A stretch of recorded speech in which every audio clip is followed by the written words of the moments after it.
Their first stop was the warrior training grounds, where the academy had a wide variety of training implements, including test weapons with impact sensors on them to more accurately gauge the force put into attacks. That was part of how they tested the defenses of the warrior classes, and that was how they would test Thor's improvements today.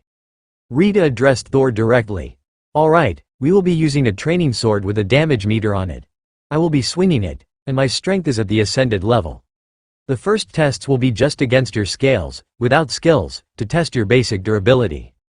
Thor nodded his understanding, then puffed up his chest to show his readiness. The strange sight brought a number of the warriors over, along with the professor, who had his clipboard at the ready, so he could record the numeric results of Thor's tests. "I hope you don't have performance anxiety," Alice joked as Rita prepared to begin the testing. Thor bugled happily, and the mage laughed. Of course, he didn't. The lightning Sero had whatever the opposite of performance anxiety was. Thor focused and Rita slammed the training sword into his side, making the warriors flinch in anticipation. But the weapon hit the scales with a grating screech, and sparks flew as the blade was dragged across the rough-surfaced scales. 410 points of force, Rita informed the other teacher. That was near the middle of awakened rank attacking strength, and Rita prepared to attack again, as it was obvious that the first one did no harm to the heavily armored Sero.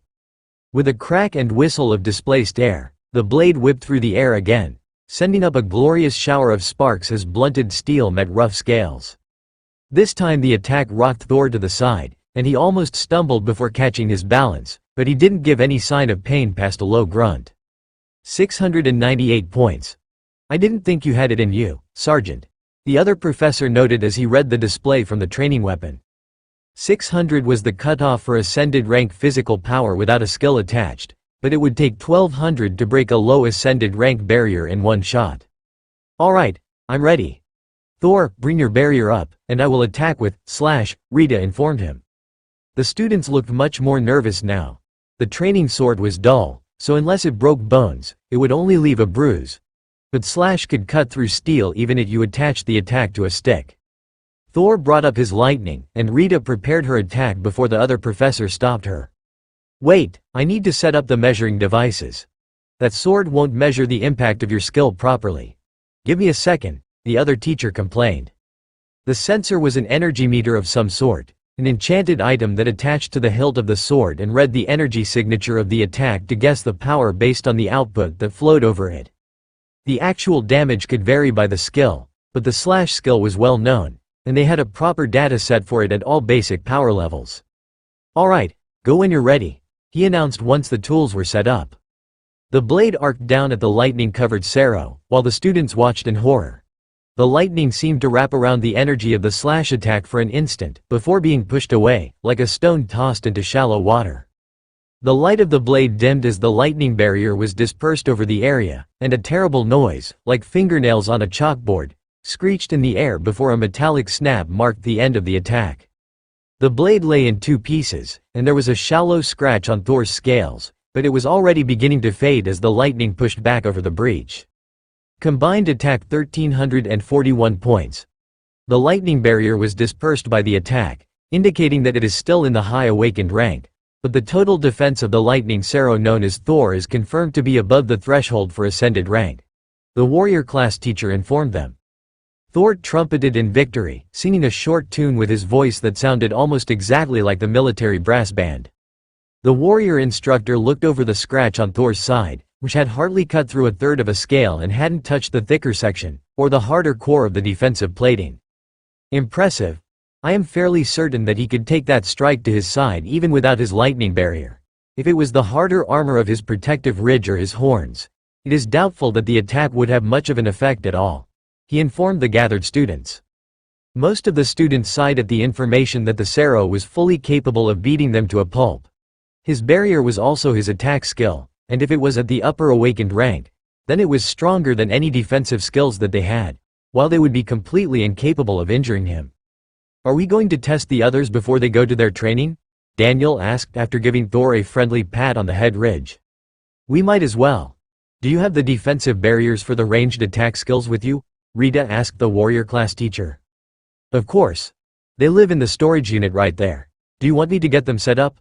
I thought we had already determined Thor's ability," he replied. We've still got to test Ray and Hawk's attack skills. We know they're not the most durable of monsters, and neither knows a comprehensive defensive ability, but their attack skills have been growing at a phenomenal rate," Rita explained. The students started to get excited.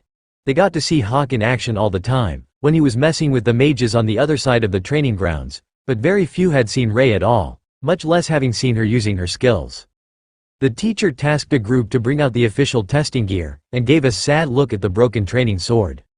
"Those are supposed to hold up to ascended rank attacks. I guess they do have an expiration date," he sighed. Rita shook her head. "I think it was the vibration from scraping over the scales that caused the failure. The sword was vibrating like a tuning fork in my hands when I made contact, and that is likely what shattered the blade." The teacher made a note and smiled. "Now that is an interesting side effect. Thor, do you mind if I test something?" Thor made a gesture that everyone took as a shrug, and the teacher took out a long metal staff. He simply set it on Thor's back once the Sero took down the lightning barrier, and then rapidly pulled it toward himself. The same screech filled the air, but at a slightly different tone that sounded much more like an angle grinder on plate steel. Sparks showered the area, and Carl watched as the staff vibrated in the teacher's hand. Then he turned the formerly round object over, and gave an impressed whistle as he viewed the flat underside. Then they took out a small bag and gathered the metal filings from Thor's scales and went back to taking notes. "That is incredible.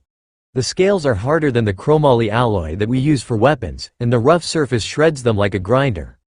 I am a commander rank warrior from the second-year batch, and even I have rarely seen such an effective tool," he informed the group. "That would make him about 24, Carl noted. He looked older, but not by much, and Carl should have realized that he was one of the divine injection elites. But somehow, his mind kept associating the teachers with the rare magical warriors and mages that came before the injections. Alright, now that my curiosity is sated, let's call out Ray and Hawk to see what they can do. Is a simple attack on our sensor plate enough for them, or should we get out some fancier targets?" the teacher asked. Rita gave Carl a look that said to be happy with the official testing plates and not to get the urge to show off. But she was way behind, and both Hawk and Ray were already thinking of ways that they could upstage Thor and look more impressive for the crowd. Carl smiled at Sergeant Rita. "Well, Ray does specialize in bleeding attacks, so perhaps it's better to have the dummy that shows off the bleed effect, but if there isn't one nearby, we can use the regular plating." Rita sighed, and the warrior class professor shook his head. "We don't have one here. There are only a few in the indoor training area. So we will have to just test the actual attack power and then note the additional bleeding afterwards. What skill does she know that causes bleeding?" Carl smirked, and Daniel answered the question for him. "She learned to use lacerate after seeing one of the senior year students using it in training.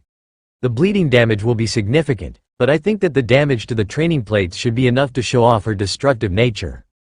Then Alice perked up and raised her hand. "I have an idea. Do we still have one of those dummy training vehicles for the artillery mages? We can let her shred an armored car. Just put different plates on each zone and see how long she takes to get through." Terrifying the students with a giant spider tearing apart an armored car was what Rita was trying to avoid, but both the warrior class professor and the students seemed even more enthusiastic about the idea than Alice was, and a pair were sent to pull the dummy vehicle over. "It is already set up with 3 grades of plating for the upcoming exams. I won't tell Ray which are which, but she should be able to tell once she starts," the warrior explained. The vehicle was just a shell with detachable plates, and didn't quite look like a functional vehicle, but it was close enough for the purposes of training, and they had even put a test mannequin in the driver's seat. The vehicle was blocked in place with tire chocks, and the teacher gestured toward it. "If you can call Ray out, we will be able to test impact force from the sensors on the back of the plates, and cutting force from the damage done to the plates themselves." Hawk thought that sounded pretty good as well. He wouldn't mind chopping up an armored vehicle, so he would go after Ray and finish off the damaged target. "Don't destroy it too badly. The chassis needs to be reused for the testing of others. We will have to let them replace the plates or find another target before you can play with it," Carl warned him. "You're no fun. Why does everyone else get to show off?" Hawk complained. "You will get your turn, just probably not to turn the armored car into scrap, since the warriors still need that one." Carl tried to calm him. "I won't forget. If I can't eat the target, it should at least be fun." Ray faded from her normal matte black with red lower legs to the mottled green and brown of the armored car, matching herself to the camouflage pattern on the vehicle.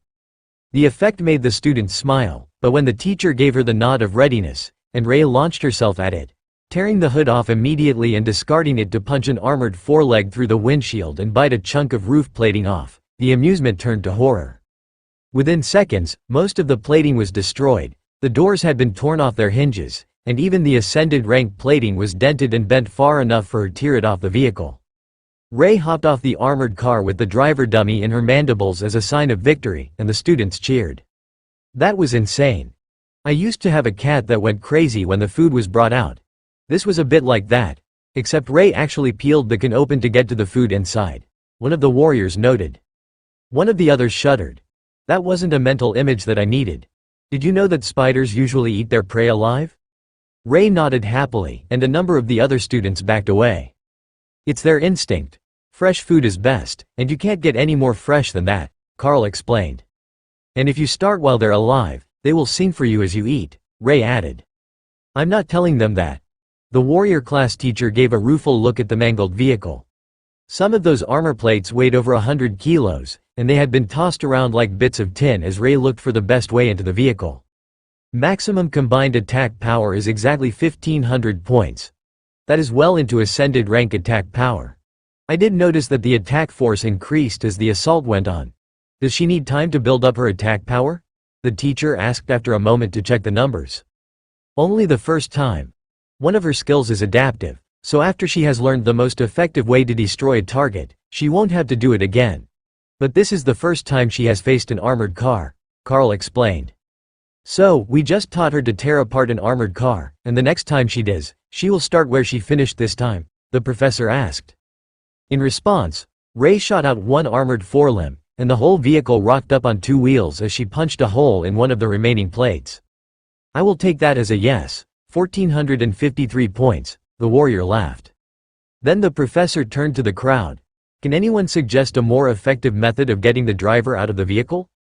Thor flicked his head and stomped his feet, earning a pat from the teacher. That is one way.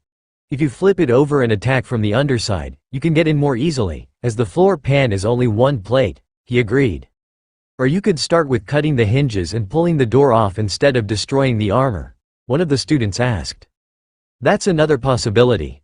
Hawk exited the space and took flight overhead, then sprayed a plume of flame at the vehicle, letting it stop short of actually making contact, as Carl had told him not to destroy it. The teacher shook his head. Well, I suppose that is right as well. If you set the car on fire, he will come out of his own free will.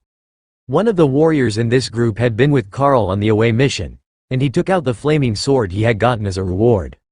That would do it, but first you need to penetrate the vehicle, unless you are going to attack the fuel tank through its armor plating, the teacher reminded him. One of the warriors walked over to the armored car and pulled up the front. Even with half the plates laying on the ground around the vehicle, he still couldn't lift it. Can even Thor flip this thing at a dead stop? He asked. Thor put his upper pair of horns under the floor and lifted it until the wheels came off the ground, then stepped back. Point taken. Warrior strength and monster strength are not the same thing. Alice waited for the boy to step back, and then cast layered barriers over the armored car. Hawk, how about we see how long it takes you to get to the car? Some of the sensors are still set up to record your attack power, so you can show off for us, the petite mage suggested. Hawk crowed, and seemed to shimmer in the air as if surrounded by immense heat. Then, Shred smashed through the first 3 layers of barrier in a single volley, and another barrage was close behind it. The 4th and 5th barriers went down as Hawk dove and spit out a fireball that engulfed the area, taking out the 6th barrier with ease. The 7th was covered in flames from the attack, and when Hawk hit it with a twin barrage of rend, the barrier broke and the last of the 6 rend slashes hit the truck. Top attack power recorded as 1290. Ascended rank energy, and from the damage to the barriers, I will say that it was comfortably over the ascended rank combined attack power. The warrior's professor noted. It was. The multiple ascended rank attacks at once are truly impressive in their total output, Alice agreed. Then Alice let out a stream of water that put out the burning grass, and Hawk cast her a suspicious look. Oh, don't glare at me like that. I'm a wind mage, I just happen to know both basic water and fire spells, she informed the bird. Hawk grumbled as he continued to fly, then glided over to where the mages were practicing to take out his annoyance on the water mages in that class. Inside joke. The warrior professor asked. Hawk has a vendetta against water magic for flowing around rend attacks. Carl explained to the warrior's teacher. He's a unique one, for sure, but it looks like he has the tools to deal with them now. Alright, everyone, enough gawking. Get back to work. You're already behind the friendly Sero, and you're not going to catch up without hard work. The professor insisted, chasing his students back to their training stations. Carl gestured toward the berserker area. Thor, you can go practice earthquake as well. We will work on a plan to build up your lightning soon. Don't worry about it and just keep working on your skills. One of the students frowned at them as Carl sent the other two pets away. If you say that Ray will be testing our guard skills, I am going to suffer a sudden illness that requires me to recover in my room for the day, he insisted. Carl laughed at the horror of the warriors, thinking that they would have to face Ray in combat.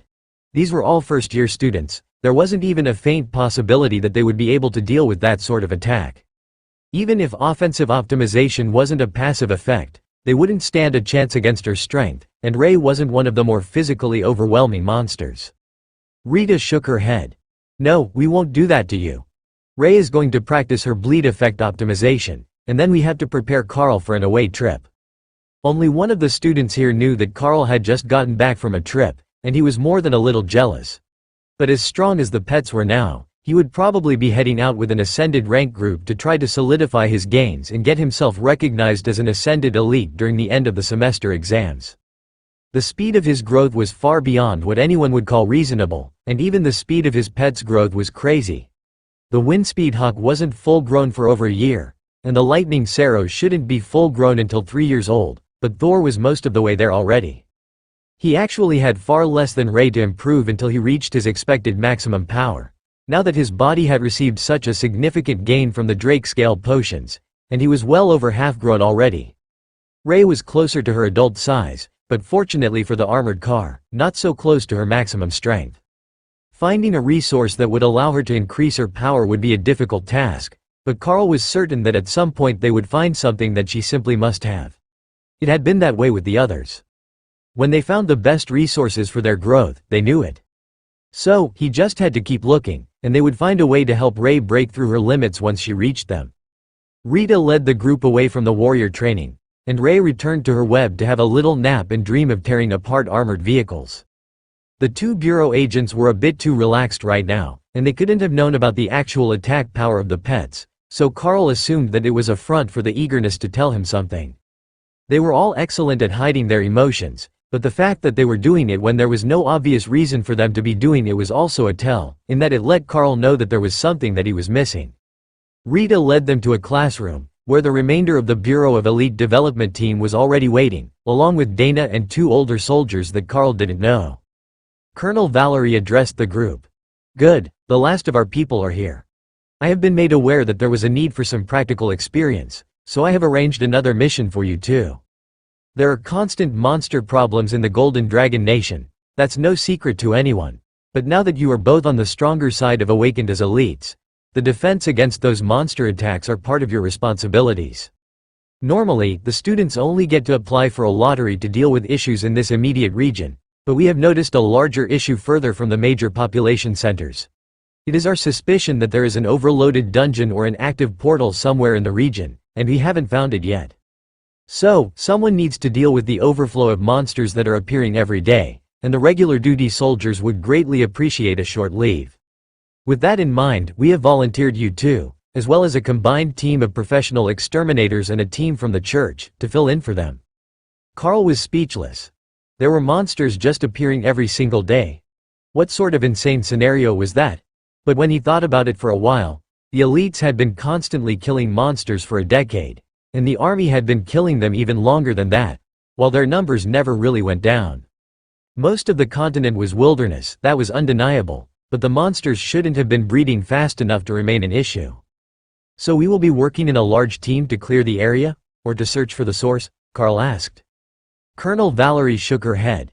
No, you will be working in small groups to control the monster population, while you hunt for the source. The primary goal is to be population control. The military has been unsuccessfully searching the area for months, so our thought is that the source is underground or otherwise hidden from us. So, the priority is keeping the population from growing enough that it will be a threat to the nearby towns, she explained. Carl looked at the two soldiers, who smiled back. We are the helicopter pilots. We will be taking you to the rest of the team this afternoon. Now, I believe that someone said you have beasts on your team. How much space do they need, and do they need containment while flying? Carl shook his head. I am able to hold them in a separate space, and they are no threat while flying. If there are no other students going, then you only need seats for the two of us. Colonel Valerie cleared her throat. There will be others going with you. 4 senior teams are looking for resources in that general vicinity. They will be dropped first, and then you will be deposited with your teams and the flight will return to base awaiting the call to recover successful mission teams. Dana took out a notepad and a pen. At least there won't be any wasted space. What do we know about the monsters in the area? Carl hurried to do the same, pulling a pen and notepad from his gear just as Colonel Valerie began her explanation. There have been at least 3 goblin tribes spotted in the area.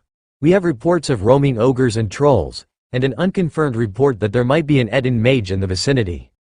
Strengths have varied, with most of the goblins being on the low common grade range, but the ogres and trolls are all awakened rank. If there is an Eden mage, it will most likely be ascended rank. However, there is a possibility that there will be an entirely different set of monsters when you arrive. 2 weeks ago, the area was nearly overrun with minotaur and tremor hide worms. Carl knew what a minotaur was, but the worms were a new one to him. He didn't recall seeing them in any of his books. Tremor hide worms are 10 meters long, and large enough to swallow a grown man whole. However, they are slow-moving, and restricted to sandy areas. They can't move through rock, and are especially obvious and ineffective in wooded areas. The colonel explained. Then she continued with her mission priorities. If the makeup of the monsters in the area doesn't change, then we would ask that you bring back the heads of the Eden mage, if you should happen to find it. They are a hot topic of study these days, as so few ogre-type species can use magic well. They're not particularly bright, and the government is curious about the brain makeup of the mages. The rest is up for grabs, and you can keep what you want.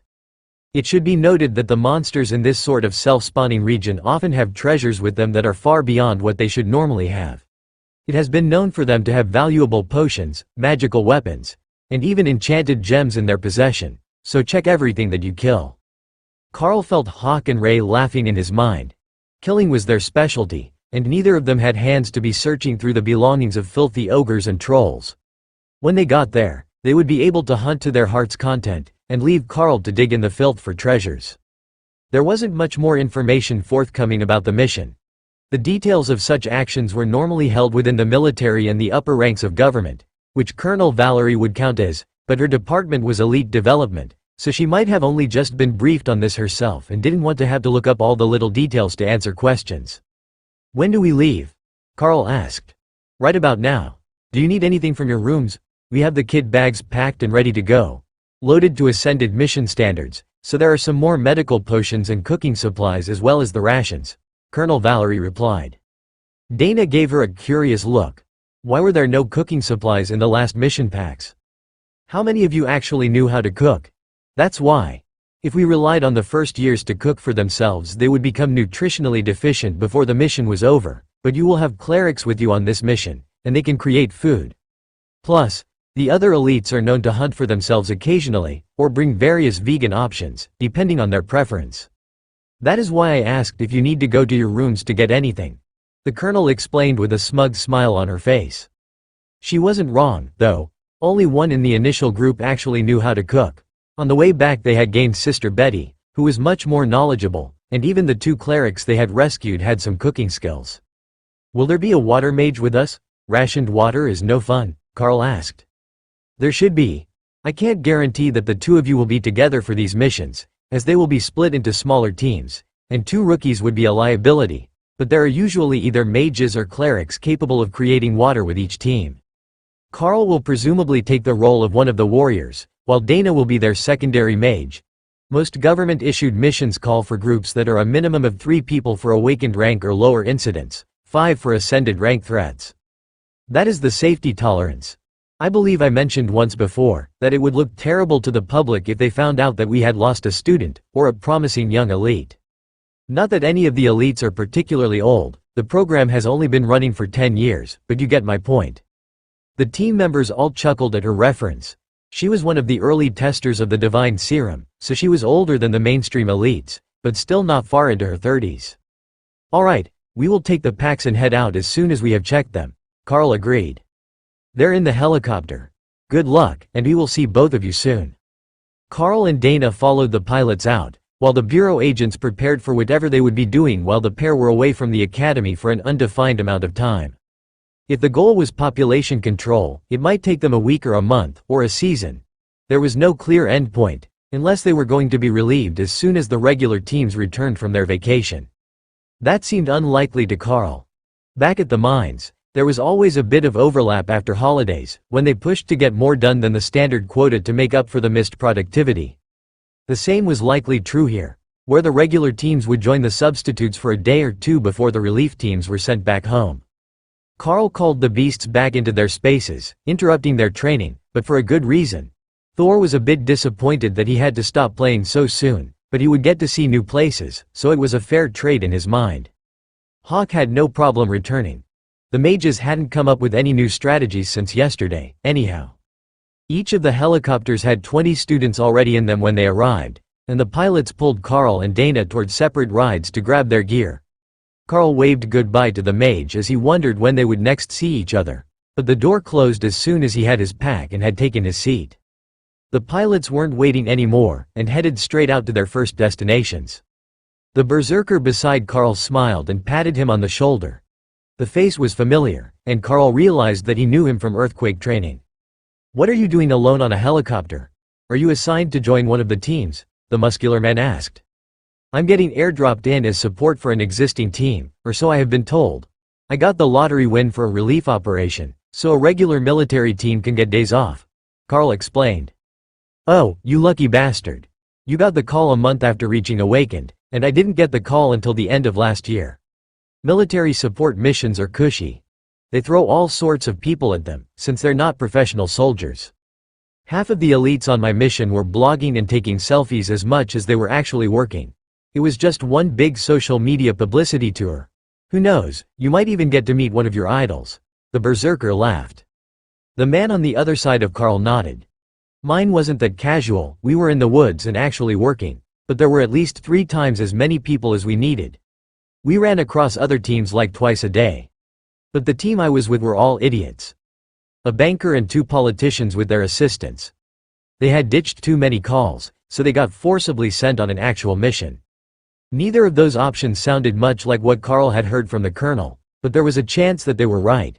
She had said that they would be joining a team because the regular one was on days off, but she didn't explicitly state the quality of the team that they would join. For Dana's sake, she hoped they were a good team. He could rely on Hawk and the others, but she was somewhat squishy. Warm too, and soft. Carl caught his wandering thoughts and looked out the window before the berserker realized he had lost track of the conversation. The others were all talking about the various missions that they had been on, so nobody expected Carl to fill in much. As a first year, he wouldn't have been out much, no matter how strong he had gotten. "The best advice I can give you is not to piss off the healer. They might seem all righteous and such, but when shit hits the fan, and they have to pick who they heal and who has to suffer and hope they survive until the next spell comes in, you know it's not the group's jerk that gets priority." One of the warriors laughed. The mage next to him laughed. "You learned that the hard way. You had a broken leg for all of a lunch break because the healer was too tired for one more spell until after they ate." The warrior nodded solemnly. It was an important learning experience. "You're a slow learner, though. Didn't Sister Betty punch you in the face just 2 days ago?" one of the other warriors asked. "Hey, she's not our healer, and I was very sincere in my intentions," the warrior defended himself. Carl laughed. "You should be careful, she's stronger than she looks. She rode to the academy from the seminary with my team after our last mission." The helicopter tilted and dropped toward a mountain valley, which signaled half the students in the vehicle to get their gear ready to depart. Carl noticed that they were loaded in the back half of the helicopter, so their departure wouldn't cause a drastic shift of the balance, and the others spread out as they walked down the ramp, distributing the weight evenly again. "You get used to it. Spreading out is not only more comfortable, but it makes for a smoother ride. If you're with a new group, teach them to do it. But mostly the new groups take the train. We were supposed to take it as well, but the storm the other day damaged the tracks, and they're not fixed yet," the berserker explained. "I saw that firsthand. We were stuck out in that storm, and we weren't sure that we were going to make it back to the academy at all. As it was, we made it back only 1 day late," Carl agreed. The first team was out, and the crew closed the door as the helicopter lifted off. 5 minutes until the second team departs. "Get your gear ready," the crew member riding in the back with them instructed. That was faster than anyone expected, but they already had their bags ready. All they had to do was make sure that nothing was loose or out of place, and then strap them on. The helicopter dropped only a few valleys over, where a small camp was set up. The team got out, and another team of 20 got in. These were older, and dressed for an extended time in the woods, whereas Carl was wearing the academy's training uniform of cargo pants, tank top and jacket. It was almost a military look, but anyone in the nation would recognize it as a divine golden academy uniform. "Seriously, not only do we get a random group from all over the country, we get a kid fresh out of the academy? Are you even awakened rank yet, kid?" one of the women asked. "Pushing for ascended already. I'm there in attack power, but still lacking some durability," Carl replied, resisting the urge to take the bait and get angry at her provocation. The woman rolled her eyes and snapped a punch at his face. Carl reacted instinctively, and raised the lightning barrier, which her hand hit with a crackle of energy. "Oh, I like this kid. Didn't even flinch," the man beside the irritable woman laughed. "Then are you going to take him on your team?" she asked. "Yeah, I will take him. If he has ascended rank attack power and a lightning shield, he's not going to be a liability. But there's something about the look in his eyes. They're not natural, obviously, but they've got that placid look that large monsters give you, like they know you can't do a damn thing to them." The woman just rolled her eyes, and the group started to split up into teams. They ended up with 7 groups of 3, and Carl moved to join the ones he had been lumped in with. "Carl, awakened rank Beastmaster," he introduced himself. "Bob and Doug Mackenzie. I'm Robert, an ascended rank warrior, but you can call me Bob, and Doug is a green dragon cleric," the man who had spoken up for him announced. Despite sharing a family name, they didn't look anything alike, but Carl wasn't going to cause strife with a good team by questioning their parentage. He had gotten a healer, but it would have been nice if they had a mage in the group. The green dragon was the dragon god of nature, and their cleric's role was similar to that of the druids and the world dragon, to keep nature running smoothly, so it made sense that they had been sent to help control the influx of monsters that was upsetting the balance. He should have solid healing skills, and he probably wouldn't be biased against the beasts.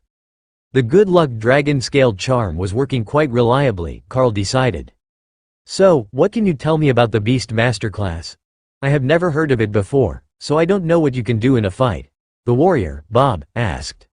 "I have 3 beasts, actual beasts, not summoned creatures that can be replaced. An evolved windspeed hawk that has learned fire magic, a lightning sarrow, and a bloodbath spider. The lightning barrier is a skill I learned from Thor, the lightning sarrow. I can also use rend, and we can hear each other's thoughts to fight as a group," Carl explained. Doug smiled, and his face suddenly looked much younger than it had a moment ago under his mop of black curls. "Now, we must be in luck. We got extra team members. It's always better not to be outnumbered. Don't worry, we will take good care of your partners. Are they all awakened rank or higher? Or is one of them still young?" he asked. "They're all still young, but they're all at awakened rank in body or better. Hawk and Ray, the bloodbath spider, aren't exactly tanks, but they are fast and agile. Are you familiar with the species?" Carl asked. Bob nodded. "Yeah. It's going to be a bit freaky having them around, but Doug is good with things like that." The flight was silent for a few minutes, and then the crew alerted them that they were going to be landing again. The other helicopter was visible in the distance, so they were all working the same area, which was a relief to Carl, who could see 2 different camps set up near the river that ran through the area. Bob raised his voice so he could be heard over the helicopter. "We will head for the hills. Our team should be well suited to the scouting of the more rugged areas." The crew member gave him a positive gesture. "Zone 1 goes to the Mackenzie brothers and Carl. Call your preferences or I will pick them." The teams quickly picked zones to scout for the next few days, and Carl checked the fit of his pack, so it didn't get uncomfortable as they hiked. As they stepped off the helicopter, Carl saw that there were many more people waiting around the area, and a pair of girls with curly black hair that matched Doug's came over to pull the cleric into a hug. "Meet our other 2 team members. Meet Donnie and Danny." Doug introduced the 2 smiling women. "Don't tell me, Mackenzie," Carl replied. "Right in one." We all volunteered to come when they announced the mission. "The whole area has been upgraded to possible ascended rank threat, as we have gotten a confirmation of at least one Eden mage in the area. Everyone will be getting 2 more members for their team out of the ones who got here first." One of the identical twin women agreed. Carl looked between them with curiosity. What are the odds that 4 children from the same family would get picked by the serum? Bob laughed. "Extremely low. I don't know of more than a few other siblings that are elites. Though, one of the test generation has a son who's in the academy now. But we should get going before the annoying ones want to hold an all-night strategy meeting where they think of reasons that they shouldn't be the ones going out to do the actual work." Bob led them out of the encampment, past sharp-eyed guards, who were giving envious looks to their group with the twins. Most wouldn't realize right away that they were all siblings, other than Carl, so having not just 1 but 2 good-looking women with them would look like an envious situation. "So, what are your specialties?" Carl asked as they moved out of sight of the camp. "We're both mages. I'm better with constructs, and Donnie is better with arcane barriers," Danny explained. They got a kilometer into the woods and Doug gestured to Carl. "Call out your team. It's better that we have a chance to meet them in advance, even if they're resting until we're in the threat area." Carl called the 3 out, and Bob froze in place, staring at Ray. Donnie laughed. "Oh, this should be fun. Bob is terrified of spiders. Even little ones. Is she friendly?"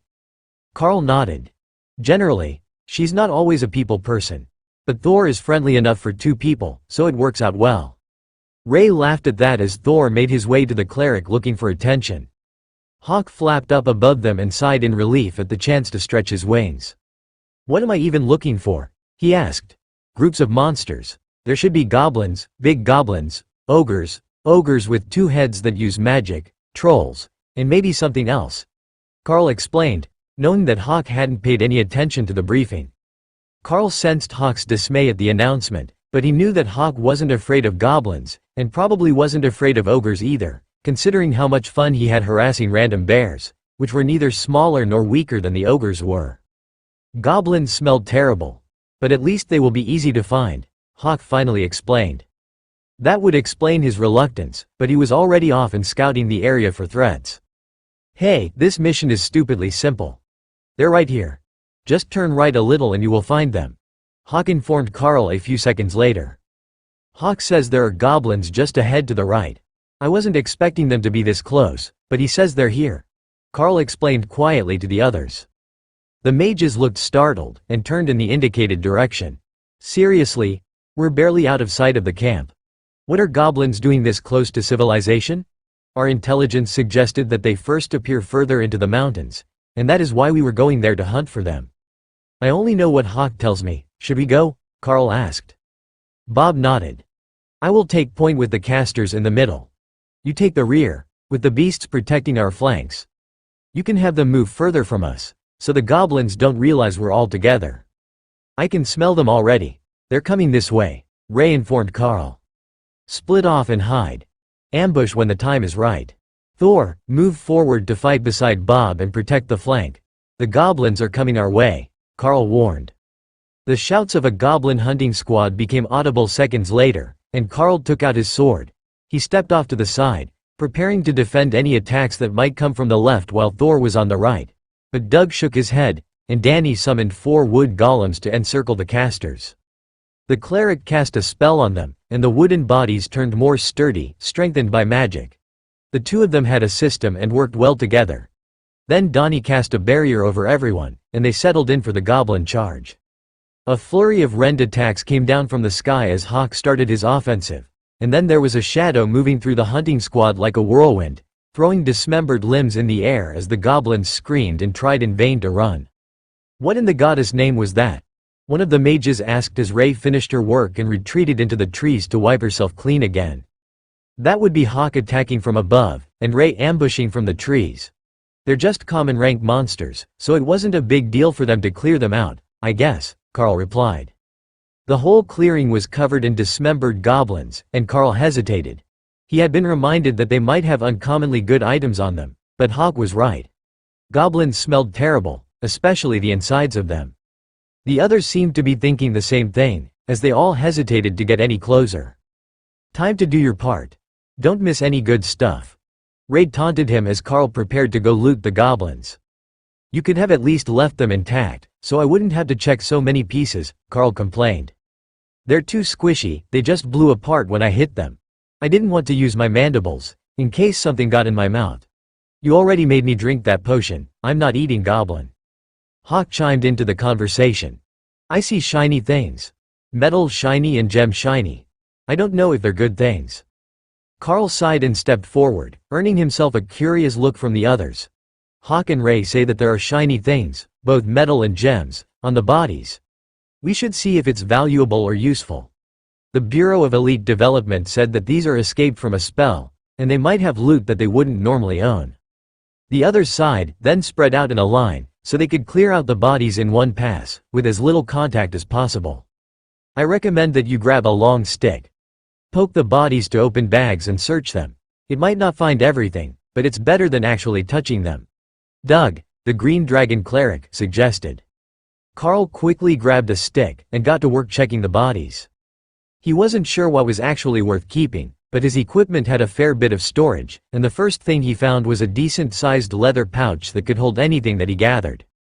Then there were a few gold rings on one goblin, a quality steel dagger on another, a few scattered gemstones, and finally a golden necklace. Lay your loot out on the ground and I will purify it.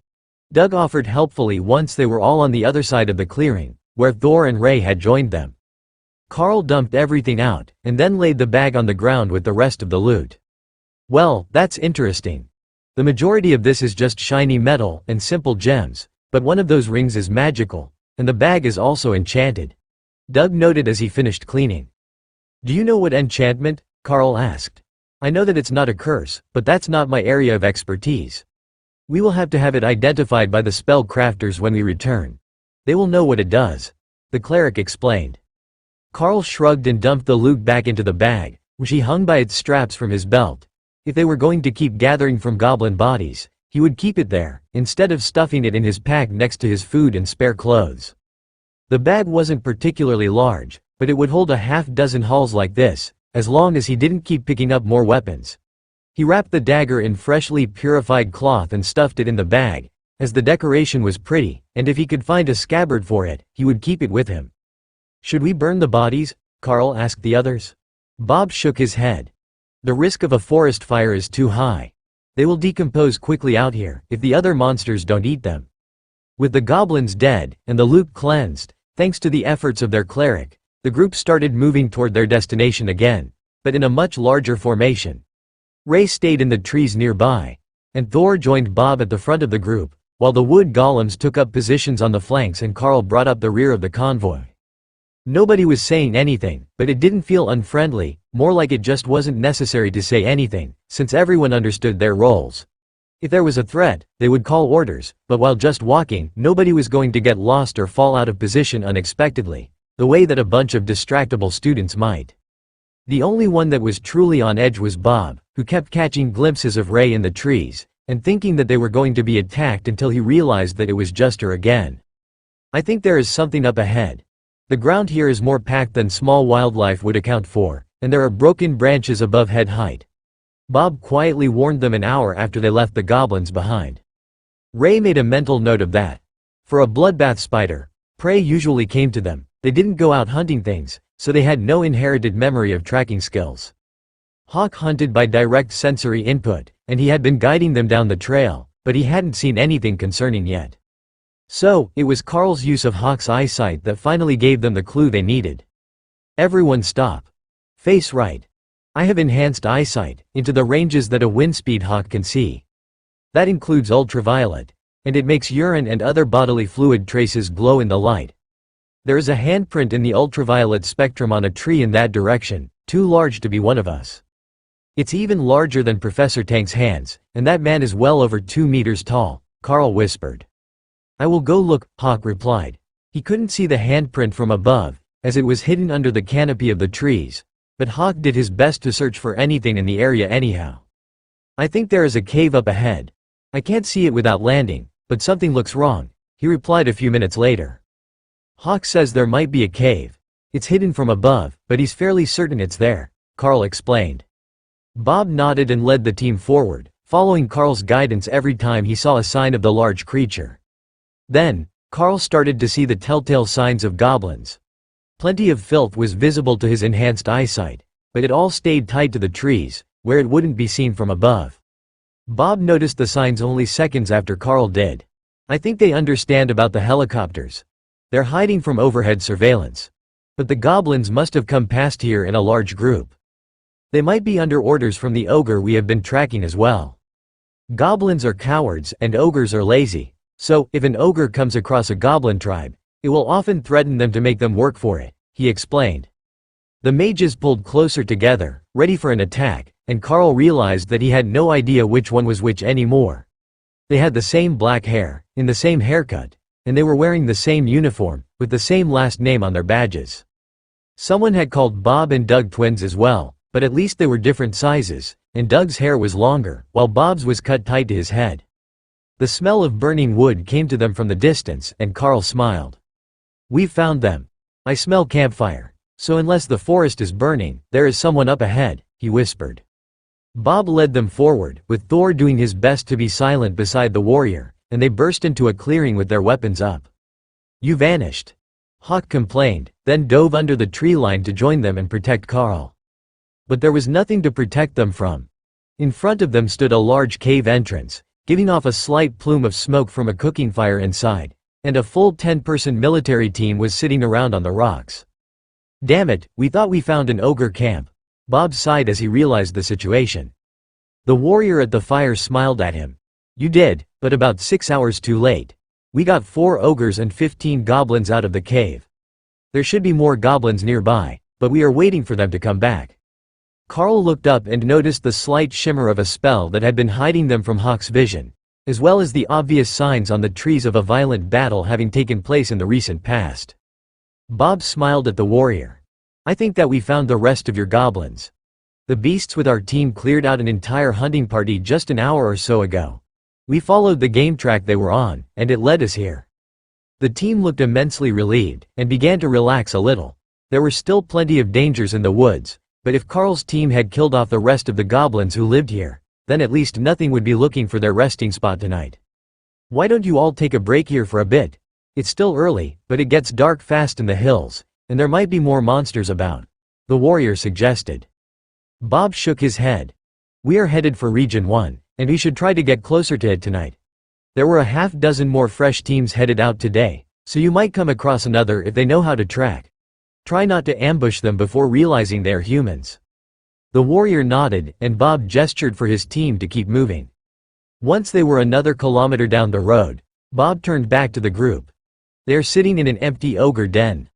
Something is going to notice that the ogre clan is gone soon, and then they will come looking to take over the cave. We will swing by there again on our way back and see what has moved in," he explained. Hawk returned to his patrols high in the sky once he realized that his senses had been tricked by magic, while Bob led them through the woods to a small river.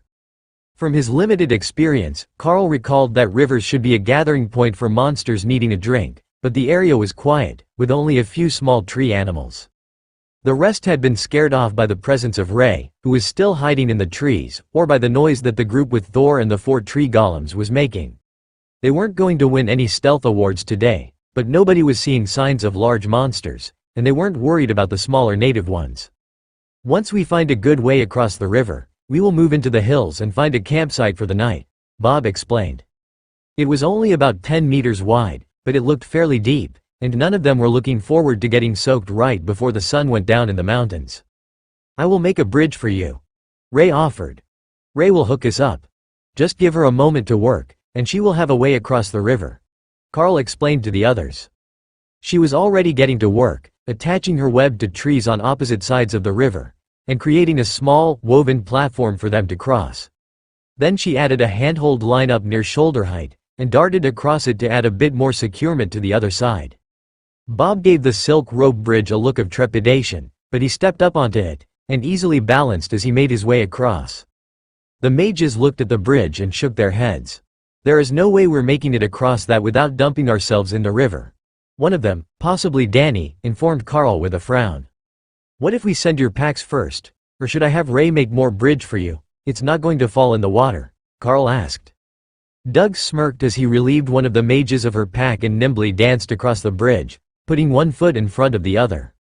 They're just incredibly uncoordinated. Taking the packs from them is a good idea, but they still might not be able to walk a straight line, he taunted. I could throw them, Thor suggested. Hopefully, it won't come down to having Thor toss you. How about you pass me your remaining pack and give it a try? The upper rope is sturdy. Just keep a good hold on it and you won't fall in the river, Carl offered. The remaining pack was handed to him, and the mage stepped up on the bridge, wobbling a little as she took her first few steps. But after that, she was getting the hang of it, and after a close call that left her hanging off the handrail for a moment, she made it to the other side. How is Thor going to make it to the other side? The remaining mage asked. He will just duck into the separate space where he rests, and then come out again when I'm on the other side. Carl laughed, while imagining the sight of Thor trying to cross a single rope bridge. The mage carefully crossed the river, then Carl walked across behind her before turning back to the bridge. I suppose we should take that down, unless we are going to need it to go back, or at least disable it so it doesn't let anything else cross the river, he suggested. Yeah, we could cut it and let it fall. Most creatures wouldn't be able to reuse it anyhow. How long will the silk last? Bob asked. Carl shrugged. As long as it needs to, I suppose. It normally doesn't dissolve or anything. Leave it. Someone else will need to get across the river soon, and they will likely be following the same trail that we are. We have to cross 2 more search areas before we get where we are going, and they will appreciate the ability to get across. Well, at least after they realize that it isn't a trap by a giant spider to get them stuck in the middle of the river. Ray perked up at the suggestion. That was actually brilliant. Just a bit of sticky silk, and she could get them stuck right in the middle, where they would be out in the open and nearly helpless. But she resisted the urge to booby-trap the bridge, and waited patiently for the group to continue. The sun was about to hit the mountains, and while it would be twilight for a few hours still, the direct light was about to end for the day. As we have Ray here, why don't we camp up in a tree tonight? It will be softer and safer than camping on the ground, and she is fast with the web. It isn't too draining, is it? Bob asked as the light began to fade, marking time to get their camp set up. Ray gave him what he took for an enthusiastic gesture, and Hawk informed her of a good tree nearby, with large wide branches that could be used to make a tree fort. She says it's not, and she's off to build us a camp in a spot that Hawk picked nearby. He says the tree has nice wide branches for a nest. Carl explained as the spider vanished. The mages smiled at Carl. You know, it's really handy having her around. Setting up camp is always the most annoying part of the day, and you usually end up having to sleep on rocks and tree roots, or out in the open where anything could see you. But being in the trees will limit the number of monsters that can get to us, and Ray should be able to make a decent canopy to keep the rain off and the bugs out. Ray was listening in from a distance and perked up at the mention of bugs. Do you think there are bugs big enough to eat here? I can make a sticky tent, she eagerly suggested. I can't say for sure, but we're in the right area for them.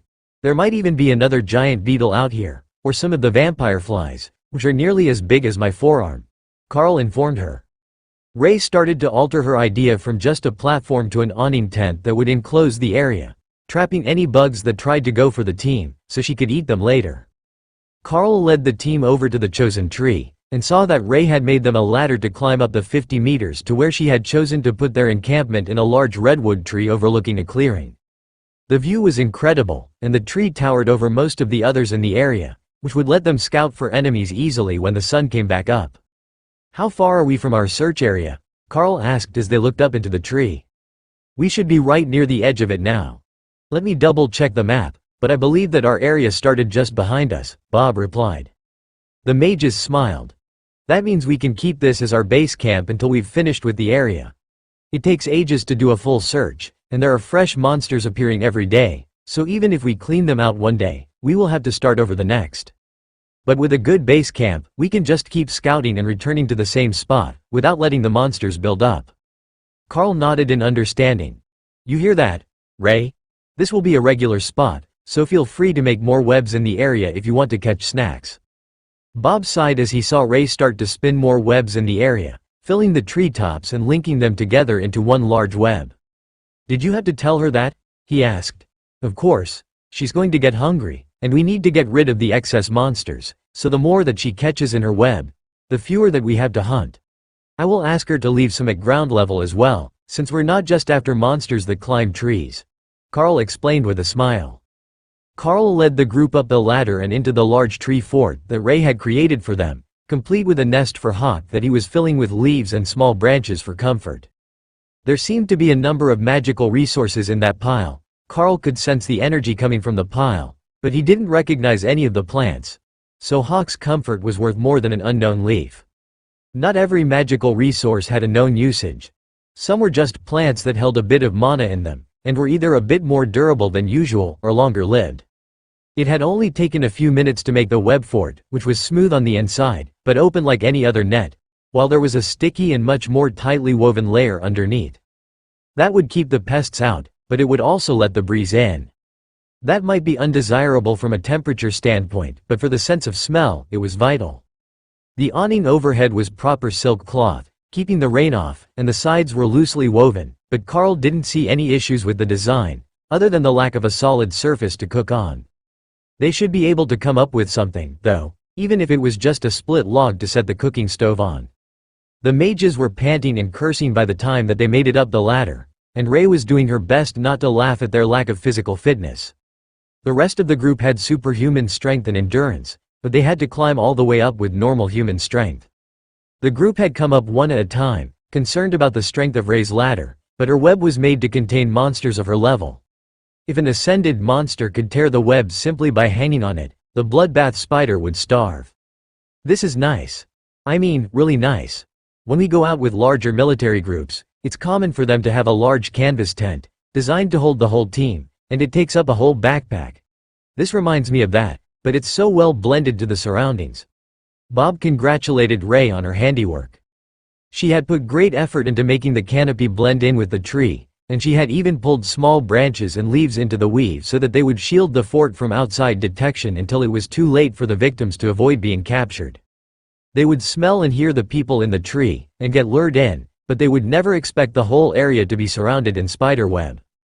Doug settled in with his back against the tree, and cast a spell that made a branch grow out past him, and then flatten into what looked like a cutting board. The advantages of having a nature priest with you. I'm very good at plant growth magic. Now, I will get started on dinner, and you all can lay out your sleeping bags. We will work out the watch schedule after we eat," the cleric explained quietly. Every communication out here was done in a hushed tone, so you didn't alert your target to your presence, and for these experienced adventurers, it had nearly become second nature. Carl laid out his bag next to Hawk's nest and watched the others finish setting up for the evening on the soft, springy net. "If you don't mind my asking, what do you all do when you haven't been called to a monster control battle?" he asked the group. Doug chuckled and gestured to his simple green cleric robes. "I think you can guess what I do for a living.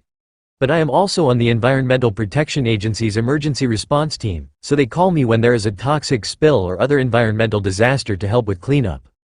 Most of the time, I teach students at the seminary academy, or tour the parishes, to make sure that the church crops are doing well." Bob just shrugged. "This is what I do for a living. I am out here full-time working on commission from the government." One of the twins gestured between the two of them. "We work for a security company in the capital.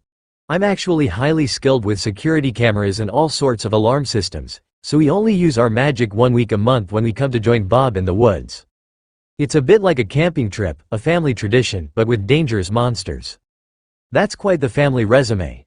I still haven't even started to think about what I'm going to do after graduation. It's nice out here, and having grown up in the mines, I have a particular fondness for anywhere that is not a narrow underground tunnel. But other than that, I have no idea, Carl replied. Bob laughed. I doubt you have to worry about it. I checked your deployment orders before I got on the plane, and you've been sent here by the Bureau of Elite Development. They never latch on to anyone that they don't have a plan for. If my guess is right, they think that you will keep progressing, and then end up in one of those fancy government jobs as Grand High Muckety Muck. That made Doug laugh so hard he almost dropped the potatoes he was cutting. Well, that's one way to phrase it. The Bureau tends to focus on people who will become either powerful or famous in the future. You don't look like the sort that wants to be on television, so I think they will likely push for you to take on a job like Bob's or to go into the Defense Department. If you make it past commander and into the royal and monarch ranks, it is almost guaranteed to be government. But any further than that and things get murky.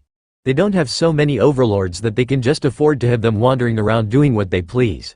That much power is what they call a strategic asset. The sort of person that can be used as a threat to make the aggressive beast clans and other nations back down. Aggressive beast clans? Carl asked. Doug shrugged. You know, like the Drakes, the Phoenix clans, the wild dragons and the griffin nests. The sort of beasts that have human or higher intelligence, and very little patience for stupidity. Hawk squawked with laughter at that. It was a wonderful description of the most powerful of magical beasts. Bob smiled at his brother as he added his opinion. It's not like they're at war with us, but every time someone does something that irritates them, we need to convince them not to go on a rampage to prevent it from happening again. Especially the Drakes. They're incredibly irritable, and then there are the Drake Riders, who are a bunch of nutbars on a good day. Carl chuckled. So I've heard. Well, at least here we get to just look over our zone and find the prey. We don't need to worry about all those little details.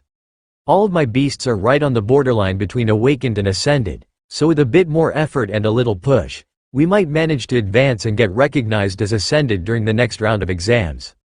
One of the mages sighed. Lucky bugger. I didn't pass the ascended exam until my last year at the academy, in the final semester, no less. You can't be that old yet. Carl shook his head.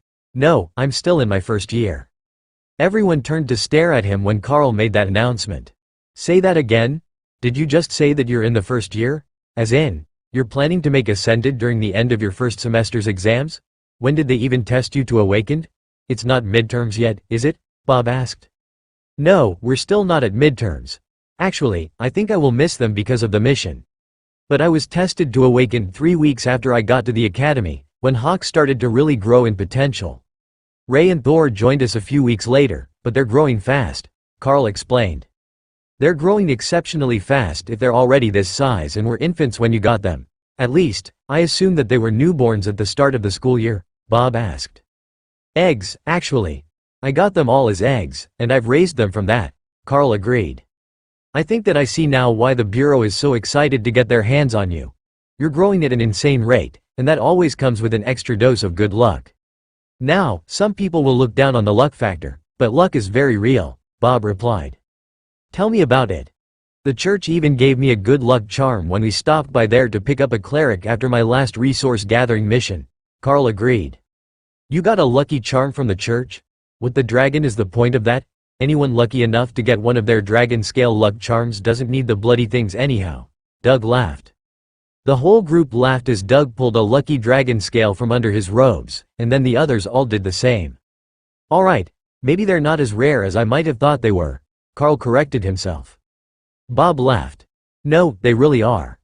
But like Brother Doug said, those with good enough luck to get one don't need them. How did you think we all ended up together to form a super team? Pure blind luck. You really couldn't ask for a better group at our power level. I've got much stronger than usual defensive abilities for warrior. We have both a barrier and a golem mage, plus a nature priest and a beast master, whose team not only includes a tank and an ambush attacker, but a flying scout. Compared to the average 5-person team, which might not even have a competent cleric, as they just send whoever is available, our group is living at large. We don't even need to sleep on the ground. Ray made us this lovely treehouse, and Doug will have a hot meal ready in just a few minutes, since priests of the Green Dragon are capable of creating all sorts of food, and not just the simple rice and beans. Doug tapped his cookpot with a wooden spoon. Speaking of which, there is food ready now. Just a simple veggie board, but that should hold you until I've got dinner cooked. Do Hawk and Ray need anything? I have meat stored for Hawk, and he doesn't really like anything else. Or at least I've never seen him interested in eating vegetables. Ray likes all sorts of things, from blood to insects and small monsters. But if her guess is right, she will be able to gorge herself on what comes to the webs tonight, Carl replied. In that case, just give this to Thor if you can. Doug agreed, and handed Carl an armload of what looked like herbs. Carl passed it into the beast space for Thor, who sniffed at them carefully, then picked them up and mixed them into the mass of plants he had been eating. These are tasty, Thor mumbled as he tested the new concoction. He says they are very good, thanks, Carl relayed. Excellent. It's a spell that I don't get to use often because we're usually traveling by helicopter or car. It is intended for a mount, but it should be good for Thor as well, the cleric explained. Thor laughed at that, and Ray sent Carl the mental image of the cleric riding the Sero and waving around his club. Carl couldn't resist laughing, and the group gave him strange looks. Sorry, they send me mental images, and some of them are funny. Ray was thinking about you riding Thor with your club flailing around to attack goblins. He informed them while trying not to keep laughing. The mages snickered, and Bob made his best, gallant knight, expression. Have it you, foul beasts. Brother Douglas and his noble steed Thor are here to smite you down, he joked. Doug got a pensive look on his face. You know, he's nearly shoulder height. I bet I could actually ride on his back, but he might be slippery without a saddle. Carl shook his head. Quite the opposite. His scales look shiny, but they've got the surface of a drake scale, and they would tear your clothing to bits when you shifted. The group looked a bit confused, likely because a lightning Sero normally had smooth scales, but they didn't question how that had happened. Doug passed out plates of what looked like steak and potatoes with mixed veggies, and Carl gave his dinner an appreciative look. That's a mushroom, not a steak, but they taste pretty similar. Nature Priest doesn't actually eat meat most of the time, one of the twin mages informed Carl. I won't argue. Good food is good food. If we can avoid eating the ration packs, I can avoid the internal chaos that they cause, he replied. Bob chuckled. Reducing toilet usage in the woods, you see. But you'll need a gallon of prune juice and some heartburn medicine when you get back.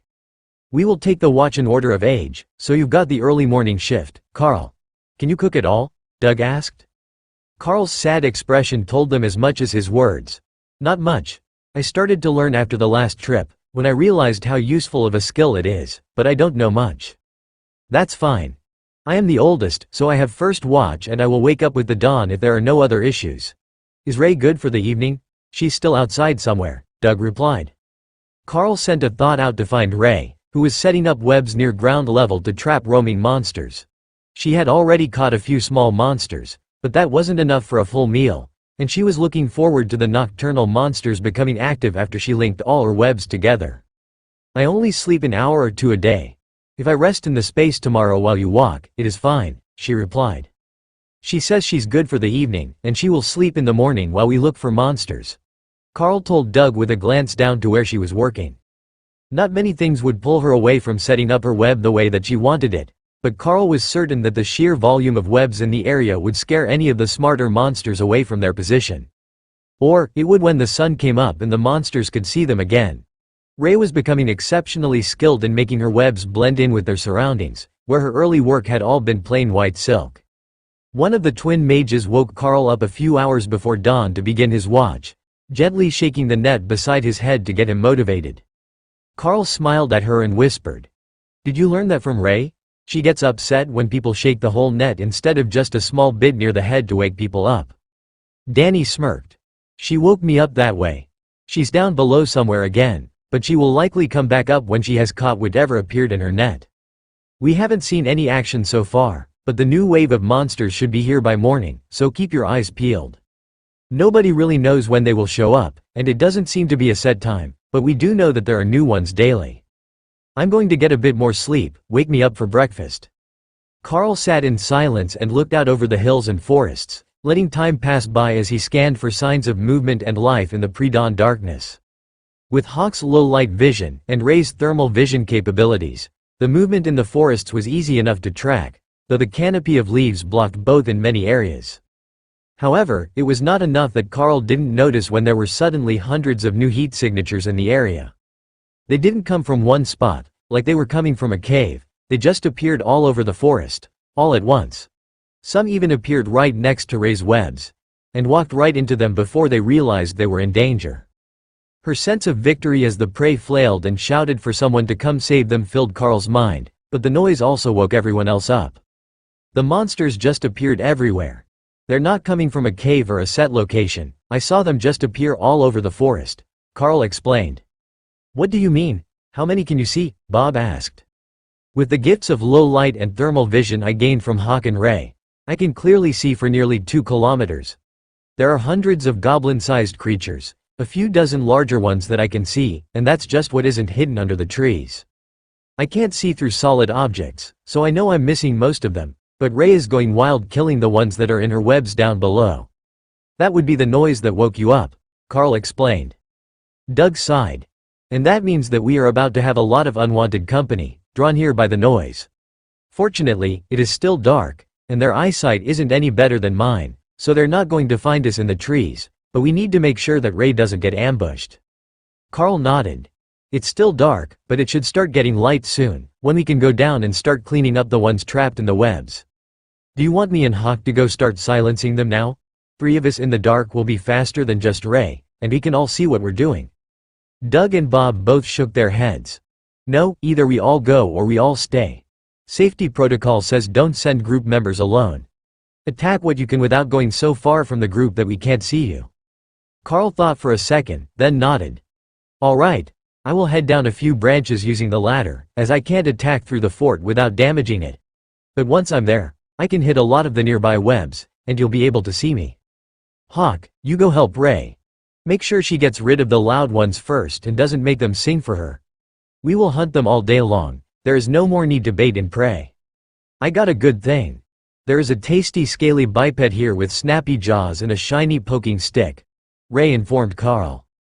That made very little sense, but Carl congratulated her on her find, and asked her to bring back the shiny poking stick when she had a chance. What he got in return was a thread of silk sprayed his way from where she was hunting, which he had to assume was attached to the prize. With a practiced motion, the same as coiling up a power cable in the mines, Carl began to pull the item up, and found that she had recovered an obsidian-headed spear, attached to a bamboo handle with excellent workmanship. It wasn't magical, but to his eyes, the translucent spearhead sparkled, reflecting the minimal light from both sides. Then, she put the body in her space, and Carl finally understood what she was talking about. It was a lizard man of some sort, currently missing a head, but larger than anyone in their group, with a powerful-looking tail and a few crude bone ornaments. Carl whistled to get the others' attention. There was a lizard man in the web. It might not be all goblins in the group today. That got the group talking, making a plan for their hunting and defense based on the knowledge they had of how lizard man behaved. They were a common monster in the swampy areas, on the high side of common to the low awakened rank, but often gathering in large groups that would challenge the smaller teams who went to hunt that leveled threat. Are there still goblins and ogres? Bob asked quietly. Carl looked around, verifying the few monsters in the region that he could spot from his vantage point now that they had mostly moved under cover of the forest. Yeah, I still see goblin-sized creatures, and humanoids too big to be lizardmen. I will point them out on the map for you when I get back up, Carl agreed.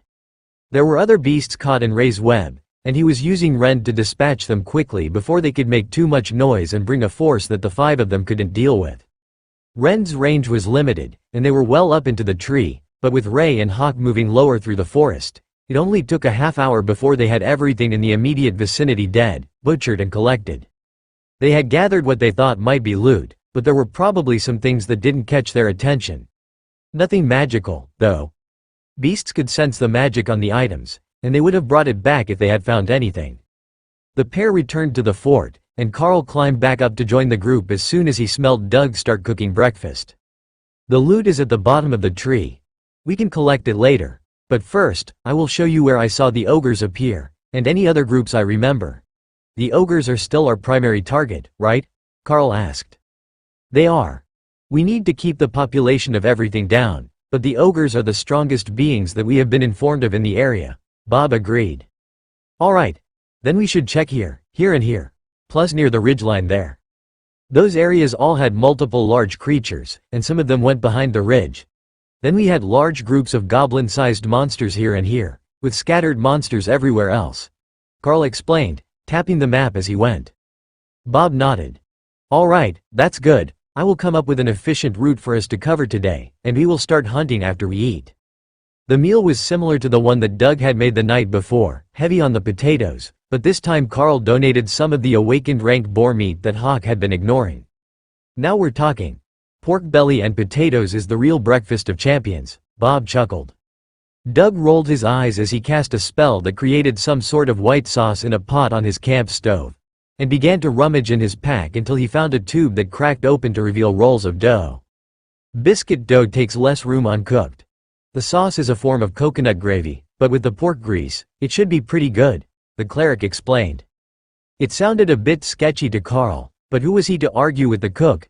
There were chopped mushrooms in the mix with the potatoes, and he already knew they tasted like steak, so there was a good chance that the white sauce didn't taste like raw coconut. The meal was, again, surprisingly good, though the coconut pork flavor of the gravy was certainly unexpected.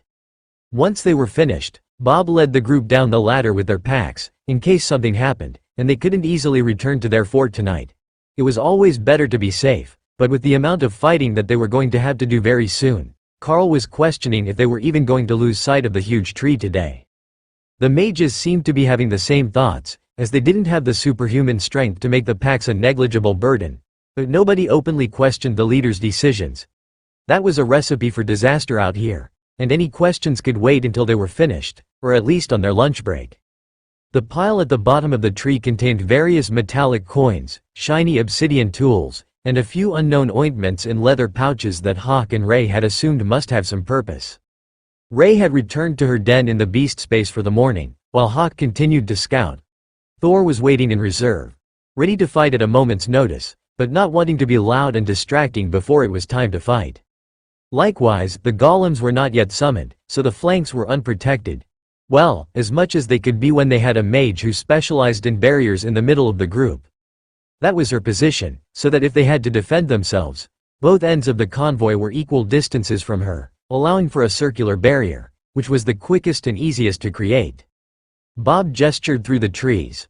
Our first target is the ridgeline.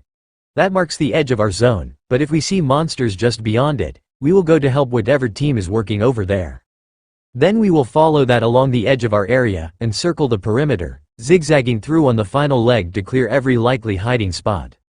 We don't need to be perfect, but the more we get, the easier tomorrow will be, and the day after that. Hawk was flying through the trees today instead of overhead, so he could see more of what was going on at ground level. They hadn't seen many monsters in the branches, other than a few small insects and rodents, none of which were a threat to Hawk, but he still kept watch, as having trees overhead made him nervous. He would rather be much higher, but from that height, he would miss things, and be slow to assist when needed. You can go up if you'd like, buddy. We have a scout here on the ground, and you can warn us about the big things, Carl offered. Once you get to the ridge, where the trees are thin, Hawk agreed. After that point, he would at least be able to see the ground as he flew overhead. The rest of their zone was more sparsely wooded, with low pine trees that he could see between. It was just this one area where they had set up camp that had the worst visibility. But when Carl thought about that, he realized that their zone didn't actually cover the most likely spots for the monsters to hide.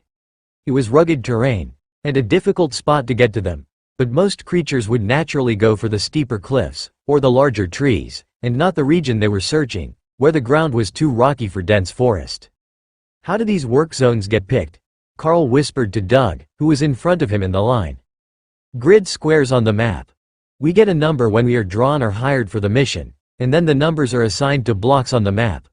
We got a fairly easy one this time, no climbing gear required, and no huge bodies of water to traverse. But that also means that the monsters will naturally move through here.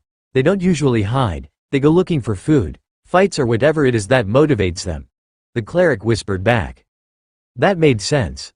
Carl had misunderstood the situation. The monsters weren't hiding and trying to build their numbers, they were just doing as they pleased, and that meant in the case of the goblins, they were looking for loot. They loved shiny things more than your average crow did, and they were happy to kill to get them. Big green things. Hawk cheered as he spotted something in the distance. Big green things, Hawk says, straight ahead, Carl warned the others. Bob prepared his guard ability, and the 4 wood golems were called out, as well as Thor, while Ray napped after working all night.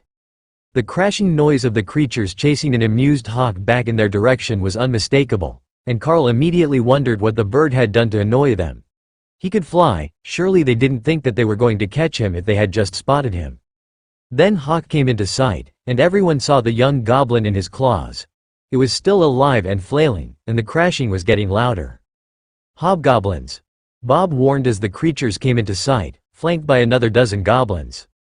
Hawk rotated upward, as if avoiding the humans, and threw the small goblin back at its tribe, but hit it with a rend for good measure before it made it back to the ground. The hobgoblins flew into a rage, smashing at the trees, the ground and anything in sight before spotting Bob and the other humans. Grupata, the largest of them, screamed as it charged at them, and the warrior shook his head. The hobgoblin's club hit Bob's guard right as Carl hit the monster with a shred attack that took its head off, and 2 lightning attacks stunned and burnt the smaller goblins. Thor charged past Bob, spearing a hobgoblin through the legs with his upper horns, then throwing him into the air for Hawk to tear apart.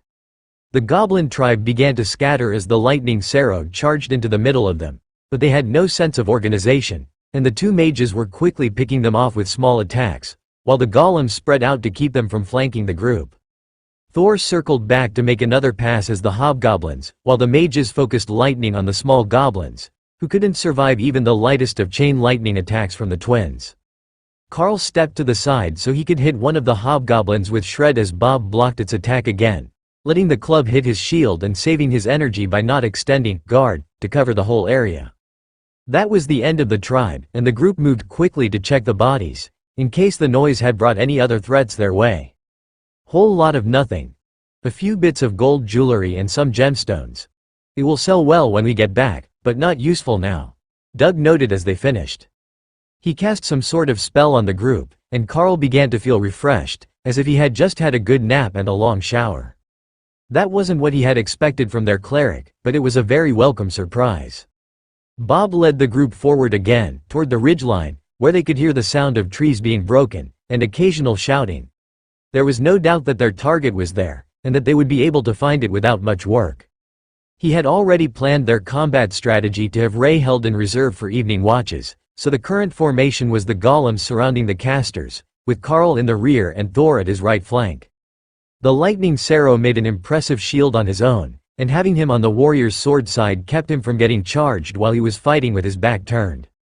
For a young beast, Thor had proven to be remarkably well adapted to combat strategy, and he seemed to instinctively know what to do. That was actually mostly Carl and Thor giving him insights into the situation and letting him make his own decisions, but the remainder was just his pure love for smashing things. Hobgoblins, smashing poles and barriers had a lot in common. Everyone ready, there is a fight ahead, and we don't know who the other parties are, Bob warned the rest of the group as they approached the ridge. The deep bellows should be an ogre, or possibly 2 of them, but the others weren't making any sounds that would give away their species. If they were lucky, the ogre would have come across an aggressive predator and both would be half dead when the group arrived to finish them off, but that was a lot of luck to ask for. He led them over the ridge, and Carl sensed Thor's joy as Hawk circled back to the immediate fight instead of scouting in the distance to make sure they didn't miss anything. There were more people here. New people, including ones in white. The ones in white knew just how to rub his head ridges, Thor informed Carl smugly, as if he was a neglectful master. The Sero is with us, Bob shouted as he leveled his shield in front of himself and charged at the back of the group. 3 ogres were leading a party of lizardmen against another of the 5-man teams, and the numeric advantage had put the humans on the defensive. Thor put his head down and bowled over the lizardmen before spearing an ogre with his front horn in a place where no man would ever want to be speared. The ogre screamed in pain, but he was lifted onto his toes by the Sero, and couldn't turn to effectively hit him. Carl and Hawk both threw a barrage of rend attacks at the giant humanoid, who was wearing crude leather pants and what looked like a flattened cook pot as chest armor. It was no match for the attacks, and blood began to flow freely from the wounds before Thor flipped his head to the side and dropped the ogre on the ground. He was under attack from both sides, and he lifted his tail to smash. Earthquake incoming, Carl warned, just in time for Bob to jump into the air before the skill activated and destabilized the lizardmen warriors. Nice skill. One of the twins laughed as she threw a pair of fireballs into the lizards, burning scales off and clearing the area around Thor. The other team of elites was regrouping, while engaged in battle with the other 2 ogres. The sudden reversal had taken the monsters by surprise, and the lizardmen weren't sure which group to deal with first, as their leader had been taken out entirely incidentally by one of the fireballs. Carl turned to the left as he sensed something hostile coming his way. Activating refreshing lightning to surround himself caused an obsidian dagger to glance off his throat as another group of monsters rushed out of the trees, screaming in Goblin. The small green monsters were going to be a real nuisance, but Hawk was already moving downward on a strafing run, preparing to bathe them in fire, and the two wood golems on that side were moving to intercept. Carl sent a wave of rend flying at the goblins with his sword, and the front line hit the ground, ducking underneath to save their lives, but leaving the second rank unaware of the imminent danger. The attack sliced them clean in half, and the ones behind them as well, but there were still more coming out of the trees and into Hawk's stream of fire. He flapped hard and moved back up to 50 meters in the air to get out of easy ranged attack range, but that put him in position to see more incoming enemies. 20 more scaly people behind the goblins, he warned. Check the other side as well. I think we walked into a trap, Carl cautioned. More lizard men are coming behind the goblins, like they're herding them to us, Carl warned as the cowardly little beasts halted and tried to run away from the wall of flames. The second group of humans was moving toward them, running past where Thor was fending off the last ogre with his tail, using earthquake directly on the creature's chest to send it flying. Their warriors were wounded, and they only had one mage and one cleric with them, but the cleric was a student from the seminary academy.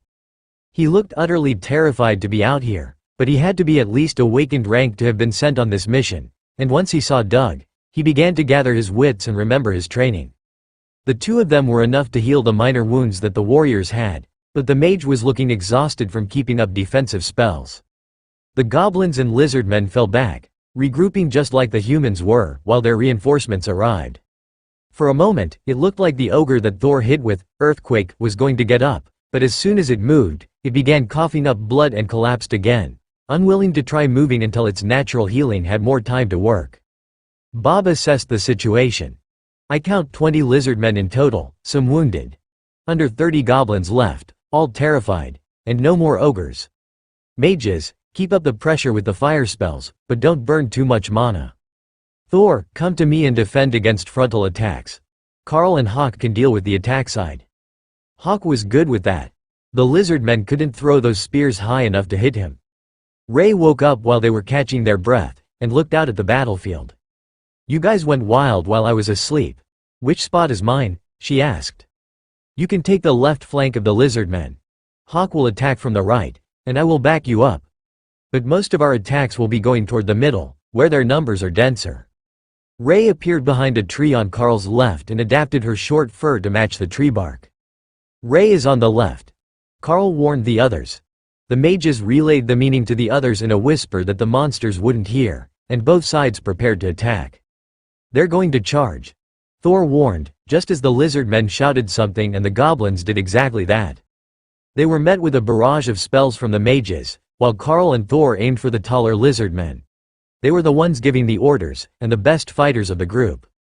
Then Ray attacked, piercing two with her forelegs while biting the head off another, and the new arrivals screamed in terror. The warriors visibly steeled their resolve for a hard fight, not quite grasping that Ray was on their side, but Carl's attacks were precisely where they needed to be, keeping the other lizardmen from being able to get close enough to properly attack Ray while she fought 3-on-1. One was already dead, but he had been replaced with another, and the two who had taken her forelimb spikes through the chest were fading fast as lacerate prevented them from stopping the bleeding. A limb flashed out, leaving a long but shallow wound on the fresh target, and it began to gush blood, leaving the creature suddenly weakened to the point of dropping its spear. Carl finished the three with Rend, and Hawk worked on the other side with Shred and fireballs. The monsters were effectively surrounded, but they were determined, and the remaining lizardmen charged through the burning grass into the line of warriors and Thor, who threw one high in the sky before thinking about his target. Incoming, Doug warned as a flying lizardman crashed into the group of casters.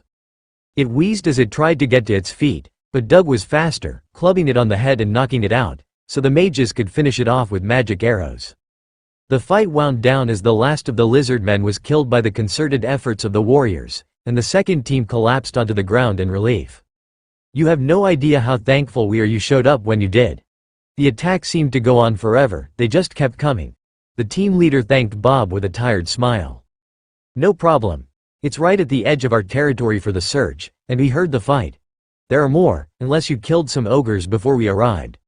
Our scout spotted at least 10 ogres this morning around our zone, and there are only 3 here, he replied. This battle still left them with plenty of questions, like if Hawk's description of big green things were all lizardmen, or a mix of them and hobgoblins. The fact that the lizard men had pressured the goblins into working for them wasn't too surprising, but allying with the ogres was. The two were both powerful in their own right, and they were notorious for not sharing well. Seeing them in the same spot was unusual, but if they had all arrived last night, then they hadn't had time to stake their territories yet, and there would be some level of power struggle between the species as they worked to establish themselves. Doug brought over a water skin for the others, and motioned for them to stay seated. Catch your breath, maybe get a bite to eat before you move out again. We've got to keep going and search our zone, but we will wait here until you've recovered a bit, the cleric assured them. We will call in the incident. If things got that bad for us, then the other groups need to be warned as well.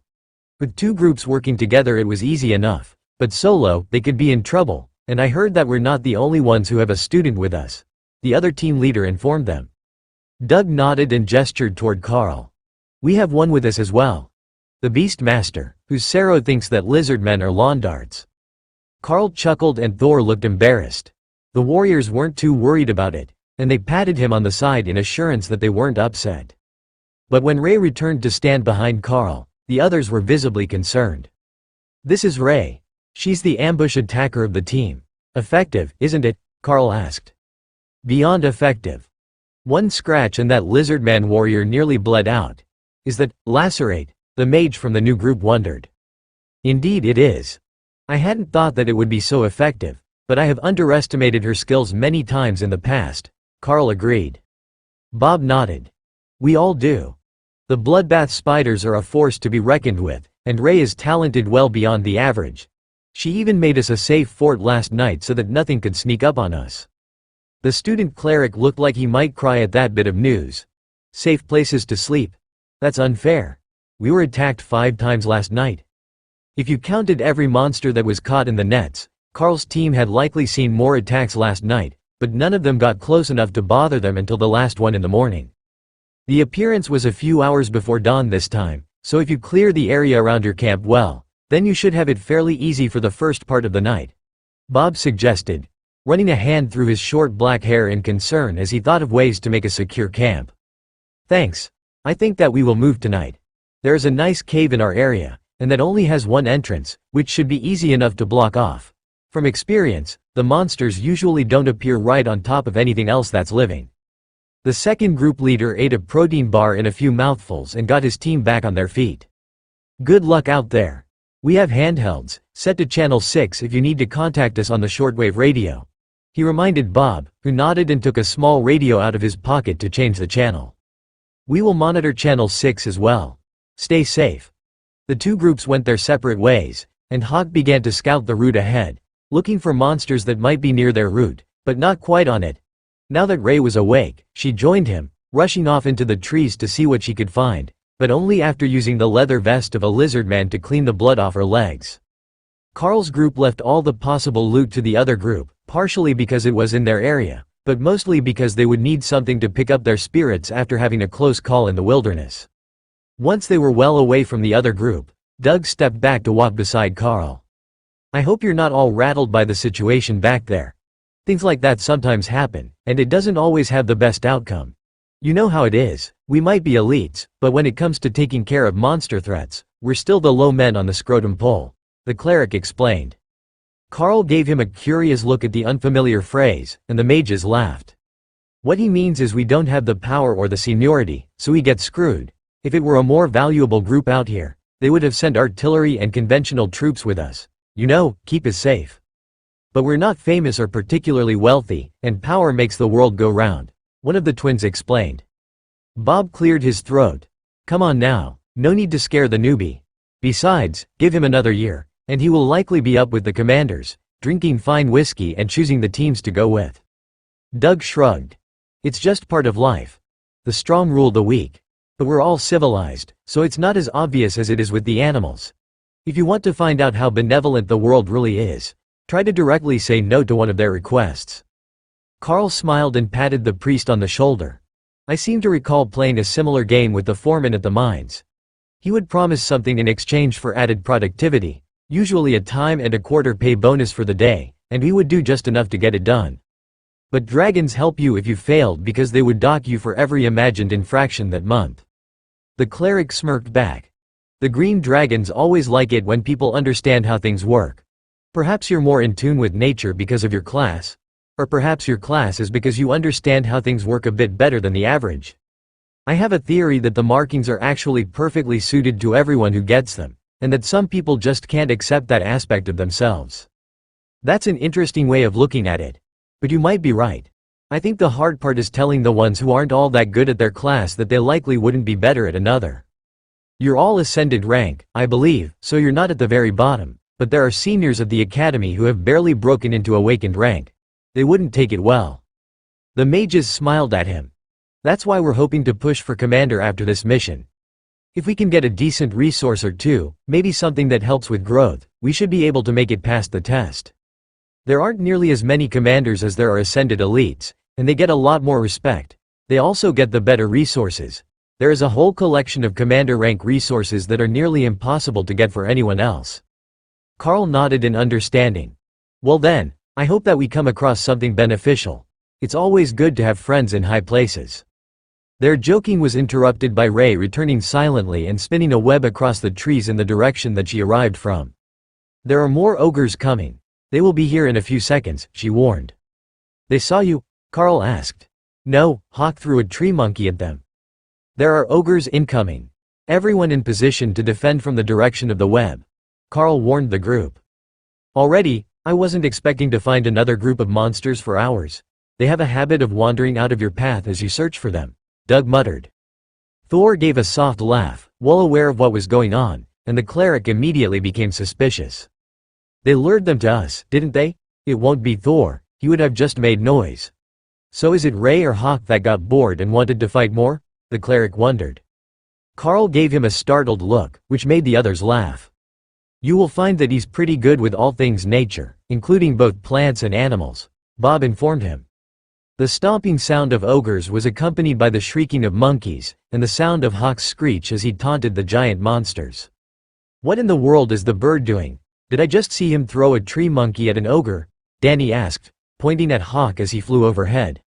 They were in a sparsely treed area, where Hawk could easily attack from overhead, and the group could defend themselves without anything getting in the way, but with enough growth around for the wood golems to easily grab weapons. Most likely.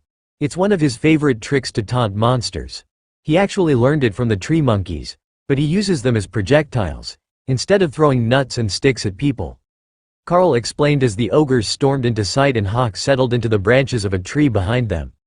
The enraged monsters almost looked grateful for a moment, like they were thinking that the Hawk had lured them here to kill the humans, but then it turned to hatred for the humans, and they pulled out their weapons to attack. None of the blades looked all that special, but there was a ring on one of their fingers that Ray and Hawk both recognized as magic. With only 3 targets, the flurry of spells that came from the human team was overwhelming, and the ogres stumbled to a stop even before Thor hit them with an earthquake and knocked them to the ground to be finished off. That was easier than expected. Bob sighed as he realized that the monsters weren't even going to make it to him this time. I think they're on the weaker side of awakened. Is that normal? I thought that the ogres were supposed to be nearly ascended, Carl asked. Everyone turned to Doug for an answer, and he just shrugged. It varies. There are strong and weak ones, but I don't know enough about them to tell them apart. But what is that magical ring? That might be a useful item for someone. Danny walked over and used her dagger to cut the finger containing the ring off the ogre, then slid the ring free and wiped it clean on a large leaf. There is some sort of inscription on it. Give me a moment and I think that I can translate it. It should be written in the ancient arcane language, she explained. It took her a few minutes to decipher the faded inscription, but when she did, she had to resist the urge to laugh. It is a magical item that is supposed to increase wisdom. Either it is broken or he was in the running for the world's dumbest person to chase Hawk into a trap, she joked. Bob shrugged. It increases wisdom, not intelligence. He figured out that Hawk wanted him to follow easily enough. He just wasn't smart enough to realize that we were too strong for him to handle. The mage slid the ring over her wrist like a bangle, and frowned as she didn't feel any discernible difference. Well, it might add up. Maybe it is a long-term thing that will help with your mana growth, Doug suggested. Once the bodies were cleaned of anything valuable, Doug cast a spell that caused them to sink into the ground, letting the forest absorb them as nutrients instead of leaving the obvious and rotting corpses out to attract more monsters and stink up the area. "This is going to be a long mission, isn't it?" Carl sighed as Hawk updated him on the nearby monsters. There were more than a few, and at least 3 groups of goblins, one of which Hawk was taking care of now. Doug gave him a soft smile. "They always are. But once we have cleared the area, tomorrow shouldn't be as heavy, and then it will just be maintenance. Some days we will barely get anything in an entire zone, and some days will be like this, where we will get dozens of them." Bob led them toward a group of goblins, while Ray joined Hawk in searching out the final group that he had identified. The common rank creatures were no threat to the two of them, and they could move through the forest much faster than the humans. It was just the more powerful monsters that everyone was worried about, but Carl knew firsthand that if the goblins weren't dealt with, they would be an existential threat to the regular townsfolk. A single pair of fireball spells took out the small goblin camp, and Bob paused a moment to mark the location on his map. They were almost to the far side of their zone already, and it was time to start turning back so they would get to their fort before dark. Hawk and Ray were still scouring the area, but something was off. The area was far too quiet. Where there had been a variety of monsters in the area at the start of the day, not even the small ones were around this area. Everyone could feel that something was off, but none of them could locate the source of the wrongness, and no matter how many times the two beasts circled the area, they didn't find anything that would indicate what could be causing the problem. Bob frowned in annoyance. "I will mark this area on the map for tomorrow. It might be a lingering problem, or something about the area's composition that is scaring all the monsters away. We should keep moving, though. We need to finish our route before it gets dark." But the greatest travesty of the day was only now happening, and it was only when they reached the immediate vicinity of their fort that it became obvious. "Some thieving bastard stole my snacks," Ray shouted in Carl's mind as she searched her webs. She could smell another monster, and it hadn't freed the creatures that had been trapped. It had taken advantage of her absence to kill them and take them for itself. "Keep your eyes open. Something looted Ray's webs, and it might still be in the area," Carl warned the group. That's brave.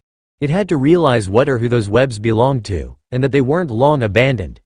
If it was desperate enough to loot them today, it's likely starving, Doug noted. "Or it's stupid and arrogant," Bob added. Doug smiled. "That's always a possibility. But if it comes back to check again while Ray is here, it's in for a bad night. How much did it steal?" Carl waited for Ray to answer as she inventoried her loot and threw the bodies into the beast space. 4 webs, at least 15 small monsters, all common grade, none of them goblins, she replied, outraged. "She says at least 15 small common grade monsters," Carl relayed. For a moment, he thought that the mages were going to say something about those not being valuable creatures, but then they seemed to realize that Ray didn't care about the danger level. She was planning to eat them, and someone had stolen her dinner right off her proverbial plate. So, it's likely not a powerful creature, and it can navigate the webs well enough to not get entangled itself. "We will have to watch for another spider tonight," Doug decided. "And make sure that our fort is secure before we enter. It might have tried to move in, or leave traps for us. Some forms of monstrous spiders have poisonous webs to weaken their prey," Bob added. Ray scurried up the tree and scented the area. "It didn't come up here. But I know the scent now, and I will find it if it comes back to steal from me again. She says it's clear, we can head up." Before they headed up to the fort, an irate Ray had finished checking her catch and returned to her space to have a nap before evening descended, and she went on guard to make sure that nobody else was going to steal from her. She had been active all day, so Carl didn't begrudge her the rest. Thor was returning to his space as well, since he couldn't climb to the fort, and Hawk had already settled into the nest he made in the fort last night. That might be the reason that nothing came up. It would have smelled like Hawk and humans to them, and that would be enough to repel most forms of common monsters. Even in her sleep, Carl could sense Ray's annoyance. The thief was most likely just some common grade monster who saw an opportunity and took it, but she took it very personally. In her space, there were no threats, and things stayed where she put them, so when someone looted her webs in the real world, she was not mentally prepared. Doug prepared dinner again, and Carl relaxed against the wall of the fort as they all waited for the food to be ready. "Aren't you afraid of falling?" one of the mages asked, and Carl opened his eyes to look their way. "Honestly, not really. It's a strange thing, but I don't have any sort of fear of heights. With the durability that I have, I likely wouldn't suffer too badly if I did fall," But here with the wall at my back, it doesn't concern me in the least," he replied with a shrug. "It's got to be a class thing. Even for the warriors, the fear of heights and sense of vertigo is inherited. Bob wouldn't be seriously injured either, unless he landed on his head, but even he stays closer to the middle of the net," she explained. Hawk thought that the whole conversation was funny. Carl couldn't fly, but a little fall wouldn't hurt him. "Maybe you should grow wings," Hawk suggested. "And how do you suggest that I do that?" Carl replied. "Attach them to your uniform. I saw a video of soldiers with a big round net over their heads and they could float. Wings can't be that much harder," Hawk replied with absolute certainty. "That's a parachute. It does let them float fairly well, but actually flying is harder for humans. We're heavy." Hawk lost interest when Carl announced that he wouldn't be able to fly, but the idea was an intriguing one. If he had a hang glider or a squirrel suit like the extreme sports people on TV, he might actually be able to nearly fly and attack monsters from the sky. Hawk would love it. They settled in for their usual watches after dinner, and at some point during the night, Ray woke up to patrol her webs because she was awake and in a much better mood when Carl was gently shaken awake for his watch. "Did you find something good on your web?" Carl asked as he sensed her change of mood.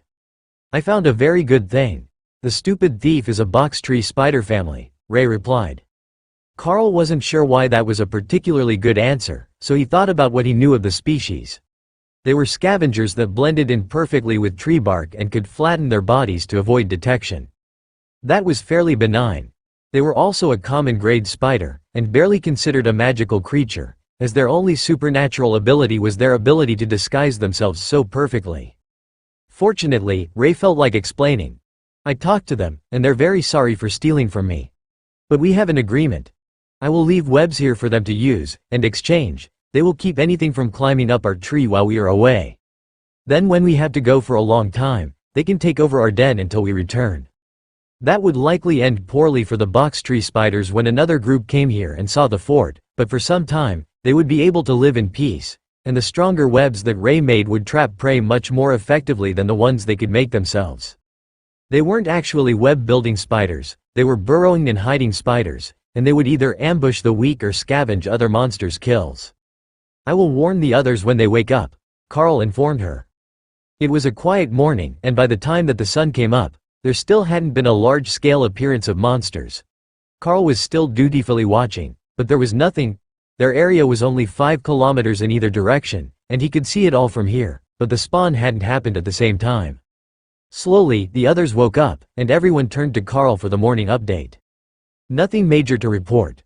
Ray has a working agreement with a group of box tree spiders to look after the tree and the webs while we're away, but the spawn hasn't happened yet. I don't see much of anything out there. There were a few small signatures we didn't get to yesterday, but I haven't seen any influx of monsters yet," he explained. "That's fine. It's not a precise thing. They will show up at some point today. We just need to keep watch on our area and keep the numbers down. If that means we leave later in the morning, we will take advantage of that to get a bit more rest. Can you send Hawk out to scout the edge of the surrounding regions as well? Just in case everything spawned outside our area. If he sees anything, we can radio it to the other teams, so they're not caught by surprise," Bob suggested. "I think so. From 1,000 meters in the air, Hawk can see quite a distance, and he should be able to tell if there are any large monster groups moving through the surrounding zones. 5 kilometers isn't all that far for his eyesight, though he might not be able to track mice from that far away." That made Hawk laugh a little. Indeed, 5 kilometers was too far to find mice from. But it was close enough. He would have no problem finding goblins and wolves. Ogres couldn't hide from him even from 20 kilometers away unless they could hide under the canopy of the trees, and on one side, that wasn't even an option. Hawk headed up to get a proper view of what was going on in the area, while Carl heard helicopters in the distance. The others didn't seem to notice, but it was more than one, and they were coming from multiple directions. "Hey, how often does an area like this get supplies and reinforcements? Do they cycle through a portion of the people every few days?" he asked. "No, why? Normally, there wouldn't be any more activity in the area until we leave," Doug replied. "There are multiple helicopters headed in this direction. Some from there, and more from here and here," Carl explained, gesturing toward the noises. "Can Hawk see them well enough to tell us what they look like?" Doug replied. "He can't see them at all. I can hear them, though. If the seniors from the academy had either a really good or bad time, they might account for one or two of them, but they're coming from multiple directions. Carl informed the others. That is strange. Perhaps there was a delay with some of the teams. Can Carl see anyone else in the area? Humans, that is? Bob asked. 3 groups of humans are active in the distance. The ones we met yesterday, one between us and the camp, and one more on the far side of those, further down the river. I can see their campfire from here. Carl relayed that and Bob nodded before answering. There should be another group beside us, but there isn't. It might be groups showing up a day behind. They might have just reused the same helicopters, so not everyone got picked up on the same day. To keep this level of control on the area needs a lot of people, and there are only so many elites. Once they feel that it is under control, they will move us further apart with larger areas to cover. The surrounding teams were essentially hunting blind, as they had no reliable way to find the monsters within their zones, and they wouldn't trust Hawk directly, but Bob had the answer for that. He relayed the scouted directions that Hawk had given them in relation to the other groups, and they adjusted their search patterns to find the monsters that had eluded them. None of the zones had nearly as many monsters as yesterday, and with Hawk scouting, they could keep a constant eye on their zone for the moment when the spawn appeared. Doug smiled as Bob relayed another set of directions, moving a team just a little to the left to let them stumble upon a hidden enclave of lizardmen. The beasts were just as shocked as the humans, as they had thought that their hiding spot was imperceptible. Perhaps from ground level it was, but it was easily spotted from the sky. Hawk was loving his new role. He got to send people to go fight with whatever he wanted them to, and then watch the outcome while he looked for more targets for him. It felt like he had become a king. The Royal Hawk, deciding the fate of the soldiers on the ground. But maybe that meant he was a general. Could he apply for commander rank because he was a good commander? It certainly sounded logical to him. Carl just did his best to keep the bird on task, and not let him forget to keep scanning their own zone along with the occupied surrounding areas. There was one side of their own zone that had no guards right now, but it also had very few monsters. If there wasn't anyone going to that location, then Bob fully intended to have his group cover it tomorrow, but for now, it was an insignificant threat. The zone was on the far side of them from the nearest populated areas, so if they were going to threaten the towns, they would have to pass by the area that the group was protecting. But the few monsters there weren't showing any signs of motion. They were just settling in to live daily lives, hunt for food and build camps. Then, just after lunch, the sound of helicopters returned. 3 of the large transports were incoming toward their position, flying slowly over the forest, as if scouting the area for threats. Team Mackenzie, this is Extraction 4, come in. Please report your position, the radio requested. That made no sense at all, and Carl quickly called Hawk and Ray back to their spaces before the incoming helicopters could mistake them for threats. This is Bob Mackenzie, we are at 18.3002 A degree N, 64.8252 A degree W, currently engaged in ranged scouting from an elevated position, Bob replied. Prepare for extraction. We are relocating you to a priority zone, the pilot replied. Understood. There is a suitable clearing next to the largest ironwood tree in the area. We will meet you there. Bob looked at the group and shrugged. Yesterday, this was the priority area. They know how heavy the attack was and that we almost lost a team, but today they're relocating us. I don't know what's going on, but I get the feeling that it's time to pay back a bit of our debts. Carl frowned. Pay back our debts? Doug smiled at him. Inside joke. The politicians and billionaires all act like we owe them for funding the academy, so every time they send us on a mission to nowhere, we refer to it as repaying our debts. The twin mages nodded. Non-optional missions, they're officially called. Most elites get sent on one every 2 or 3 years. This will be our 4th, but we've just got that sort of luck. Aren't we already on an emergency call-out? Carl asked, trying to make sense of this dispatching system. We are, and it makes no sense that we're being moved. That's not standard procedure, so either we were specifically requested, or something so extreme happened that this location no longer counts as an emergency. It could be that today's spawn appeared in a different location, possibly closer to a town, or that the danger level of certain areas is much higher than yesterday, and they need more hands. They should tell us when we're on the chopper, but they won't say it over the radio, in case they panic the other teams, or leak information to foreign spies. Doug explained as he packed up his kit to head down the ladder. In seconds, they were ready and headed down the ladder, just as the helicopter came into sight.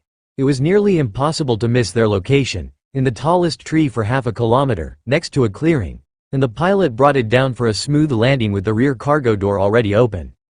If they had needed a sign that this was a rush operation, that was it, and the moment they were all on the ramp, it began to close, and the pilot brought them back up into the sky. It was a good thing that the beasts could all return to Carl's space from a distance, as trying to round them up would have taken more time than this pilot was willing to wait, but the pilot wasn't the real concern here. The overlord-ranked general standing in front of them was, "Welcome aboard, elites. I am certain that you have questions that can wait until after I have finished briefing you," he began. "We have reviewed your combat logs, and have determined that your group was misclassified. Our records show that despite still having a member at the official awakened rank, and no commander rank leader, your group has displayed combat prowess that is in line with a combined low commander rank scenario. Such a threat has evolved in the region, and you are being tasked to take it over, with other teams being sent to fill your zone, as well as the empty zones near you. Here is what we know so far. We have confirmation of the priority target Eden Mage, but it is not at the ascended rank as first believed, it is a commander rank monster. The regular military units have been positioned to contain it, which has left holes in the defense, which still contain a number of commander rank threats, including ogres and hill giants. Your team has both a beast master and a golem mage, who our data suggests should be capable of handling ascended rank threats unaided. So, with that in mind, we upgraded your team's status. Is any of this unclear? Carl shook his head in dismay, while the others answered verbally. No, General. Excellent. You will be under the leadership of the Bureau of Public Safety once you reach your target. We are only the transport and bearers of good news today. Now, expect heavy combat from the moment that you arrive. The spawn today was heavier than usual, and the teams were already relocated. The general announced. The whole thing sounded like a bad joke to Carl, but there was still a chance that this could work out for them. High-grade food was vital to the rapid growth of the beasts, and commander rank meat wasn't easy to get. A few giants and ogres would keep Ray and Hawk stocked for months, and they would just need to find something suitable for Thor. If everything went as anticipated, Carl believed that they could make it fully into the ascended rank before the mission was over, and then he would be considered on par with the rest of the team, not a charity case or a burden the next time that there was a mission. As they approached the area, Carl realized that the general hadn't been joking about being under heavy attack from the moment that they landed. His sharp eyes could see that there was a group of giants tracking the helicopter, running through the woods after them as the pilot announced 30 seconds to the landing zone. "We've got giants incoming from the south. Bob, do you want Thor with you?" Carl asked as the door began to open. "Do it. Don't send Hawk outside until the helicopter leaves, though. Let the monsters chase just one flying target." The warrior agreed, determination flashing in his gray eyes. The general looked shocked when Carl called Thor out onto the platform beside their lead warrior, and even more shocked when Ray came out to stand beside him at the back of the column. "Go go go," Bob announced, jumping from the helicopter 5 meters from the ground. Carl grabbed the mages, one under each arm, while Doug jumped on Thor's back as they leapt from the vehicle, right into a grassy clearing, where they could see the giants approaching. Doug hopped off Thor's back, and the Cerro spun around to smash an earthquake with his tail, causing the giants to stumble, while the mages called out the golems and erected barriers over the group, Thor and Ray included. Ray darted into the trees, moving to flank the attackers, while Carl threw a flurry of rend attacks at the slowed giants, and Bob created a circle of light around them that caused the giant's skin to bubble as if burned when they entered. He took the brunt of the first attack with his shield, nearly knocked to his knees, while Thor was slid backward as he parried with his upper horns.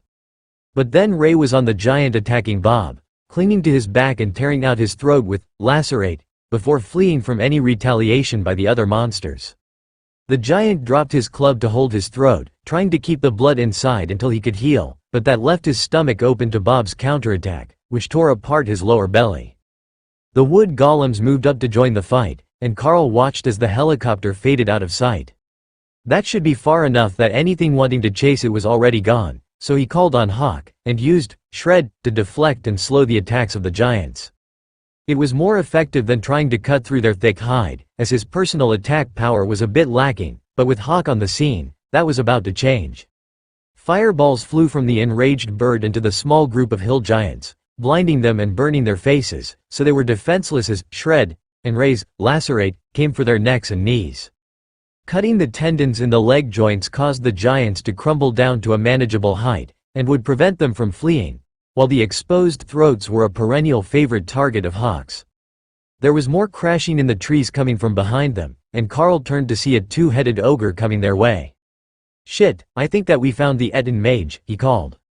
Doug looked back for an instant and frowned. "Take care of it. That's not the one they warned us about, it's not even full grown yet." It was 4 meters tall. What did the cleric mean it wasn't full grown? But Carl turned to face it, using Rend to deflect its first attack over his head, and then the attacks from the second hand cut deeply into its side. Doug was right, this was an awakened rank beast.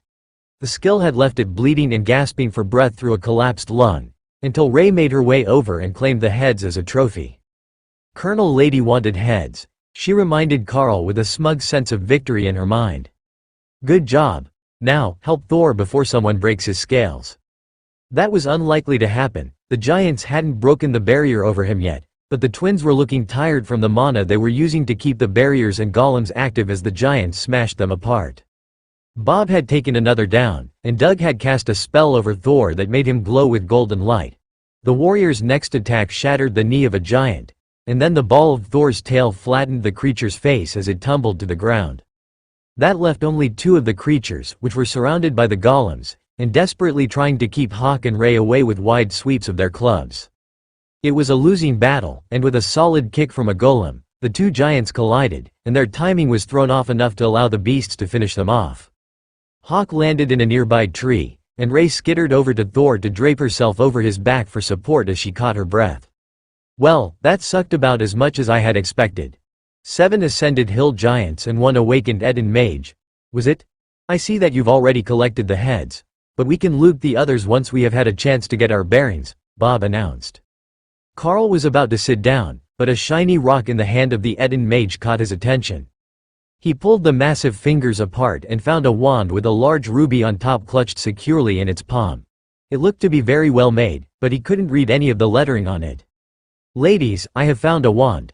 Take a look and see if it's any good for you," he offered as he finally managed to remove it from the death grip of the Etten. There was a pouch full of coins and rocks at its waist, but nothing else of use. Still, it was a wand, and that was better than anything else they'd found so far. Danny passed it to Donnie, who was better with barriers, and she carefully examined the inscriptions. "Now this is a find. It's a wand of fireball. It has limited uses, but it is rechargeable. Think of it like prepaid magic," she explained. Ray pulled the Etten's body into her space and strung it up in a web for later, while the rest of the group began to disperse and check the bodies of the giants. "We're in the loot now, boys," Doug laughed a few seconds later. He had pulled a bag from a giant's waist, revealing a large amount of gold in the form of crude coins, as well as a magical dagger that would be a proper sword in the hands of a human. Meanwhile, Bob had removed 2 magical rings from the giants, and a pair of gauntlets that no human could wear. The mages were the only ones who could properly identify the items, as they were the only ones who could read the language of the inscriptions, but anyone could sense that they were magical items. Thor was uninterested in the majority of the loot, but there was a spiked helmet on one of the hill giants' heads that he was staring at with longing. "Is the helmet magical?" Carl asked. "It is, but it's huge. Unless we need a new cookpot, it would be a real pain to try to bring it with us," Doug replied. "I want it," Thor insisted. Carl walked over, and intending to humor his sorrow, he removed the helmet from the giant's head. Thor thumped his tail down into the helmet and gave a soft bugle of joy as the impact seemed to mold it around the ball of his tail. A half-dozen more hits, turning his tail as he did, and now his spiked tail had spiked metal armor around it. "Well, that's one way to do it," Bob laughed. "If it makes him happy, armor is armor," Doug agreed. "Metal smashing tool," Thor declared. Carl continued to search the bodies, piling up the gold and gems that they were carrying. It would be split between the group members when they finished the mission, and 10 kilos of gold was no laughing matter. You could buy a very nice house in the city, or 3 in a town like Carl grew up in with that much gold, and that didn't even count the gems. If they were going to keep sending him on missions with rewards this good, Carl wasn't going to complain at all about being asked to fight. With the rest of the loot sorted, Carl picked up the metal gauntlets that one of the giants had been wearing. He was admiring the craftsmanship when Doug came over and pointed to the inscription on the cuff. Gauntlets of bestial strength. That's why that first attacker hit Bob so hard it nearly folded him, he explained. Carl stuck his hand inside, wondering what it took to activate the ability. Then, with a flash of golden light, the gauntlet shrunk, and the second one appeared on Carl's other hand, perfectly sized to his body. "What was that? How did you do that?" Doug gasped. Carl could only give him a confused look, and marvel at the power that he could feel flowing from him to his pets through the gauntlets. His own strength felt massively improved, but the effect wasn't just on him, it was increasing the strength of his partners as well. "Well, I guess I'm keeping these. You can take it out of my share." Carl laughed in delight as the feeling of overwhelming power flowed through him. The loot was quickly split between bags, with Carl and Bob carrying the gold, while the others picked an item to either wear or put in their bag. The wand of fireball was hung from a belt, while the oversized rings were dangling from necklaces, which the others assured Carl was close enough to activate their abilities. They weren't major magical items, and they were all to increase strength, which was the only thing that the giants truly valued. But when compared to the base strength of a petite mage, it was a considerable increase. The extra strength would make it easier to move through the woods, especially with their gear on their backs, and it would leave them less exhausted at the end of the day. "I think I found the hiding spot of the ogres. There is a cave over here, carved into a hillside," Hawk informed Carl after a few minutes of searching. "Well, we've got our next target. There is a cave in the hills that Hawk thinks has ogres. Are we all ready for this?" Carl asked. The group collectively sighed and prepared to move out. They were going to have to put in work to clear a zone in half a day, as it wouldn't be safe to rest overnight if they didn't. Normally, it wouldn't be an issue, but there was the underlying knowledge that they could come across a commander-rank beast in this area. It was explicitly stated when they were assigned here. None of them had much experience with that, and never before in a group that didn't have a commander-rank leader. Bob followed the direction that Carl pointed, and then spotted Hawk circling over the cave. That was enough to guide them to their target, with Ray and Thor sticking close to the group, in case there was something that Hawk missed or failed to mention. As they approached, the stench of unwashed bodies assailed their nostrils, and the sound of arguing in an unknown language slowly became audible. "Golems first. Attack them and draw them back out," Bob whispered as the cave came into sight. There were definitely either giants or ogres in there. The only question was how many and how strong were they. Ray settled into the grass next to Carl, who was hiding behind a tree like the rest of the team as the golems approached the cave. The stomping noise of the large wood golems was unmistakable, and Carl heard the roars of rage that something dared to approach the cave that the monsters had claimed as their own. A massive club came flying out of the cave entrance with such force that it knocked a golem to the ground and continued on to shatter a tree to Carl's left. "Shit. I think we found our commander-rank giant," Bob whispered. "Ray, circle behind the cave entrance, so you can attack the back of whatever comes out. Getting hit with one of those clubs won't end well, so wait for the last of them to come out, and make sure you can retreat up the cliff if they turn on you," Carl instructed. The golem was rapidly repairing itself as Danny poured mana into it, and Donnie had layered them with a fresh barrier, while Doug cast that enhancement spell again, making the golems look more complete and armored. 6 giants rushed out of the cave, bent over at the waist to fit through the entrance, and the golems attacked, striking them with vine whips while Hawk attacked from overhead, raining shred attacks down on them. The last one out was half-grown, only a little larger than a lizard man, or twice the size of Bob. That was Ray's sign to attack, and with a deft pull of her web, she roped the monster by the throat and pulled it up into the air, out of the reach of its kin. It couldn't even make a noise as it was abducted, but the giants were too busy to notice anyhow, as that was the moment that Bob chose to charge. "Forward," he shouted, charging with Thor at his side. The mages and Doug didn't leave the trees, but Carl moved up into the open, where he could get a clear line of attack on the giants while they were engaged with the oversized wood golems. Multiple rend attacks kept the giants annoyed and distracted, so they couldn't focus on the incoming forms of Bob and Thor. The muscular scaled body of Thor slammed into the one on Carl's right, and a twist of his head took the giant's legs out from underneath him, dropping the massive monster on its back, where it was pummeled by a golem, while 2 more tried to push the attacker's back so it could regain its footing. But that left them vulnerable to Hawk, and the wounds were rapidly adding up, weakening them. The first of the golems was smashed out of existence a few seconds later, and the largest of the giants turned on Bob, smashing at him with its club. He rolled to the side, narrowly avoiding the strike, but keeping his guard barrier intact. "Ray, when you see an opening, help Bob. Hawk, help Thor," Carl instructed. Thor was fighting two giants, while two golems worked to kill the prone giant, and the last golem was barely holding on in a 2-on-1 fight against the giants. Carl focused on that fight, putting all his power into Shred, which shimmered with power as offensive optimization altered the spell to better cut through the target. The strike caught one of the giants across the face, blinding it in one eye and leaving a gaping slash from its ear to the middle of its chest. But the creature didn't seem to even register the pain, and the wound was slowly closing already. That wasn't good. If he couldn't do enough damage, it would just heal and keep fighting until the mages were exhausted and the golems dropped. A shrill shriek filled the air as Ray came hurtling past Carl's face, involuntarily headed for the cliff. She twisted at the last instant, but Carl could see that she was injured and limping on the left side. A glance left showed that the commander-rank giant was in much worse shape, and she had nearly torn his heart from his chest when she landed on his back, but the giant had managed to grab her and throw her before Bob could stop him. Green healing light glowed around her body as Doug took action, and a barrier shimmered back to life around her body, bringing the bloodbath spider back into the fight.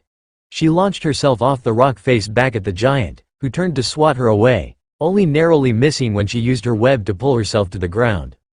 The move turned his back on Bob, and the warrior glowed with golden light for an instant as he drove his blade into the creature's chest from behind, using the gap in the creature's armor that Ray had torn.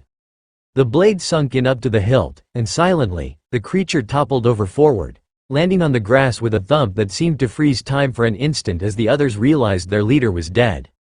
With him gone, they had lost their strongest chance at winning, and now there were two more attackers free to rescue the beleaguered golem, while Thor fended off the attacks of two others. Both his lightning barrier and Donnie's magical barriers were being broken and renewed every few seconds, but the giants were bruised everywhere and limping, while bleeding from multiple puncture wounds. The prone giant was finished, and the fight was over in the next few seconds, as the survivors of the giant clan were surrounded and torn apart by golems and lacerate attacks. "Head count," Bob called. "No injuries in the back lines," Doug called back. "Minor wounds on my side," Carl replied. With a smile and a sigh, the warrior sunk to the ground, still enveloped in healing light. Doug made his way forward, looking much older than he had a few minutes ago, a weariness that could only have come from mana exhaustion. "The mages are barely mobile. We need to find a safe spot to hide for the night," the cleric informed his brother. "Get them loaded onto Thor if we have to. Staying here is too dangerous. We will go a kilometer or so, and then find a spot. Can Hawk scout for us?" Bob asked. Hawk was already started, so Carl nodded, and began to check the giants for loot. There was absolutely nothing on them but their weapons and crude armor, which was now utterly destroyed. There might be something in the cave for them to take, but Carl got the feeling that these giants didn't have much to take in the first place. "I will check the cave and meet you here in a minute. Thor, help the ladies onto your back. They need the help to get to camp," Carl informed the others. Doug gave him a weary thumbs up as he collapsed back to back with Bob, not even having the energy to go back to where the mages were sitting. They had come much closer to death than anyone was willing to admit, and even one more minute of combat would have left the casters comatose, while the front line was left on its own with no healing and little ranged support. Carl checked the cave, and gathered the few coins that the giants had gathered. There were numerous trophies in the cave, along with rancid meat and an incredible number of bones, but nothing of real value. He shook his head as he returned to the group and noticed that Ray had moved the commander-rank giant into her web as a trophy, and then helped the mages up onto Thor's back. "How are you still mobile? You burned as much mana as I did, and I'm half dead here," Doug asked as Carl helped him to his feet. "Refreshing lightning. It's Thor's specialty. It recovers stamina and mana, with a slow healing effect. While I burned a lot of mana, I also recovered most of what I used. I don't have a skill that uses significantly more than the lightning barrier recovers, so it takes a while before I'm burnt out. Thor is the same way. He can go half the day at full output if he doesn't get hurt too badly." Thor was still limping, and some of his scales had cracks, but he was in better shape than the mages, who looked grateful for the lift. Carl slung their packs across Thor's upper pair of horns, and Bob helped Doug get mobile again. The casters had taken the worst of the exhaustion, while Bob had taken a heavy beating. Ray was still in rough shape, and she retreated into her space to rest and recover, while Hawk scouted for a good spot to hide for the night. They were just starting to leave when one large ogre with a stupid smile on his face walked into the camp, holding a dead iron tusk boar by its hind legs. It looked very proud of itself, and it was calling out for the giants, until it finally registered what was going on. Carl stepped forward, sword in hand, and lopped its head off from 10 meters away with a single, shred, attack. "I've had quite enough fighting for one day, but I'm keeping that boar," he muttered as he tossed the carcass into the space for Hawk, or for the group to cook later. "I've got a spot. Not quite a kilometer, but up in a good tree. As long as Ray is up for it," Hawk suggested. "Not too far up a tree. I will have to carry the mages up the ladder," Carl reminded him. "Got it. It's still a good spot." It was slow going for the first few minutes, but Doug was slowly recovering, thanks to his own magic refreshing him, and Bob didn't have to support him anymore. Hawk had picked them another redwood tree, but this time they weren't going to the top, just up far enough that the giants wouldn't be able to get to them. It would still be quite the climb, but Ray was feeling a bit better after a half-hour of rest, and she was ready to make another fort. "Just keep it simple. We're going to have to move on again in the morning, and I don't know if we will be back. Just enough to let us sleep in peace," Carl reminded her. Today's version was much smaller than the opulent fort she had made the last time, but it was big enough for them all to lay down, and it was well hidden far enough up the tree that the giants wouldn't be able to hit them unless they threw their clubs. Doug had a plan to prevent that as well. He used his magic to create a set of herbs that he scattered over the floor of the fort, and on the ground around the tree. "That will mask our scent for the night. If Carl and Bob carry the mages up, we can get dinner in us and sleep. Same watch schedule as usual," Doug explained. The mages complained, but didn't actually stop the two from picking them up on one hip and carrying them up the ladder. It was a bit tricky to climb with just one hand and carrying an extra burden, but they were fairly light, and as soon as Carl was in the fort, Thor returned to his space for the night. Bob gave the group a weak smile. "I guess we can confirm that this group has commander rank battle power now. I have sent in the battle results and location to the battlefield command, but they haven't responded yet. There were too many battles today for them to process them all right away, but we should have some good rewards coming to us when we get home. Now we just hope that the next time we come across a cave full of giants, it's not that messy." "Amen to that. We had the dragon's own luck to make it out of that without losing any gear," Doug agreed. Carl's regretful sigh reminded the others that he wasn't as experienced as they were in the wilderness. "In case of emergency, we have a potion that will give us a burst of energy. Not mana, just physical energy. The idea is that you drop all the weight you can and run if you have to use it. Flee and live to fight another day. But that normally means losing all your gear." Carl nodded his head.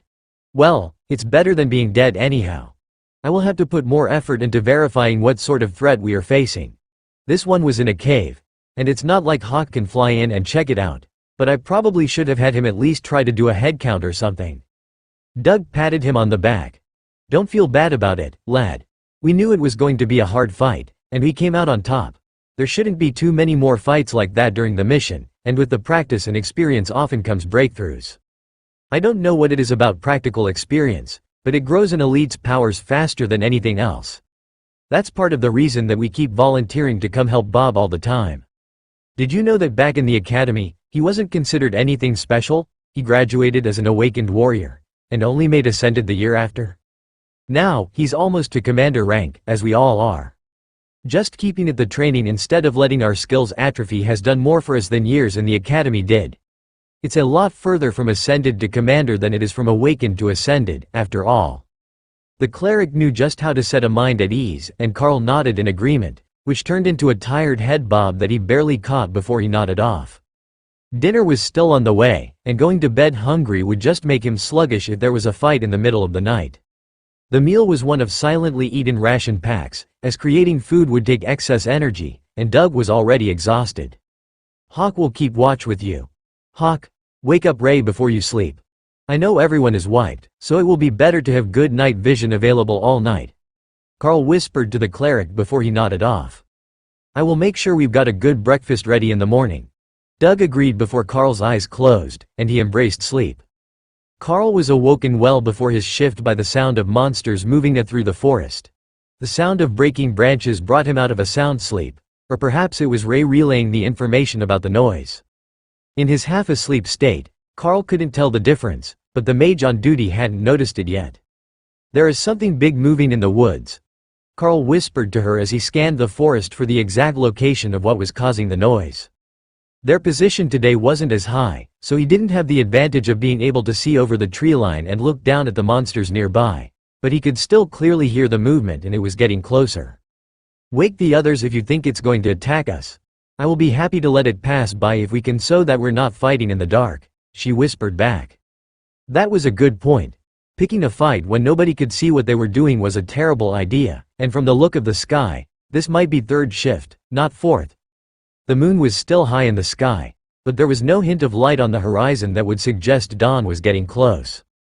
Ray was up in the tree with them, and after a few seconds, she tapped Carl on the shoulder, bringing his attention to movement in the distance that could only be spotted as a bit of warm thermal imaging through the trees. A small group of hill giants were moving around, snapping trees and then retreating. "I have found them. Hill giants making a camp." The noise was them breaking off small trees for their fire, Carl whispered. "In that case, we will likely be able to see them soon. They rarely hide their campfire, as it brings prey to them," she replied grimly. Most monsters were afraid of fire, but then Carl realized what she meant. Fire attracted humans. Their campfire would bring groups of elites and soldiers to them, for the giants to kill and eat. They weren't getting any closer, but they weren't the only thing moving in the woods, and after a few minutes, Carl noticed that goblins were also drawn to the fire, possibly thinking that it was a camp of humans. "There are goblins on the move, toward the giants. Nothing is coming our way at the moment," Carl updated the mage on duty. "I've just started my watch. Do you want to switch? Wake my sister next, and I will take your watch," she offered. "All right. Sleep well. I don't think that we will have problems, but it's easier for Ray to explain to me than to anyone else," Carl agreed. "Can I kill the ones that smell good?" Ray asked hopefully after watching another group of goblins headed for the giant's fire. "If they're weak enough that you can take them out without being spotted or causing a ruckus, we don't want to draw the monsters away from their party," Carl replied. That was good enough for her, and Ray watched carefully for monsters that weren't goblins or other green things. The lizard men weren't bad, and they struggled nicely in her web, but none of the green things made her top prey list. The commander rank hill giant definitely did, and she was looking forward to getting another of them in the morning. They wouldn't be difficult to find, as the fire was now clearly visible from their resting spot, and the sound of monsters arguing, or whatever they were doing, was loud enough that when Carl woke the next shift, she could hear them. "How long has that been going on?" she asked. "Nearly 2 hours now. Ray woke me up when the hill giants got close, and I switched shifts with your sister. Wake her up for last shift of the morning. The light should attract all the monsters in the area, but I'm not certain what we will be able to do about it now that there are so many. I have seen 2 groups of goblins headed for the giants, plus at least 1 group with hobgoblins, and Ray intercepted a small group of awakened rank ogres. But we can't see anything coming from the other sides, only what is close enough to be within sight or hearing range of our location," Carl explained. "All right, get a few more hours of sleep, and we will work on a plan as soon as it starts getting light out. Prepare for a short night in case we have to run." Carl tucked himself back into bed, and only briefly noticed when Ray returned to her space to sleep, letting Hawk take over so that they were all well rested when the sun came up and things inevitably got dangerous. Not that she was worried that their location would be spotted. Doug had done a good job of blocking their scent, but because someone was going to have to deal with that group, and unless all the monsters had left the nearby woods to join them, there probably wasn't going to be another group to help. They had all been relocated here because of the dangers of the area, so there were no extra groups around. He was shaken awake by Hawk just as the others began to get active for the morning, preparing the breakfast ration packs, so the smell of cooking didn't attract monsters. "There are ogres all over the forest, but nothing close to us. I took a flight earlier and the giants' camp is big, but weak. Plenty of goblins, only a few other things with the giants. No big boss giant this time that I can see, and I didn't see a cave for them to hide in." Hawk was being extra vigilant today, after having missed the power level of yesterday's fight. It had been an excellent learning experience for him, and you could never be too prepared for a battle. You could be too scared, or too cautious, but never too prepared. Bob motioned for Carl to come closer as they whispered their plans. "We had Hawk try and explain the situation, and it sounds like the giants are the only major threat there. Does he think that we can take them in a fight without getting injured? Or should we start further out and clear away the other monsters in the forest first? Their lead warrior asked. Carl considered Hawk's description for a moment. There is no commander rank leader, and the giants don't outnumber us. But there are countless goblins, plus some hobgoblins and a few ogres that decided to join them. From his description, the ogres sound like weaker ones that needed protection. There are a lot of other ogres in the area as well, but not at the camp, Carl explained. The rest of the group silently waited for Bob's decision. They all knew their capabilities, and he had the most practical experience, so when it came to the final decision, they usually deferred to him. Alright, we will go for the camp and blitz it. Wipe out as many of the smaller monsters as we can right at the start, and then focus on the giants and anything at ascended rank. Bob announced after a few seconds of staring at the map. Eat up, and then we move out. Doug agreed, before filling his mouth with oatmeal. The group silently climbed down the tree and followed the noise of the monster camp toward the location the giants had picked as their base. The ogres were still avoiding the area, as Hawk confirmed, once he started his overhead surveillance. 50 or more goblins, 10 ogres, 20 hobgoblins, and 4 giants.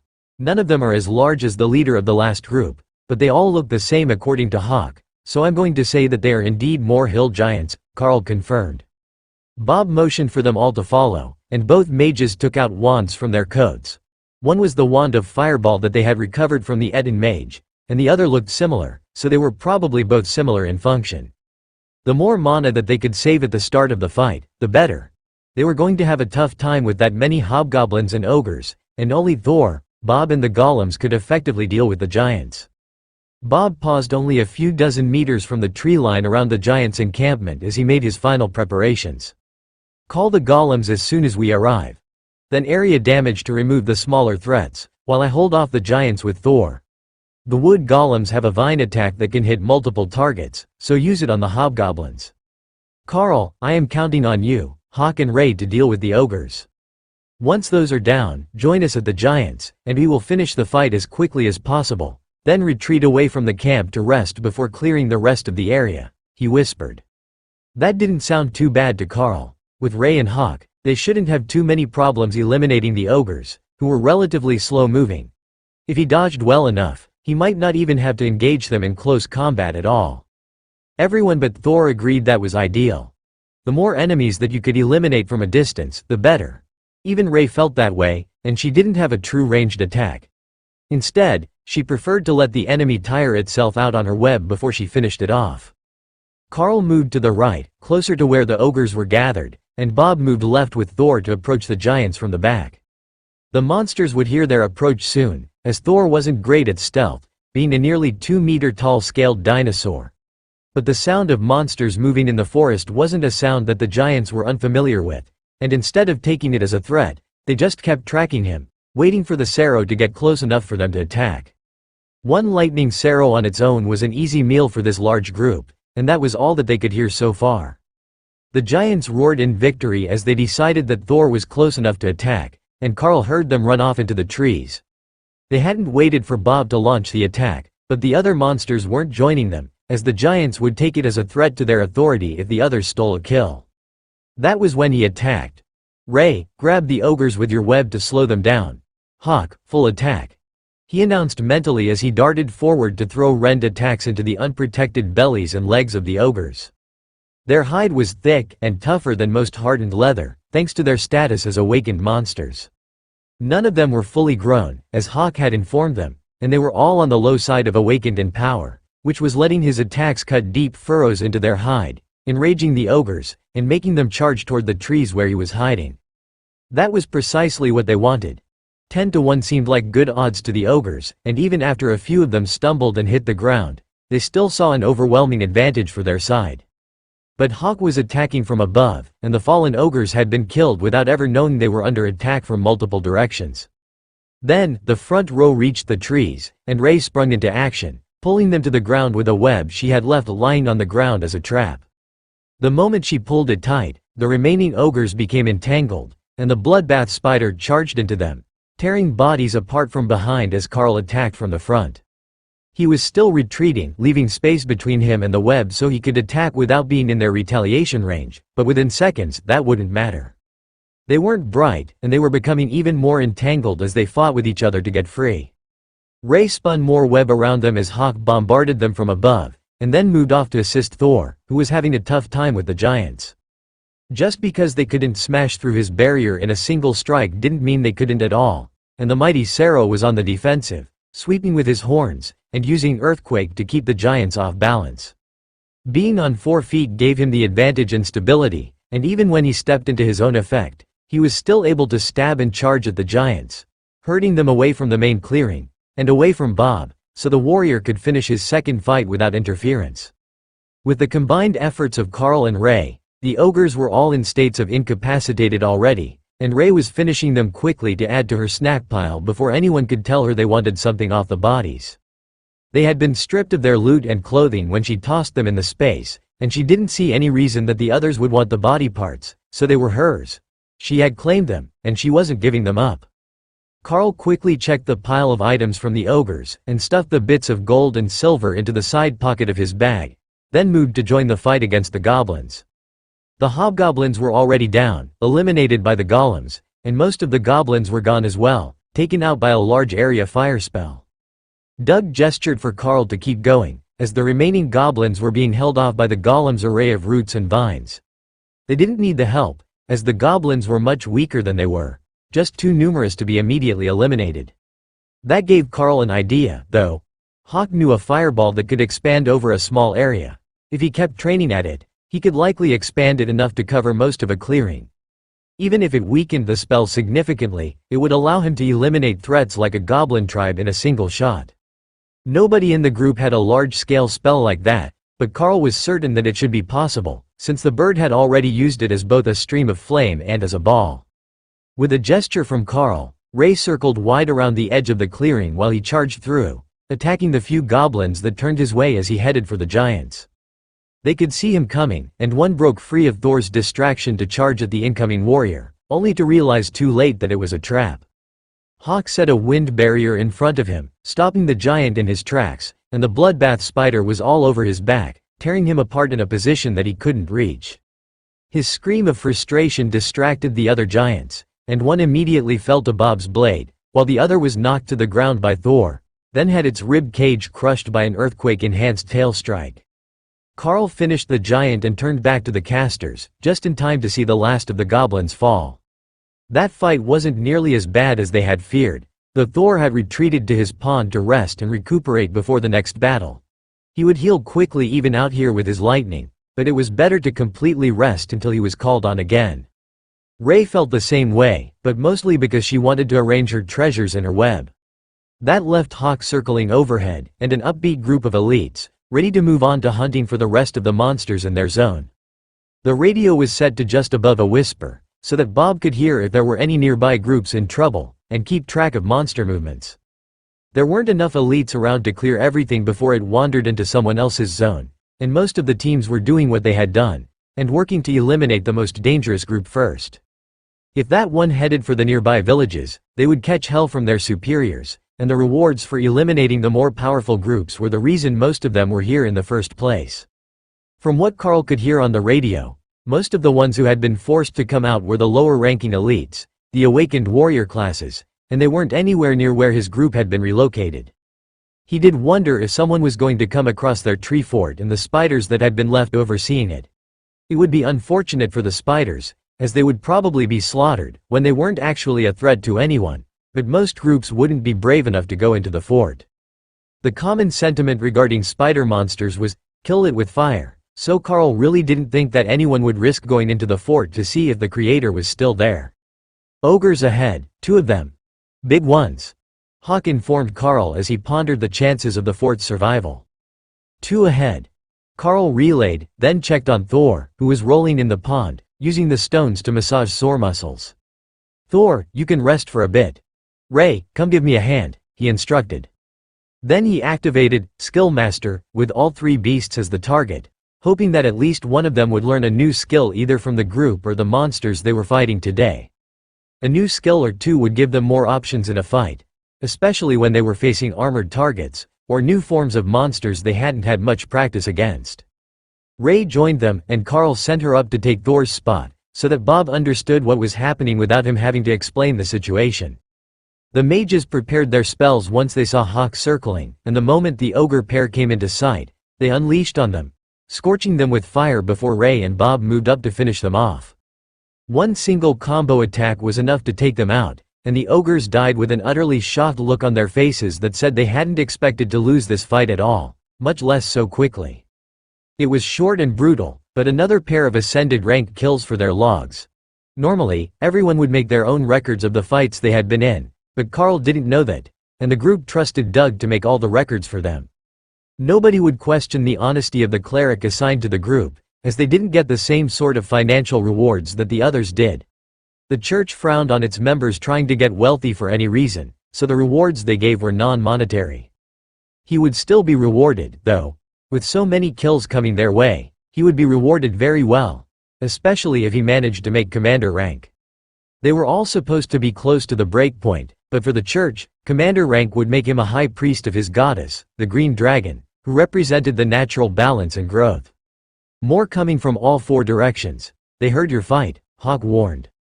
We've got incoming from all four directions. Hawk will update as they get closer, Carl informed the others.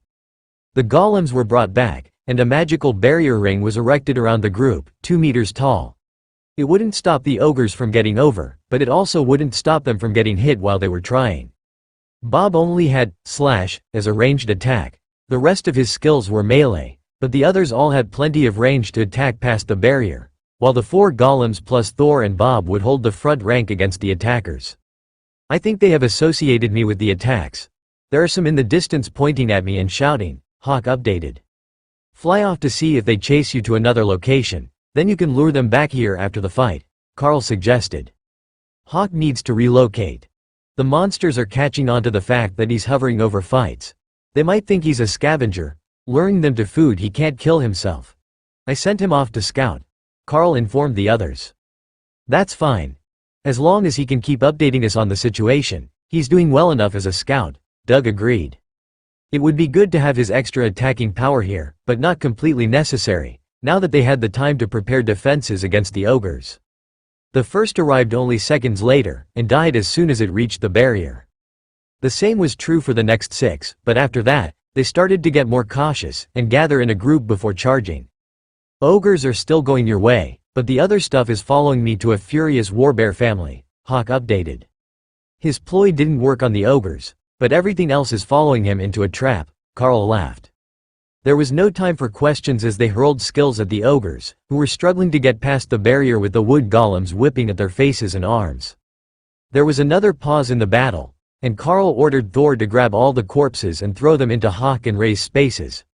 They could deal with them later, but they were starting to pile up against the barrier, and it was getting to be too easy for the new arrivals to jump over. A short pause allowed everyone to rest for a moment, and Doug passed around some sort of crispy squares, something between a peanut brittle and a brownie. Carl felt his energy level begin to rise a bit faster as he finished eating, then washed it down with water from his canteen. No more ogres coming, but I'm on my way back with what is left of the others, Hawk updated. Hawk is incoming with the remainder of the other monsters chasing him. I guess not all of them fell for the trap, Carl informed Doug, who was giving a sad look at his favorite sword hand glove, which had ripped during the battle. Bob pocketed the glove for later repair and picked up his sword. Hawk flew overhead and right past them, leading an enraged crowd of monsters that were periodically throwing rocks and spears at the low-flying bird. Whatever he had done, they were beyond enraged with him. It was just the lizardmen left, which Carl assumed was because they were the smartest of the monsters that had been following him, but their rage made them slow to react, and they were nearly eliminated by the mages and the golems before Carl could even get a second shred off. Once they were gone, Hawk returned and vanished into his space to take a quick break and get a snack before continuing to scout. Are the rest of the monsters in the immediate area gone? Carl asked, just to be certain. All gone. Fed them to an angry warbear. Don't go into the river bottom past the cliffs outside our zone, she is mad. Hawk says he lured the others outside our zone to a warbear den. They're gone now, but the warbear is not impressed with us, or life in general, so stay away from the cliffs and the river bottom, Carl relayed. Bob grabbed the radio to warn the team in the area. The warbear was a native monster, and not the primary goal of the mission. In fact, they killed any other monster in their territory, so they would do the team's job for them if anything strayed too close. Even the bravest of teams didn't like to tangle with them, as the bears were even more durable than most armored monsters, and they were notorious for holding a grudge. The mages let the barrier down so that the magic wouldn't attract any more monsters, and Bob signaled for the group to get moving. He was leading them back toward the fort they had built the previous night, even though they hadn't finished the full sweep of the area yet. They had probably killed everything in the area, but Hawk would double-check while they walked back, after he had rested enough and nothing was looking for him. As with the other zone, their assigned area was not large, and the threat level would vary, so it was best to get your rest when you could. We will return to the fort for lunch, and let Hawk scout while we rest. Then he can return to his hiding spot to rest so we don't end up causing the monsters to stampede again. It feels like we cleared this area fairly well, but you can never be too certain, and the monsters are always moving. Bob explained as he got the group moving. Hawk happily made another round around the area, being sure to keep well away from the home of the warbear, in case it tracked him back and decided to knock the tree down to get to him while he was sleeping. Carl sensed the bird's thoughts and shook his head in dismay. If the warbear could so easily take out everything that was thrown at it, then it meant that the matriarch of the clan was probably a commander-rank beast, much tougher than the hill giant they had fought thanks to its nearly impenetrable hide. That was not something that you were supposed to upset, at least not if you didn't have the brute's strength to convince it to back down. The fort was empty when they returned, and everyone settled in to rest weary muscles on the soft silk netting. Hawk returned only a few minutes later with confirmation that there was nothing worth mentioning in their zone, so they were safe to relax for an hour or two. The smell of cooking wouldn't draw anything in from this distance, so they didn't have to eat more of the ration packs. Should we set up another spot up at the top of the tree so that we can see more of what is going on around us? Even having Hawk in a nest at the top of the tree will give us much more visibility when something comes near us, Carl suggested. That's not a bad idea. The tree is large enough to move and get a better line of sight, but being lower here also helps us see what is at ground level, instead of having it blocked by leaves, Bob replied. Doug nodded in agreement. You can see a lot more than we can, so it's better for the watches if we're low enough that everyone can see the ground. With a bit of luck, we won't have to leave here again today. We can just wait for the monsters to appear again and then go deal with them.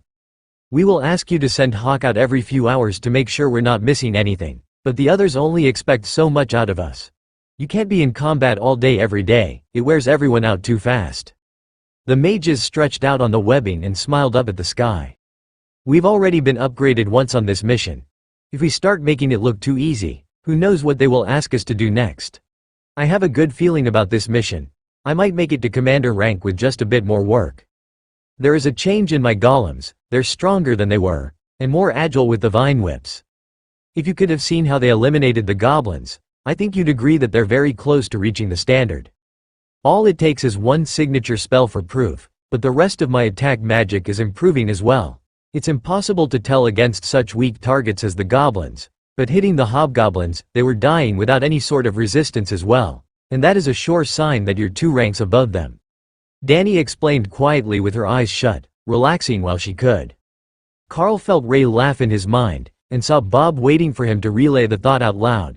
They all had to think he was a bit odd, but it was somewhat like having earphones in, where only you were hearing one side of the conversation. Ray questions the standard of things just dying when you hit them. She seems to think it's not that impressive, Carl joked.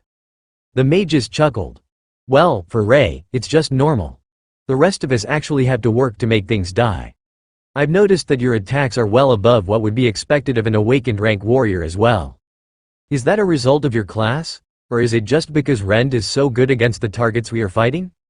Carl shrugged. It's a bit of both. Rend is good against fleshy targets.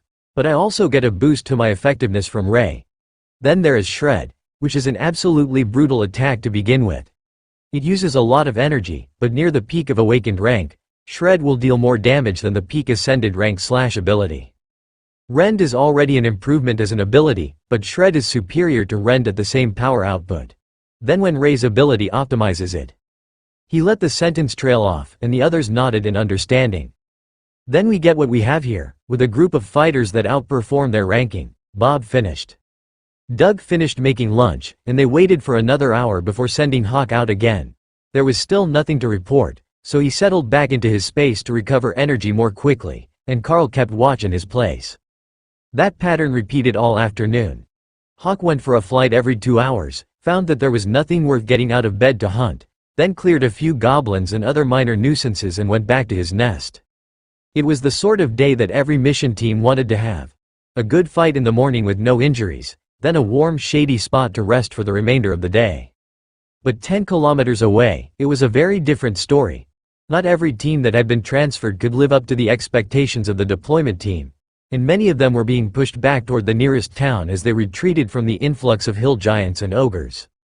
The radio had been at a whisper all day, and they had heard the movements, but no distress calls, and certainly no emergencies close enough that they would be able to respond to them.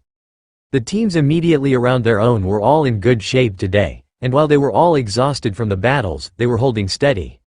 As night settled over the forest, they began their usual rotation, with Ray out to help the others keep watch, and Hawk sleeping in his space until the last watch, when the sky would be light enough that his vision was no longer limited. While Carl was resting comfortably in the fort that Ray had made for them, Dana was having a much different mission experience.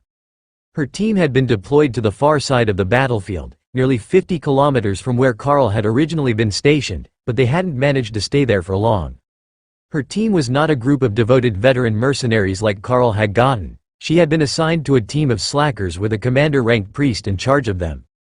They treated the mission more like a prison sentence, complained constantly about every task they were assigned, and during the first battle were nearly outsmarted by a group of goblins.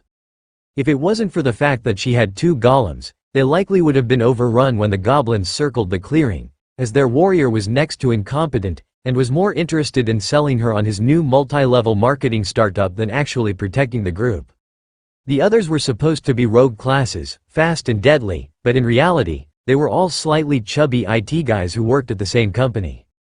In short, the entire mission was a nightmare, but they had to keep moving because their group was so loud that it continually drew monsters to them.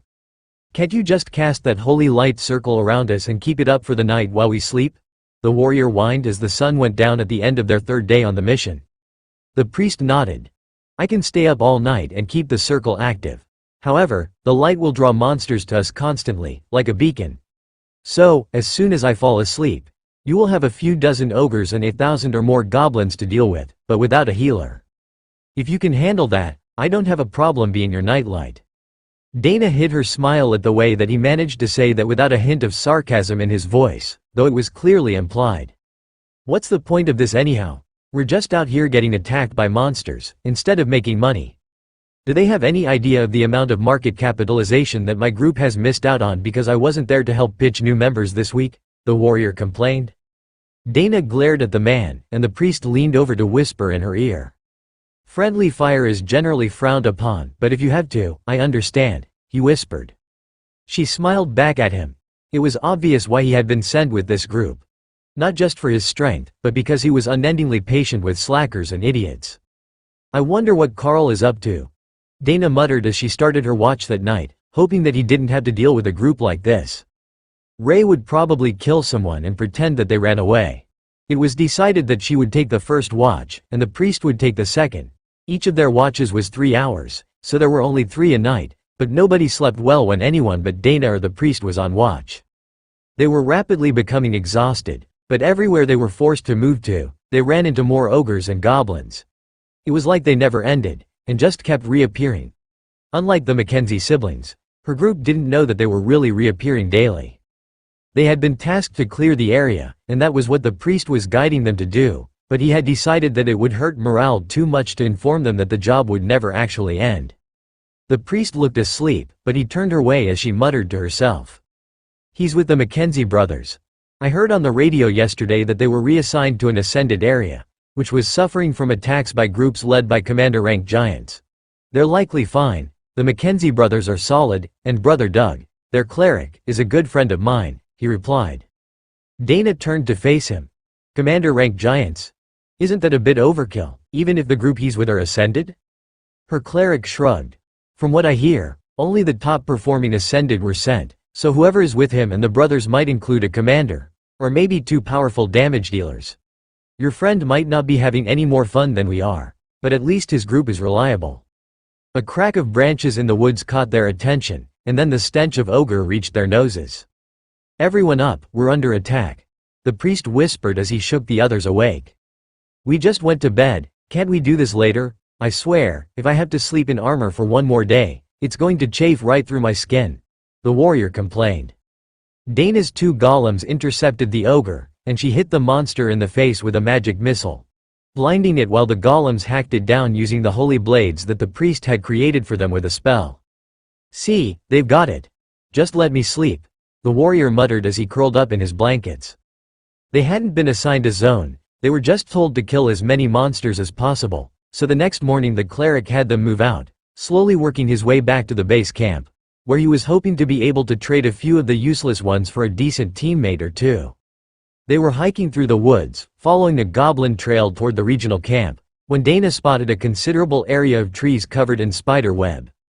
The strands blended into the surroundings, but the scent of blood and the Academy body lotion that Ray preferred for Dana to wear caught her attention.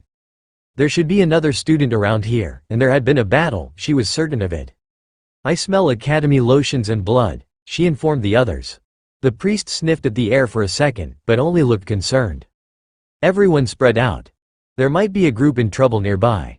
"Don't get out of sight of each other, but there might be an injured member hiding in the trees," he ordered. Dana realized that she forgot to mention the web when one of the rogues began to shout in panic, and she could hear him flailing. "It's a spider web, you idiot. Just cut yourself free and stand back up," one of his buddies called. "You try it. My blade isn't cutting through it," he complained. "Then use a skill. It's likely from a spider monster." Dana sent the golem to cut him free with the magical blade, and noticed a collection of items sitting at the bottom of a huge redwood tree. Then she looked up and saw that there was a rope ladder sitting in the branches, and some sort of fort above them. "There is a fort here. Look up in the tree. It has a ladder, so it was made for humans, but it's made of spider silk," the priest informed the others as he noticed it. "A druid?" one of the rogues asked hopefully. "Possibly, it doesn't seem that they're here anymore, but we can check if they left anything behind," the cleric offered. "Other than box tree spiders?" Dana asked, with a gesture up the tree. "Votes for getting the fuck out of the creepy spider forest?" the warrior asked. The rogues' hands all went up at once, and Dana shook her head as the cleric laughed. "Well, at least we know that someone was in the area. That should explain why there are so few monsters here today. Let's keep moving, and we can inform the other groups of what we found, and warn them about the spider webs when we get to the base camp to resupply," the cleric decided.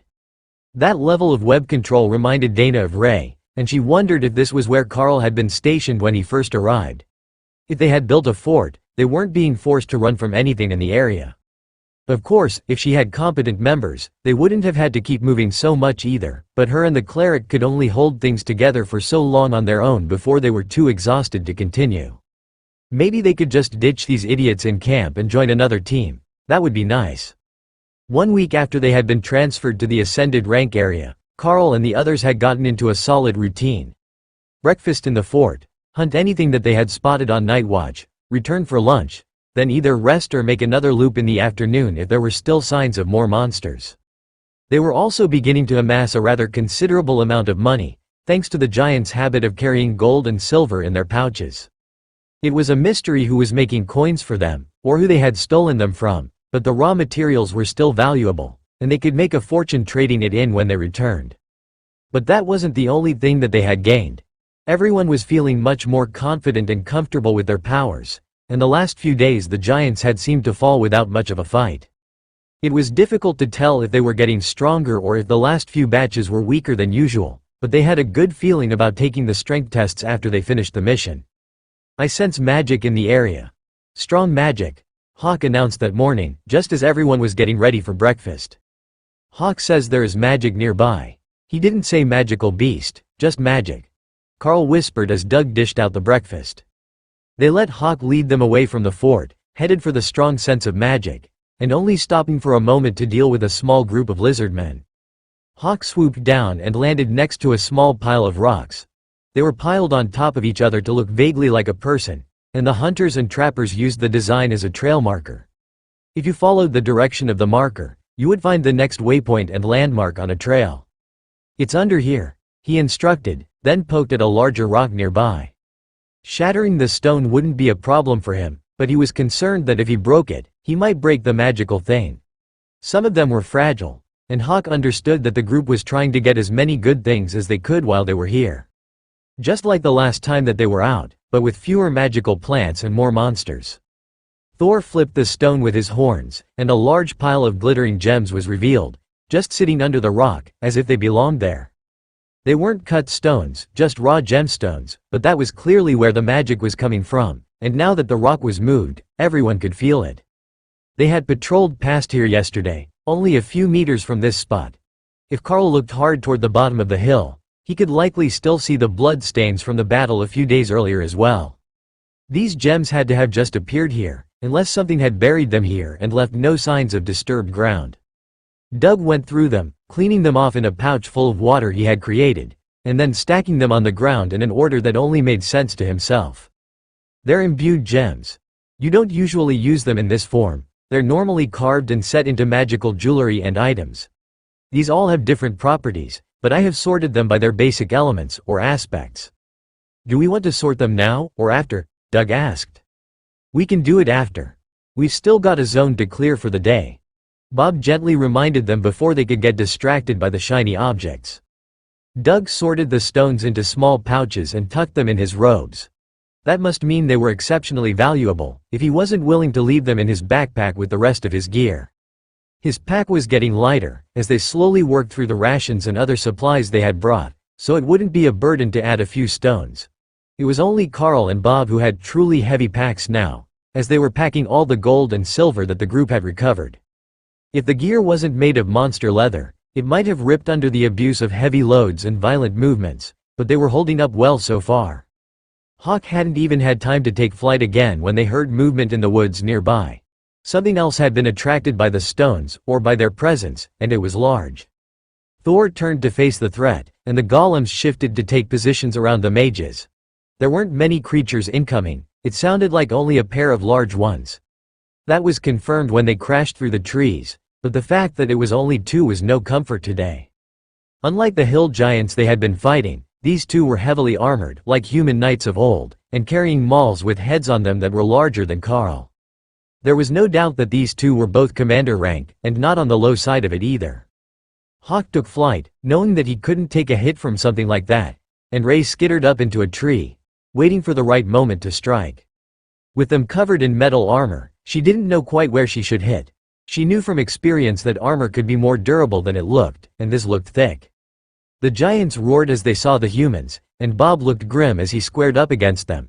Thor wasn't going to take many hits from those mauls even with a barrier from Donnie active, and the golems weren't going to fare much better. The only chance they had was to finish them quickly, but with the armor on, that wasn't going to be easy. But other than their commander rank status, these two also smelled like magic, and Carl got the feeling that if they could defeat these two, there was something good in it for him.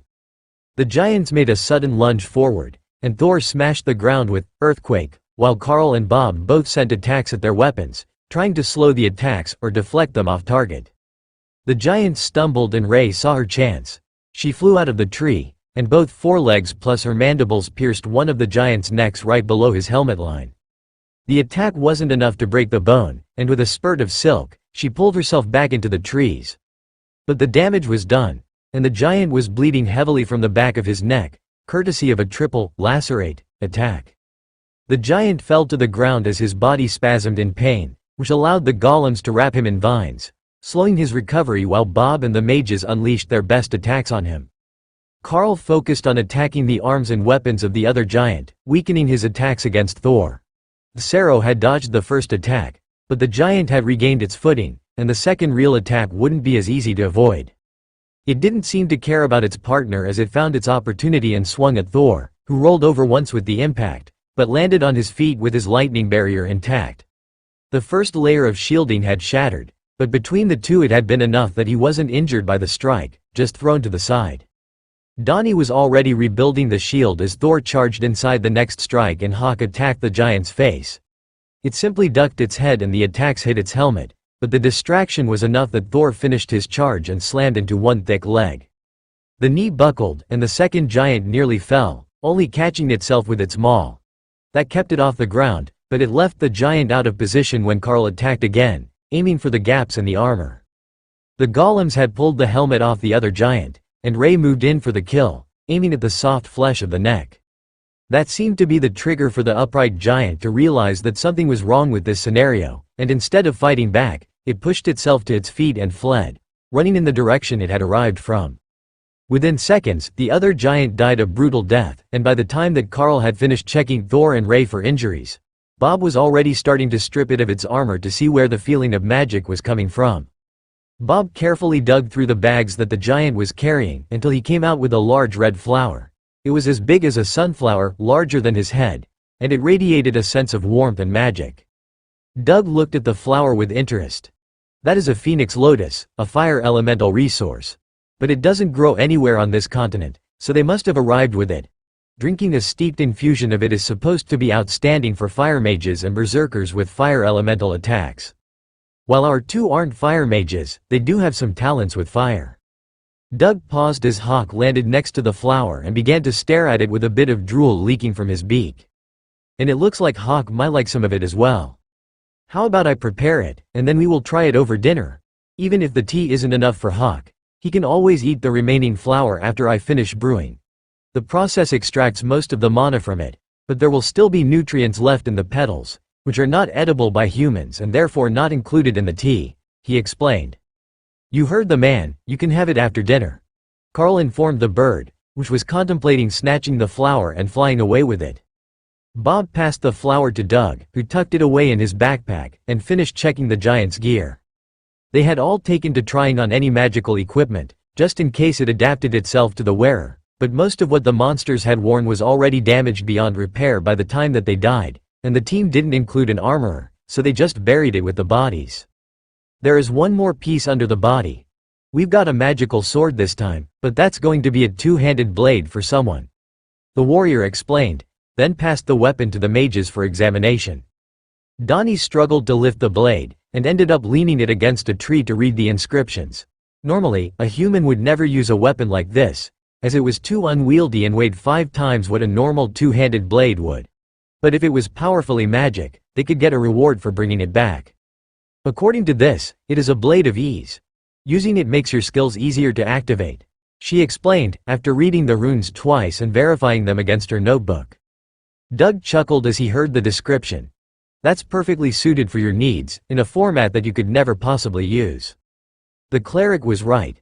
She specialized in barriers, and if they took even a few % less mana to maintain, it would directly improve her combat effectiveness by a noticeable amount, and increase the survivability of the whole group. The problem was that it weighed close to 25 kilos to her less than 50. Even just carrying it all day would be a burden. Bob picked the blade up and gave it a twirl. It's not bad with my strength. It's not really my style, since I'm on the front lines blocking, but it might be alright with some practice. He twirled the blade and struck the ground, activating a skill that sent a shockwave traveling away from him, leaving a deep furrow in the dirt. I would say that the reduction is close to 30%, he offered. The mages looked in longing at the blade. 30% was huge. You might have to drop in at the academy and ask the berserkers for some combat lessons. Carl laughed as Bob gave the blade an approving look. I already trained on the two-handed blade quite a lot, actually. It's just not suitable in this group, as we don't have anyone else to take point except Thor. The lightning Saros snorted and stomped on the ground, then tossed his head to the side as if throwing enemies. He was quite certain that his armor was up to the task of dealing with enemies as the tank. Having more damage at the front, and the ability to use skills with higher output without taking the stamina penalty for using skills near your limit, would be much more valuable than a second blocker. Alright. Thor can take point, just keep the barrier up on him, since he can't speak to call for relief. Bob reluctantly agreed when he saw how serious the scaled beast was. Doug looked at Thor for a moment. Don't you think he's getting bigger? I swear he was shorter than I was when we arrived, and now his back is higher than my head. I think you're right. He's almost fully grown now. That's much faster than I had expected, but the exercise has been good for him, Carl agreed. Ray had also grown, though not as noticeably. She was at her full size now, roughly the size of a subcompact car when standing, though with a smaller body and long legs forming the rest of her silhouette. Hawk was just the same as he had been, but he was already adult-sized and not expected to grow any larger. I think that we might have progressed further than we expected. With everyone growing, It's difficult to tell, but if we could fight against something that we know was on the borderline of awakened and ascended, we could get a better reference. They hadn't seen anything like that in days. Everything was somewhere in the ascended rank, with sporadic commander rank leaders, which they were definitely getting better at killing. Alright, let's scout the rest of the zone and see what else we have for the day. I have a good feeling about this one. I'm thinking that we should be back in time for lunch. Doug cheered as Thor took his place at the front of the group. Hawk led them toward a group of ogres as the radio announced that there was a reinforcement mission arriving later that day, and for teams to keep their radios on, so they could lead the relief groups in. Only a few would be getting replaced today, starting with those who had been in the field longest, but it was a good sign that they wouldn't be out here too much longer. Likely not more than another week, and they would be on their way back home with bags full of loot and a number of new magical items.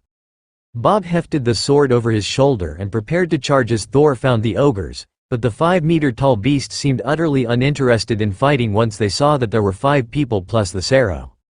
Unfortunately for them, Bob did want to fight, and Ray wasn't about to let them run away.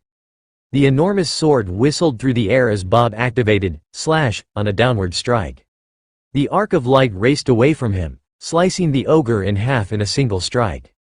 Thor charged and flipped the other in the air, where Hawk and Carl hit it from opposite sides with shred, killing it before it reached the ground. I think it can be safely said that we have commander rank combat power now. If ascended rank ogres are falling in a single strike, not many would argue with our capabilities. Doug chuckled as he surveyed the aftermath of the brief battle. There is nothing else nearby. Everything ran away. Hawk informed Carl a few seconds later, after checking for their next target. Hawk says there is nothing left to fight. We scared it all away. We might as well head back for an early lunch and see if anything comes back, Carl explained. Nice, early day it is. Doug chuckled, pointing his staff back toward the fort. Once they were back and Doug had started on cooking lunch, Carl settled in to meditate. The 3 spaces were doing much better now, and they were providing him with a lot more energy than they had a week ago. But they felt like they might be limiting the beasts inside. The 3 were growing so fast, and he was slacking so much on his meditation that the spaces weren't keeping up. So, that was how Carl spent the rest of his morning, doing his best to improve the living conditions for his partners, and increase the energy density in the spaces, now that they were capped out in size. A few hours wasn't going to do much, but if he spent a few afternoons and nights at it, he might make some progress. The mages only meditated for a few hours an afternoon, and that had been Carl's schedule as well, but it was becoming obvious that it wasn't enough.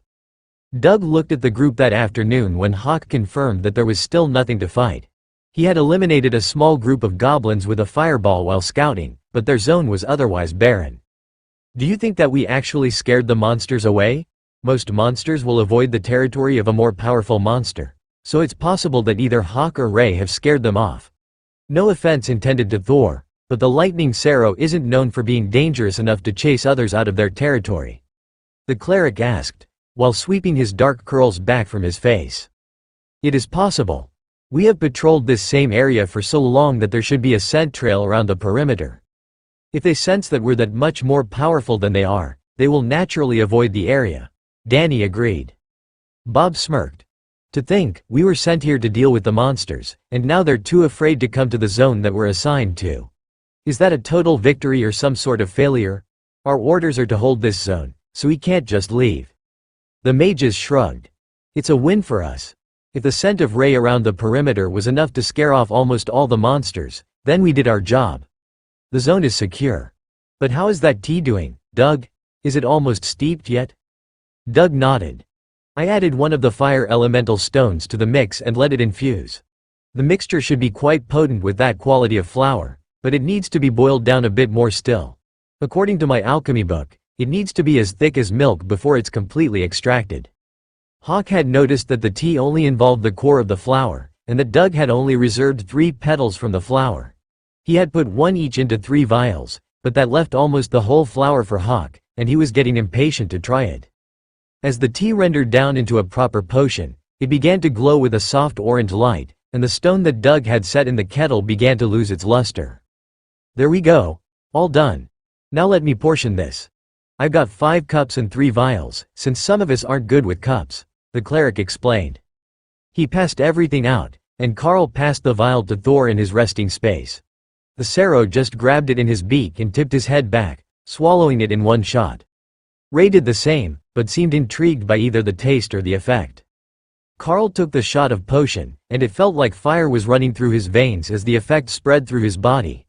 He could feel it strengthening his body, but he couldn't quite grasp the power that it had. Doug had said it was a fire element resource, and he didn't have any fire skills. But the excess was being siphoned off by Hawk, who was happy to take anything he had to spare, as well as the remainder of the flower, whose petals he had started to chew on like bubble gum. Everyone settled back to let the potion digest, and Carl returned to meditation while Ray volunteered to watch the area, in case something tasty came to her webs. An hour later, Hawk decided that he had absorbed as much as he could for the day, and he stored the remainder of the flower in his space so that it would be safe until he finished scouting again.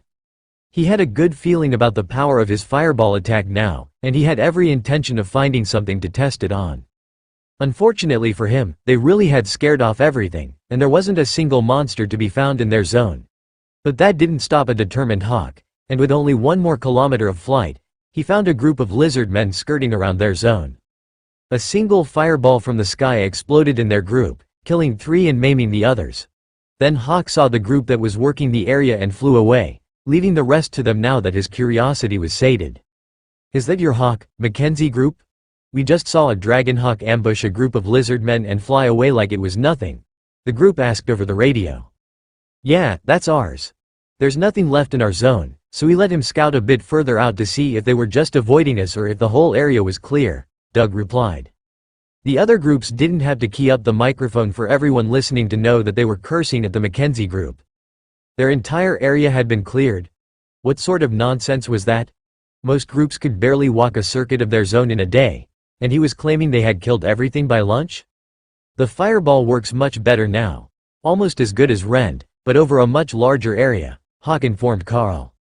That likely meant that fireball was far superior to Rend at this point, but Hawk would not easily admit that. If he could single-shot ambush awakened lizard men, it was good enough for Carl. That would allow them to take care of anything they were likely to come across on an academy mission. The group waited as Hawk scouted around their borders, occasionally attacking and killing monsters that were trying to avoid them, but mostly just marking them for the other groups that were in the area. Seeing Hawk circling and either sending fireballs or just screeching at them was enough to bring the groups over now that they were familiar with him. Their team was the envy of the region by the end of the day, and everyone was wondering what sort of superstars Command had sent that could report multiple ascended rank monster kills every hour all morning, until they cleared their area. There were commander-rank monsters in their reports nearly every day, but it was the efficiency of the group that caught everyone's attention after that radio conversation. Carl meditated through the afternoon and the evening, as did the mages, who were still working to absorb the gains that they had made from the potion. Doug had prayed to his goddess for a while, but Bob didn't seem to believe in meditation, so he was the only one paying attention to the radio when the next round of replacement messages came through. "Mackenzie Group, hold position for replacement. Your time slot is noon tomorrow," the command group informed them. "Understood, Command. We will do our best to have the morning clear finished before they arrive," Bob replied. That meant 1 more night watch, and they would be headed back home for a break before their next mission, or their return to work, in the case of the mages and Doug. Carl wondered what it would be like to be back in the academy with the first years on the 2nd floor after this mission. He had been ahead of them before, but he hardly felt connected to them anymore. The older students seemed much more relatable, and Carl totally understood why they were less interested in what was going on at the school than their next chance to go out and grow their powers. The advantages of training in the wilderness were just too good. There was little doubt that he would make it to the ascended rank the next time that they were tested, and he already knew that he could square off against most of the lower strength commander rank beasts with the help of his partners. Doug sighed and leaned back against the tree trunk. "It looks like we did too well. But if we get to go home early, that's never bad news. We will have to go over what we have collected on this mission so that everything is split properly. The gold is easy enough to split on its own, but we've collected a number of magical items as well, and that will be much harder to value and split." Carl shrugged. "What do you usually do when it's just family?" he asked. "We just split the money and everything else goes to who needs it," Doug replied. "That works for me. We've already split everything else by need, so it doesn't really have to get mentioned again. Just split up the precious metals and gems we collected when we get back, and it's good by me." I've got these nice gloves, Hawk is happy with his flower, Thor got armor for his tail. Ray might have gotten the short end of things, but at least she got some good snacks, Carl suggested. Ray laughed as she looked at all the commander-rank beasts caught in her web. That would be enough to allow a regular bloodbath spider to grow from a hatchling to its full strength, as long as it didn't go bad. That wasn't a concern in the space, so she was certain that she had all the basic resources she needed, and now it was just a matter of increasing the speed, which meant either rare things or making Carl meditate more. Of the two options, it was obvious which was the more attainable. You know, if you just stay here in the fort we could go fight while you meditate all morning, Ray suggested. We're not in that big of a hurry. It's better to have everyone together, in case of a surprise attack, Carl replied, while wondering if she had forgotten that he could hear her plotting in his mind. The next morning they made a quick tour of the area, following Hawk's directions to the monsters that had just appeared. Fortunately, the fights were easy, as their healer was mostly distracted, listening to the radio report the helicopters headed out to relieve the mission teams that had been called in to support the army. It sounded like the influx of monsters had faded all over the region, and they would be able to keep things under control without too much trouble. There had been some casualties among the elites who were pulled out from their day jobs, and Command was planning to have all the departing elites gather at the base camps for a funeral photoshoot, though Doug made it no secret that most of those bodies would not be in any shape for viewing, even if they were returned to camp. Carl had seen a few of these on the television in the past. They were heralded as heroes, but it was never any of the famous elites. It was always someone like a young government pencil pusher who had valiantly run into combat when monsters threatened and then tragically lost his life. Of course, that was likely to be less than half the story, and he might not have been running into combat willingly, but it was good enough to settle the people and remind them that the elites were doing valuable things to keep them safe. Mackenzie Group, your helicopter is incoming. Please mark your position for the transfer of duties. The pilot instructed precisely at noon. We will mark the location with a blue smoke spell. We have information for the incoming team during the handover. Expect a 3 to 5 minute delay, Bob replied. Doug set the smoke spell near the edge of a clearing next to the fort, and the crew transfer came in for a smooth landing. Elites, good to see you all safe and sound, despite having a student with you. You said you have information. What did we need to know? The captain of the incoming military team asked as he disembarked. First, in that tree is a fort made of bloodbath spider silk. It is safe, and made by our team. You are welcome to use it as your ongoing base of operations. The whole area is secure, and monsters have been avoiding the perimeter thanks to the scent of the beasts on our team. That will change when the scent trail fades after a few days, so be prepared. Also, we have been burying the monster corpses with any damaged magical items they were wearing. If we couldn't use or salvage it, it got buried. So, if your team has a member who can sense magic, you will get plenty of false positives that are buried underneath you, hidden by plant growth, Doug explained. Anything powerful? One of the soldiers asked. There are a few commander-rank ogres and a mid-commander-rank giant with damaged magical armor that were buried. So, it won't just be weak signals, the cleric explained. The team leader whistled in appreciation. You really lived up to expectations, didn't you? They asked us to verify your claims. But if you buried most of the bodies instead of burning them, it should be easy enough. Ray giggled in Carl's mind. She had taken a lot of them for her own personal use. Carl, our beast master, has claimed some of them as pet food as well, Doug added. Carl checked on everyone, to make sure they were safely in their spaces and not tempted to wander around, and Bob led them onto the helicopter as the scout for the military team confirmed that the fort was safe. There were 10 of them, not 5, which would make it a bit cramped, but there was enough room for them to lay out their bedrolls, and that would be good enough. Nobody actually liked sleeping on the ground, and the spider web was a soft net, as good as a mattress. The cargo master closed up the door once he was sure they were all in with their gear, and they took off toward the base camp for the area. You all look a lot more rested than the other teams we've been bringing in. I take it you're all veteran mercenaries? The helicopter's cargo master asked. Bob shook his head. I'm the only one who is full-time. Doug is a green dragon cleric with other duties, and the 2 mages work in digital security. The man nodded, then looked at Carl, whose name was left out. Oh, I don't have a proper job yet, I'm still in the academy, he explained. The soldier did a double take, then shook his head. You all have the look of veteran adventurers. I never would have guessed that you had a student and 2 volunteers with you. But that makes it even more impressive. The big boss has asked to meet with you all when you get back, probably something to do with publicity for the mission, or checking your rewards before you head home," the soldier replied. Doug chuckled. "I'm betting on them wanting to check our gear before we go back. With that many commander rank kills confirmed, they will want to make sure that we're not planning to sell contraband to the masses." "Do you have any contraband?" the soldier asked with a sly wink. Doug made a show of reaching into his pocket, and pulled out what looked like a cigarette, but definitely wasn't according to Carl's sensitive nose. "I am a Green Dragon priest. I am contraband. That one is on the church, consider it a sanctioned sedative," Doug replied. Carl blinked slowly. Of all the things that he had considered about the possibilities of having a nature cleric around, including food for Thor, medicines and the healing potential, he had somehow never once considered the fact that most illicit drugs were herbal in nature as well. The drug Doug provided wasn't technically illegal in the Golden Dragon Nation, just frowned upon by employers because it killed productivity. But still, it seemed to Carl that he had a lot to learn about interacting with others and smoothing over social interactions.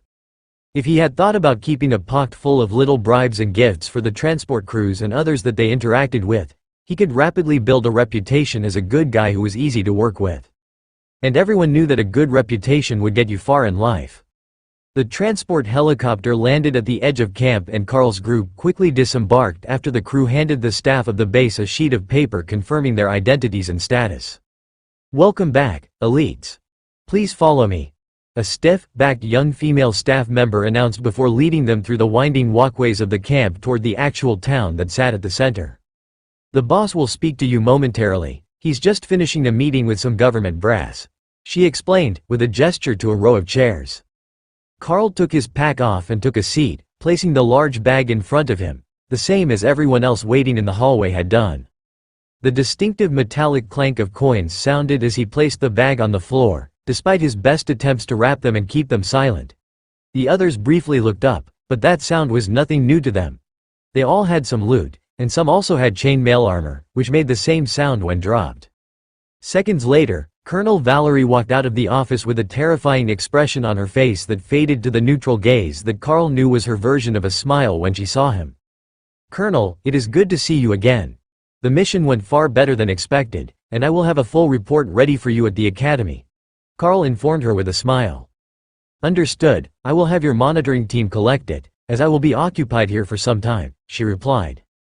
The elites in the hall stared as she walked away. Some in awe that such a highly ranked minister was here in a remote base camp, and others in appreciation of the way that her hips swayed as she walked. A voice came through the office door, breaking the silence.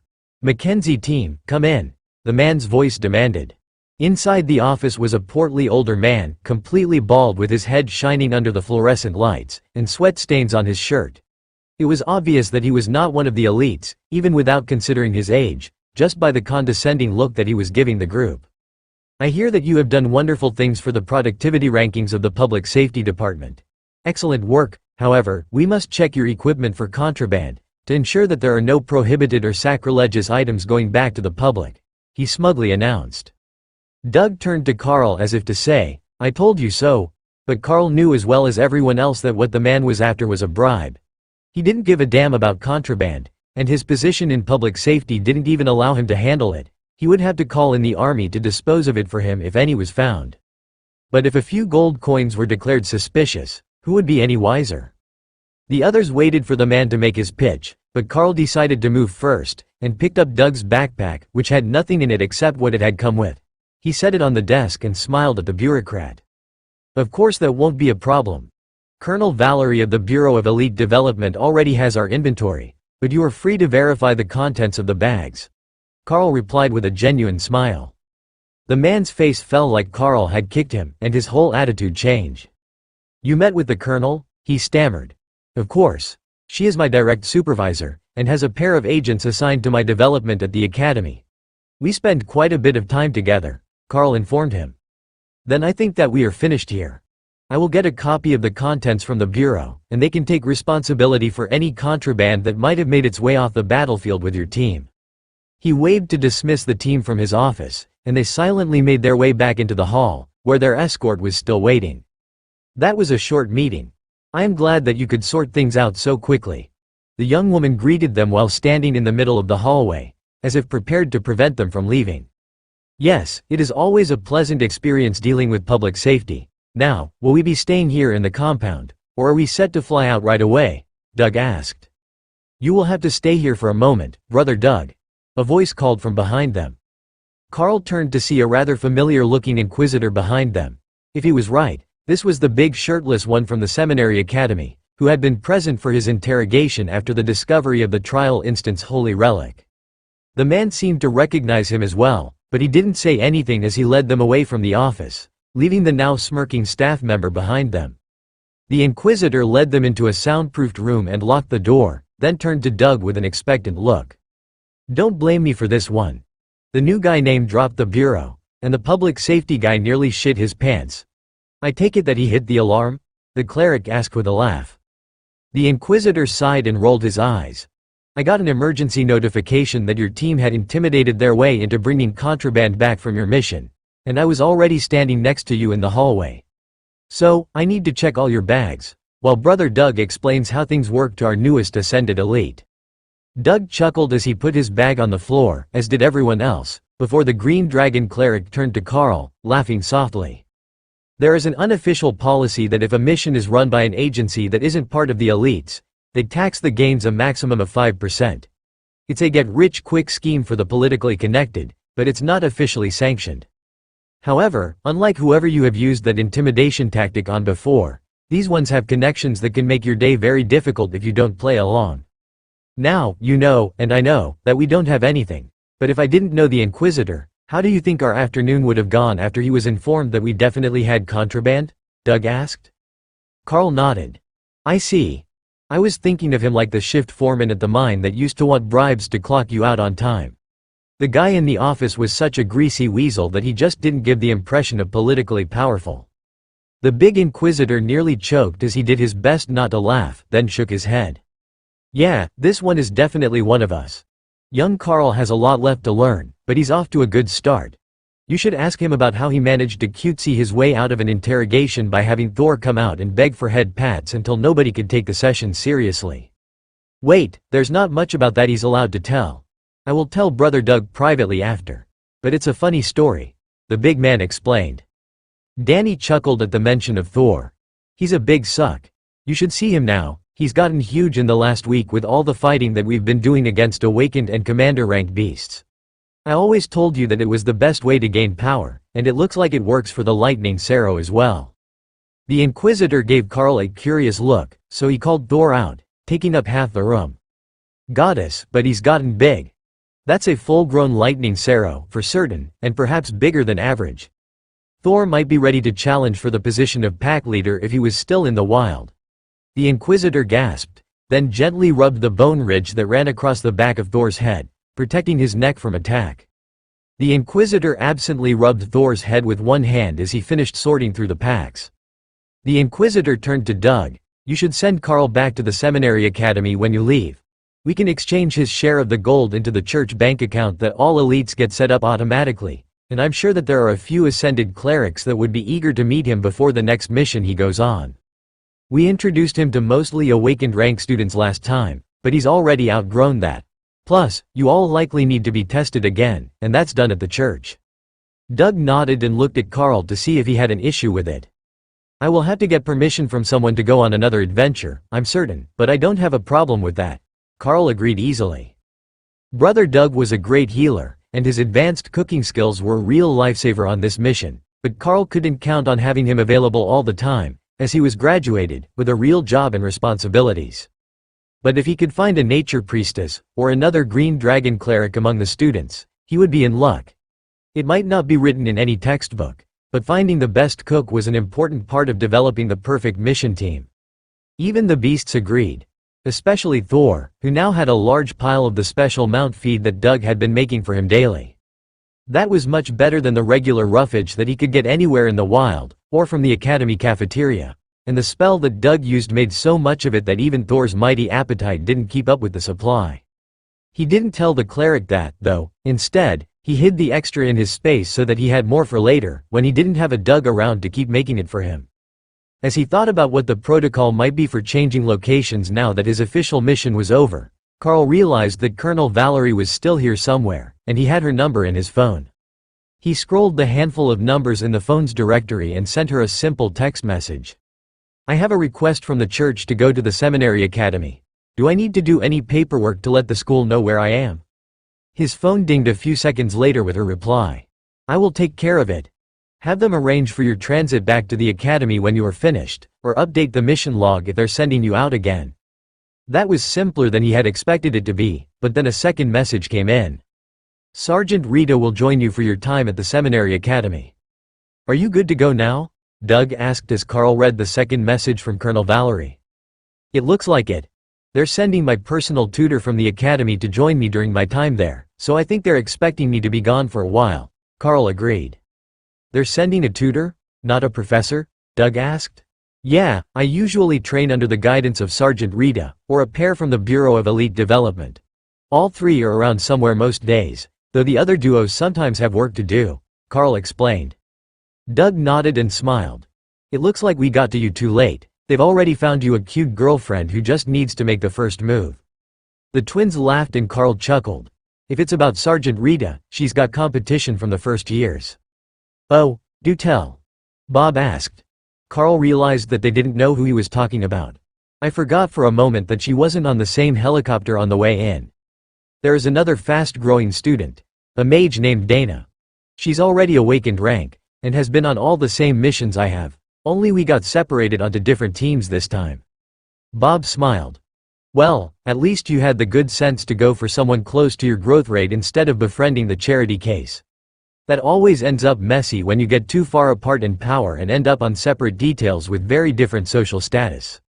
Or worse, they stop giving them details and the company you work for just hires them to be your shadow or bed warmer.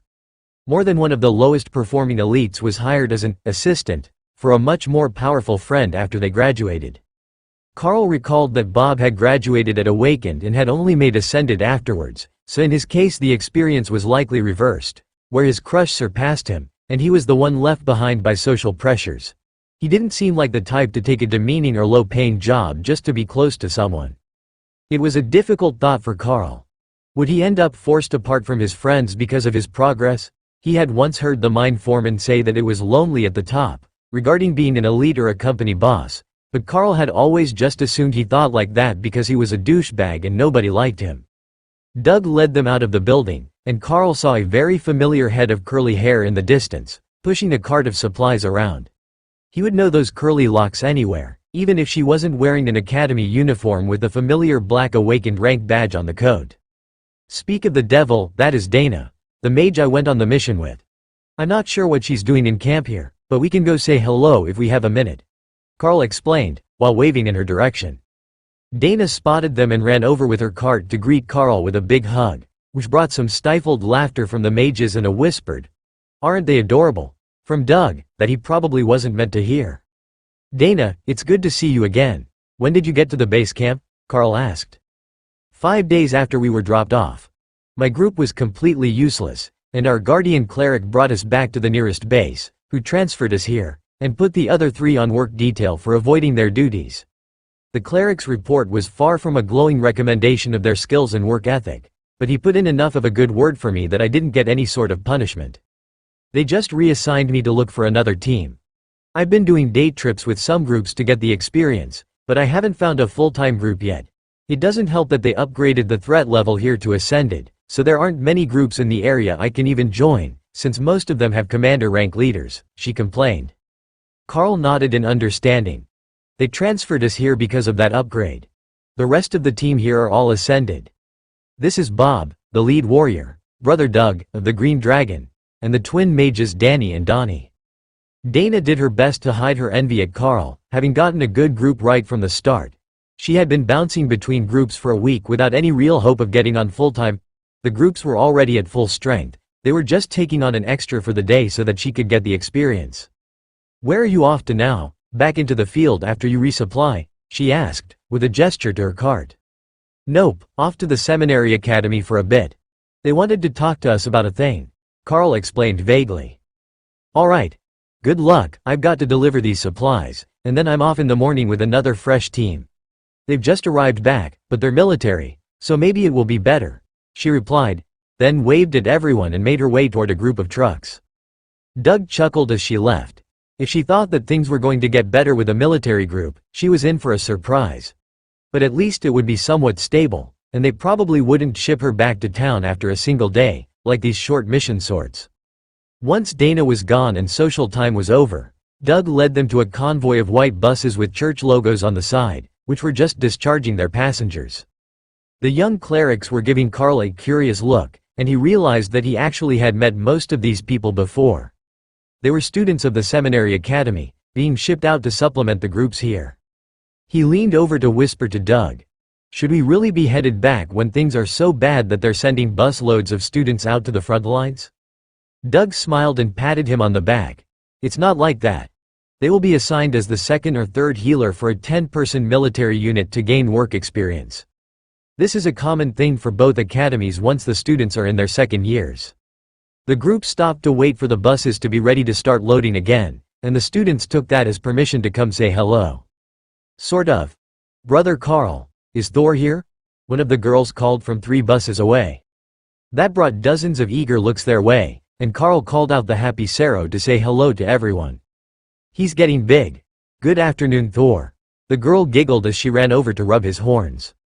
Thor was quickly swarmed, and the mages gave Carl a questioning look. He just shrugged. Thor is a people person. He makes friends everywhere that we go. He was making even more friends here, behaving like an attention-starved puppy around impressionable young clerics. "At this rate, we're going to have to give them a refresher in the interacting with wild animals course when they get home," Doug chuckled. "Thor is thoroughly domesticated. But I wouldn't recommend doing that with a wild lightning Saro. Though who knows, maybe they would like it, and it's just that nobody has tried," Carl agreed. "Oh, someone has tried. That's why we teach the course." Doug countered with a smirk that said he was familiar with the story behind why the course existed. It took an hour before the buses were cleaned, restocked and refueled for the trip back to the seminary academy, which was set to take over 10 hours.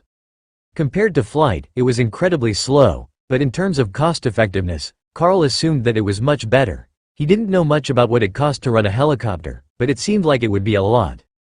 Carl and the team were the only ones on the bus who weren't part of the church, and the returning clerics seemed curious about why they were along on the mission. But 2 inquisitors had come to sit in front of them, and nobody was brave enough to speak around them, in case the team was in some sort of trouble. Both of the inquisitors looked totally wiped, probably from dealing with slackers for the last couple of weeks, and Carl nudged Doug, then handed him a bit of the moss for tea. "How about you make everyone a nice, refreshing cup of tea? I think that they've earned it," he suggested. Doug looked startled when he saw the moss. "Where did you get this? It looks freshly picked." Carl shook his head. "It's from a previous mission. But I have ways to store resources that don't let them spoil. I know it's usually dried better, but it should be all right. We made a pot the first day we got it, and it was fine." Doug nodded and got out his teapot with a heating element. A few minutes later, a warm and earthy aroma filled the bus, and Doug poured a thermos full of tea, which he passed forward up the bus. Each person it passed poured a small cup, and when the thermos made it back to Doug, it still had a little in the bottom. He topped off his cup and started to brew another pot with the same moss. "It's good for at least 2 batches, though the first is the most beneficial. I know that not many of our clerics are physical sorts, but it can still be useful to them," he explained as the second pot steeped. One of the inquisitors turned back to talk to them. "That's pretty good. Most of the time the moss is stale from storage, and the flavor is off. It makes better tea when it is freshly dried, but this isn't too bad." "Thanks. I think I will put some cinnamon and nutmeg in the next batch, to liven up the flavor a bit," Doug replied, as he added the spices to the pot. "I heard that we get to do a bunch of commander rank tests this week. Who thinks they have it? Surely, not Carl. Though I wouldn't be surprised if he went for Ascended already," the Inquisitor asked. Doug gestured around. "I think that all the rest of us are close enough to give the test a go. The Bureau is sending an attendant for Carl, so I'm not certain if we will get to test him at all, or if they'll make him wait to do it in private." The Inquisitor laughed softly. It made no difference to him. The Inquisition had immediate access to all the records either way. It was just a matter of who else knew how fast the most talented student of the year was advancing. The academy might want to hold off until the end of the semester or until next semester's midterm for the official test, to make it look like the rate was slower than it really was. The elite rankings were public information once they were published, so eventually everyone would know, but changing the date of the official recording could give those watching a false impression of how things were going. All the elite agencies had at least a few agents who were waiting on official tests, but had advanced months or even a year earlier. But for most elites, it was a point of pride to show off their advancements, especially to commander rank. For the clerics, it was an especially large jump, as the commander rank marked the high priests and priestesses. If Doug could make that, he would get much better assignments at work, and would probably get a few assistants assigned to him to do the annoying parts. For the others, it was mostly semantics, as they already had the power, but it would help them get promotions and better paying jobs. Not that they particularly needed the money, but you could never go wrong with a little better quality of life. The bus rolled through the wilderness, and Carl noticed a group of ogres in the distance. "Are there groups in this zone?" he asked. The Inquisitor shook his head. "No, this zone is already cleared, and there hasn't been anything spawning here. There are ogres over there. They don't look fully grown, so likely low ascended or high awakened," Carl informed him, with a gesture toward the tiny figures in the distance. The Inquisitor took out binoculars to see if he could tell what Carl was talking about. Sure enough, there were ogres, and they were headed away from the patrolled zones. The Inquisitor sent a quick text message and sighed. "Thanks. They will take care of it. If you see any other monsters in the area, please let us know. Sometimes there are a few that slip through the cracks during an operation like this, and they don't always get picked up again until they're near civilization." The buses were moving too fast on the oiled gravel road to send Hawk out to scout, but he could sit on the roof and keep watch, and relay anything he saw to Carl. The wind in his feathers made Hawk happy, and even though he didn't see much of note, he at least got to be outside while the other two slept. The convoy trundled down the roads all day, and as it started to get dark, Hawk returned to his space to sleep. Ray considered taking up his spot on the roof, but she was fairly sure that the other drivers would panic if she just appeared on top of the bus unexpectedly. It was after midnight when they made it to the seminary academy, and Carl knew that it was going to be a rough night, but Doug led them to the same wing that he had been staying in last time. It wasn't the same room, but at least he would know his way around. "I will see you all at breakfast. I hope you got enough sleep on the bus because it's going to be an early morning," the cleric joked. Bob nodded. "We know the routine. I will see you in the morning." The routine of the seminary academy didn't change for anyone, no matter how late they got back to the academy, and when the sun came up, there was a knock at Carl's door, waking him up for breakfast, and he could hear the Mackenzie siblings getting ready across the hall. They were much more enthusiastic than usual, as they were looking forward to taking the commander rank test. That was enough to get them motivated even at the break of dawn. The only other one that Carl knew who was that enthusiastic in the morning was Thor, and that was because he knew that there were countless people here to visit. The showers in the seminary academy never seemed to run out of hot water, a fact that Carl was immensely thankful for as he scrubbed away the grime of an extended field mission with the coarse pumice soap that they provided. The gentle and inoffensive smell made him feel properly clean again, and reminded Thor of the waters in his pond, whose bottom was lined with holy stones. It was a good feeling, and they even had fresh clothes ready for him, as Carl hadn't had time to do laundry. It was what they referred to as a visitor's robe, a simple white robe without any of the markings of the church, and a rope tie around the waist. The hassock reminded Carl a bit of wandering around in his housecoat, which was a bit strange, but it was comfortable. The rest of the team came out wearing the same outfit, except for Doug, who obviously had his own room and clothing here. The Green Dragon cleric smiled at their plain white hassocks and gestured toward the dining hall. "Let's take our seats and see where we ended up. Most of the time they will put the visitors together if they're in a group, but they might split us up today, since 3 of you are here for the commander rank tests, and the commanders will want to meet with their potential peers." Doug's guess was right, and all of them, except the twins, were seated at separate tables, with Doug getting a spot of honor, right up at the front with the high priests. Carl found his table in the back corner, seated between Alice and Sergeant Rita, with the rest of the table filled with priestesses. "What are you smiling about today?" Rita asked as Carl took his seat. "It's the same setup as the first meal I had here. Just myself in the corner at a table full of lovely young ladies," he replied with a wink. That made Alice laugh and most of the priestesses blush. "He's been taking lessons in charm from Thor, I'm certain of it. The bureau agent laughed as Rita gave Carl a concerned look. The room fell silent as the matron walked in, and the students began to deliver the trays. Everything in their room was delivered smoothly, but Carl heard the crash as someone tripped in the other room, and the apologies as they ran off to get cleaning supplies and another tray. Rita and Alice seemed confused as to what they were waiting for, though they understood the rules. The priestesses just seemed to accept it as part of life here. If she wanted to wait, she waited. Carl heard the last tray being delivered, and looked up to the front, to see the academy's matron smiling back at him. It was obvious that she knew he could hear the commotion in the other room as well, but she didn't say anything, and just silently began her meal once the last tray was delivered. The priestess across from Carl smirked as he moved to pick up his fork just as the matron took her first bite. "You really do know what the timing is. I heard from some of the younger students that you told them how to pass the homework assignment, but I didn't believe it," she whispered. Carl smiled back and whispered, "They were telling the truth. Ask them about it later, and I'm sure they can explain how the system works." Then he gave a meaningful look toward the front of the room, to remind them that she could hear every conversation in the dining hall. "Is it true that you managed to kill a commander-rank hill giant?" one of the others asked quietly. "With my group, yes. We got more than one, and quite a few ascended ranked giants and ogres as well. It was a very productive trip," Carl agreed. "Wow, then the others on your team really might all make commander rank this time?" she replied. Carl nodded. "I am not the best at telling relative power, but in combat, I can say that they should all meet the standard." They finished breakfast, and Carl followed Rita and the clerics from his table out of the room and into a classroom. "We have a few things to go over. The bureau wants you to stay out and gather experience, but your previous team looks like they're going to be promoted, so they will be getting a new member, as you're still officially awakened. So, we have chosen a selection of potential team members to go with you back into the field. Did you have any particular requirements? Or can we get started with the introductions?" Rita asked. "I think that if you vetted them, then they've likely got all the qualifications that we need. I will admit that being with a green dragon priest who can make all sorts of food did spoil us a little bit, but that's hardly a requirement for a mission," Carl joked.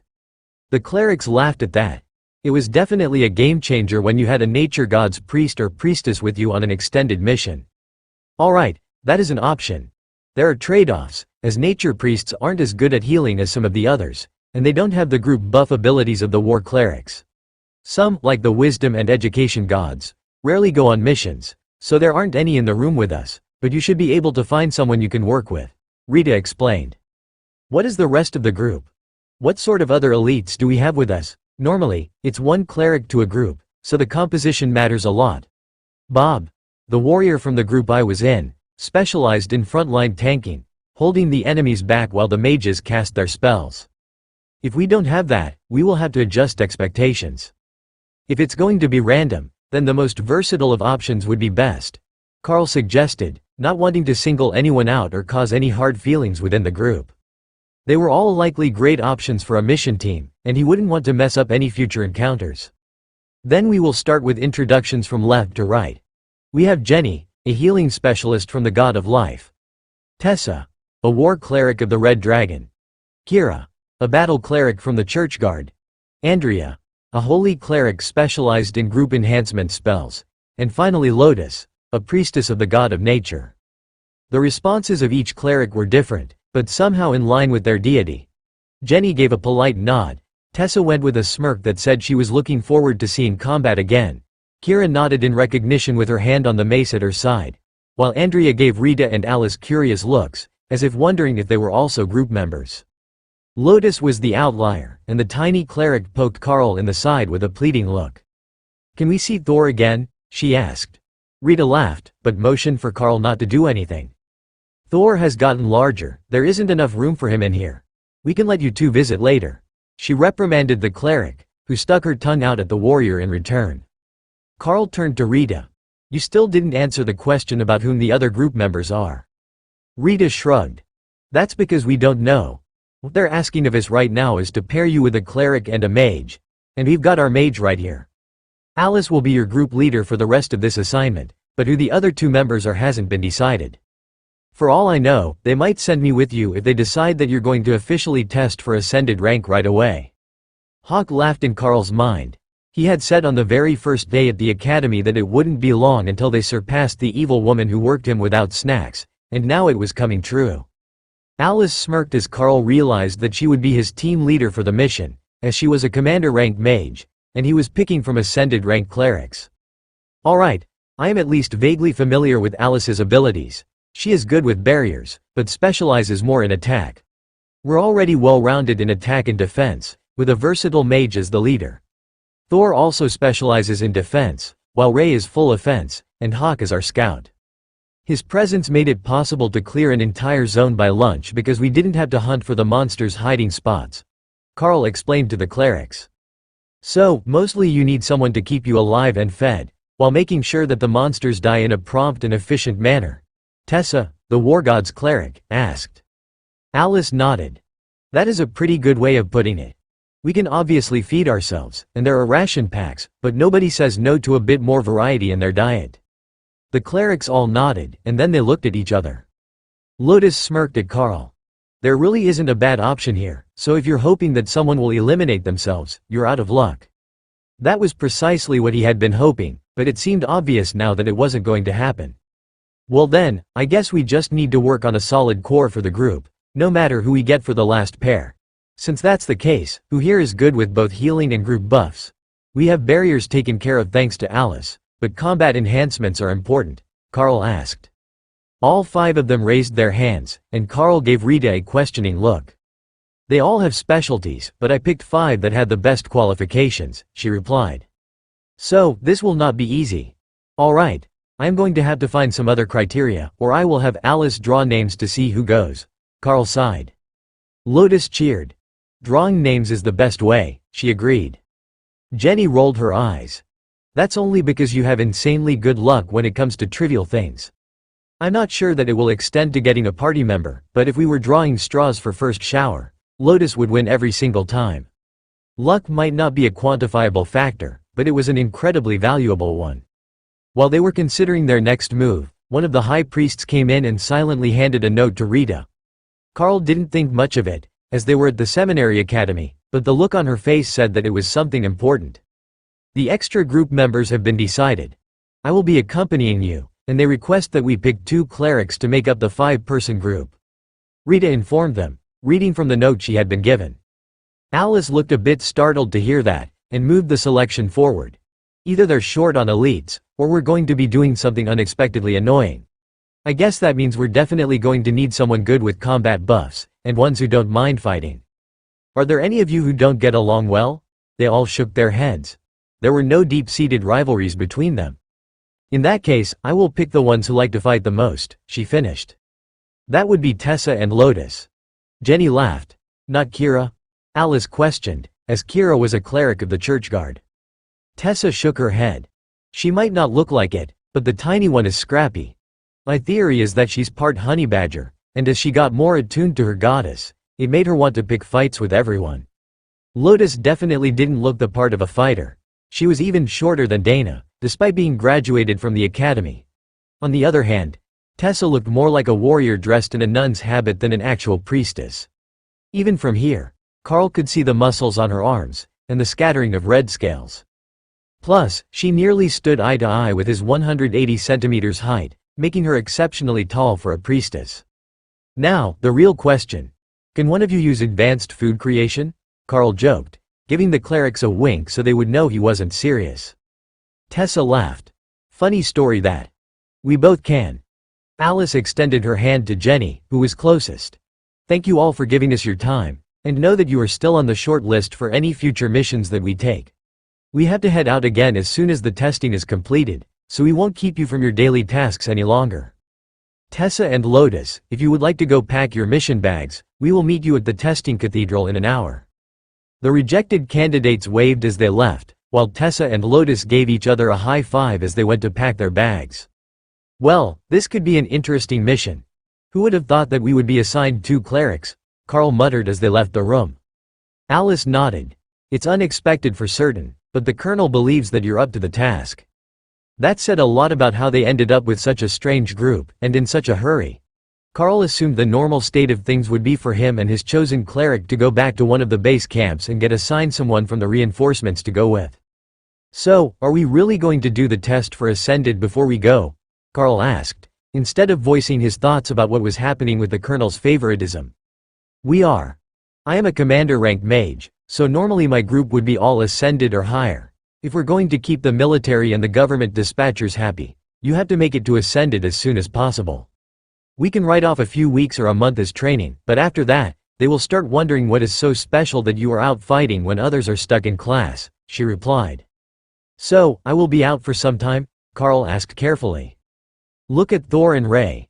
That sort of growth would never happen in the academy. So, as long as it keeps up, we will keep finding you opportunities to keep them growing. I must say some of it is personal curiosity on the part of Rita and myself, to see how fast you really can grow, but most of it is the practicality of it.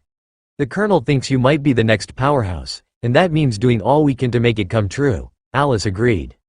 "But don't worry, we will get you back to your little mage girl before you know it," Rita laughed. Sergeant Rita cleared her throat to get Carl's attention. "The test will be administered by a group of high clerics, using a combination of divine magic and technology, to determine if your combat power and maximum energy output meet the standards of an Ascended elite. Your class is a bit of an anomaly, so I am not certain whether they will count your beast's maximum as your own, but it is almost certain that they won't allow you to combine the outputs to get a more impressive number. The look on your face says you never even considered it, but it has come up in the past with druids and rangers who had summons. They count the summon as a separate effect, and while they do allow you to have it active if you gain a buff from it, their attack power is not added to your own. For that reason, the total effective combat ability of mages who can use golems or elementals, as well as classes with various types of summons, can be much higher than a single warrior." She stepped toward the door, and Carl turned to follow, eager to get through the test and find out what the plan was to find another way for the beasts to advance. He had an idea of his own. A simple one, but effective so far. The lizard men and ogres tended to carry magical gems on them, which could be used in potions to enhance warriors. Those should be effective on the beasts as well, and he even had some coming from his share of the loot from this mission. Most of it was in coins, but they had a rather large pile of magical gems in Doug's bag as well. "Will we have time to drop in on the commander rank tests? The team I was with before are all testing for advancement today, and I think they would appreciate the extra bit of moral support," Carl asked. "Possibly, not all of them, as they're running at the same time as your test, but the last few we should be able to go see unless they are faster than expected or close the temple," Alice agreed. She led them to a small temple off to the side of the compound, past the stables, where a small group of older clerics had gathered. An ancient-looking man with golden eyes that were slotted like a goat's turned to look at Carl with a curious expression. "This must be elite, Carl. You have a lot of the world dragon's luck about you. Are you confident in your ability to pass the Ascended rank trial?" he asked, speaking slowly, as if each word was an effort. "Yes, High Priest. I am confident that I can pass the trial," Carl replied politely. A younger priest stepped forward. "Then we will use the divine trial to test whether you are Ascended or not. When you come back out, your mark will be glowing golden if you passed, black if you failed." Alice and Rita both looked shocked at his words, but Carl wasn't sure why. The cleric had just said it was a trial to confirm his status. Obviously, the church would have their own way, and not the power meter thing that the Golden Divine Academy used along with the teacher's judgment. "The divine trial has been activated?" Alice asked. "Is it such a shock? It is active for 24 hours when it is used, and we have a high priest testing later today," the old man slowly answered. "Forgive my impertinence, High Priest. I was just shocked that it was active. I didn't know that you were elevating a high priest today," Alice replied. That must mean that they were confident that Doug would pass the trials and become an official commander-ranked Green Dragon cleric, which would grant him the role of high priest by default. There was still some internal ranking among the high priests, but Carl had no idea how it worked, and he didn't really care, as it was unlikely to ever affect his daily life. The protocol for dealing with them was all the same for those outside the church, and he already remembered the rules of courtesy. Danny and Donnie came over while they were talking, with Bob not far behind them, having an animated conversation with one of the guards. From the hand gestures, it seemed that they were deeply engrossed in the finer points of swordplay, so Carl just waved to them and waited for instructions. The seminary academy matron herself stepped out of the building in front of them with a gentle smile on her face. "We will be doing the trials today in order of age, as the gods have demanded. Therefore, the first to enter will be the Beastmaster, Carl. Followed by Donnie, then Danny, brother Doug, and finally Robert. You can enter any time that you want after the previous applicant has entered. The trial will separate you, and none will be able to see what happens inside except the trial taker. The results are impossible to fake, even for me, so do your best. The gods can be unforgiving with their standards in a way that a standard test is not, she declared. Carl believed that. The trial instance he was in had very different standards for those taking the tests than anything that Carl was familiar with. So, if the cleric set a certain standard for your test, he knew that the trial wouldn't allow you to fake your way through or cheat in any way. She gestured toward the door, not allowing him any time to doubt his resolve, and Carl stepped through the large bronze doors into the chapel building. Inside it was very unobtrusive, with a simple stone interior, wooden benches, and a collection of magical items along the walls. It felt like the room was judging him, and Carl realized that the door behind him no longer existed. He must be inside the trial, but he wasn't certain what he should be doing. There was an altar at the front of the room, and it had some sort of devices sitting on it. That must be the first test it wanted him to take. Carl walked up and saw that it even had written instructions, though the script was archaic, and he couldn't read it. But whoever had made this had prepared for that, and there were pictorial instructions as well. Place both hands on the device, and make it glow. Carl put his hands on the round plate, and wondered if he should do something, but then it felt like the energy was being drained from his body, and he quickly brought up refreshing lightning. It was still drawing heavily from him, as if he was using some extreme skill, but the lightning eased the burden a little. Then the standard increased, and Carl's knees nearly buckled, but he held on until the draw increased again, and then abruptly stopped when Carl couldn't provide the power that it demanded. He wasn't sure if that was a good thing or not, but the altar vanished, and Carl found himself in an empty field. A golden golem appeared in front of him, and a voice whispered in his mind. Hit it as hard as you can. Again, simple. Carl checked to make certain his bracelet that increased skill damage, the reward he received the last time that he was here at the seminary academy, was firmly attached to his wrist, and then coated his sword with both shred and refreshing lightning, before lunging forward and landing 5 rapid strikes on the golem, letting offensive adaptation do its thing. Each time he hit it, a bit more of the golem turned from gold to red, until after the 4th strike it stopped advancing. Again, Carl had no idea of how the measuring system worked, but the scene changed again, and he was sitting at a desk with a written test in front of him. He didn't expect a written component. He couldn't even read the language of the holy relics. But the test turned out to be just one question, and it was in the Golden Dragon Nation's common language. Which deity do you owe your allegiance to? That was a tough question. There was a whole pantheon. He wasn't a cleric with an affiliation, so although the world dragon was considered the primary god of the Golden Dragon Nation, he wasn't certain how to answer.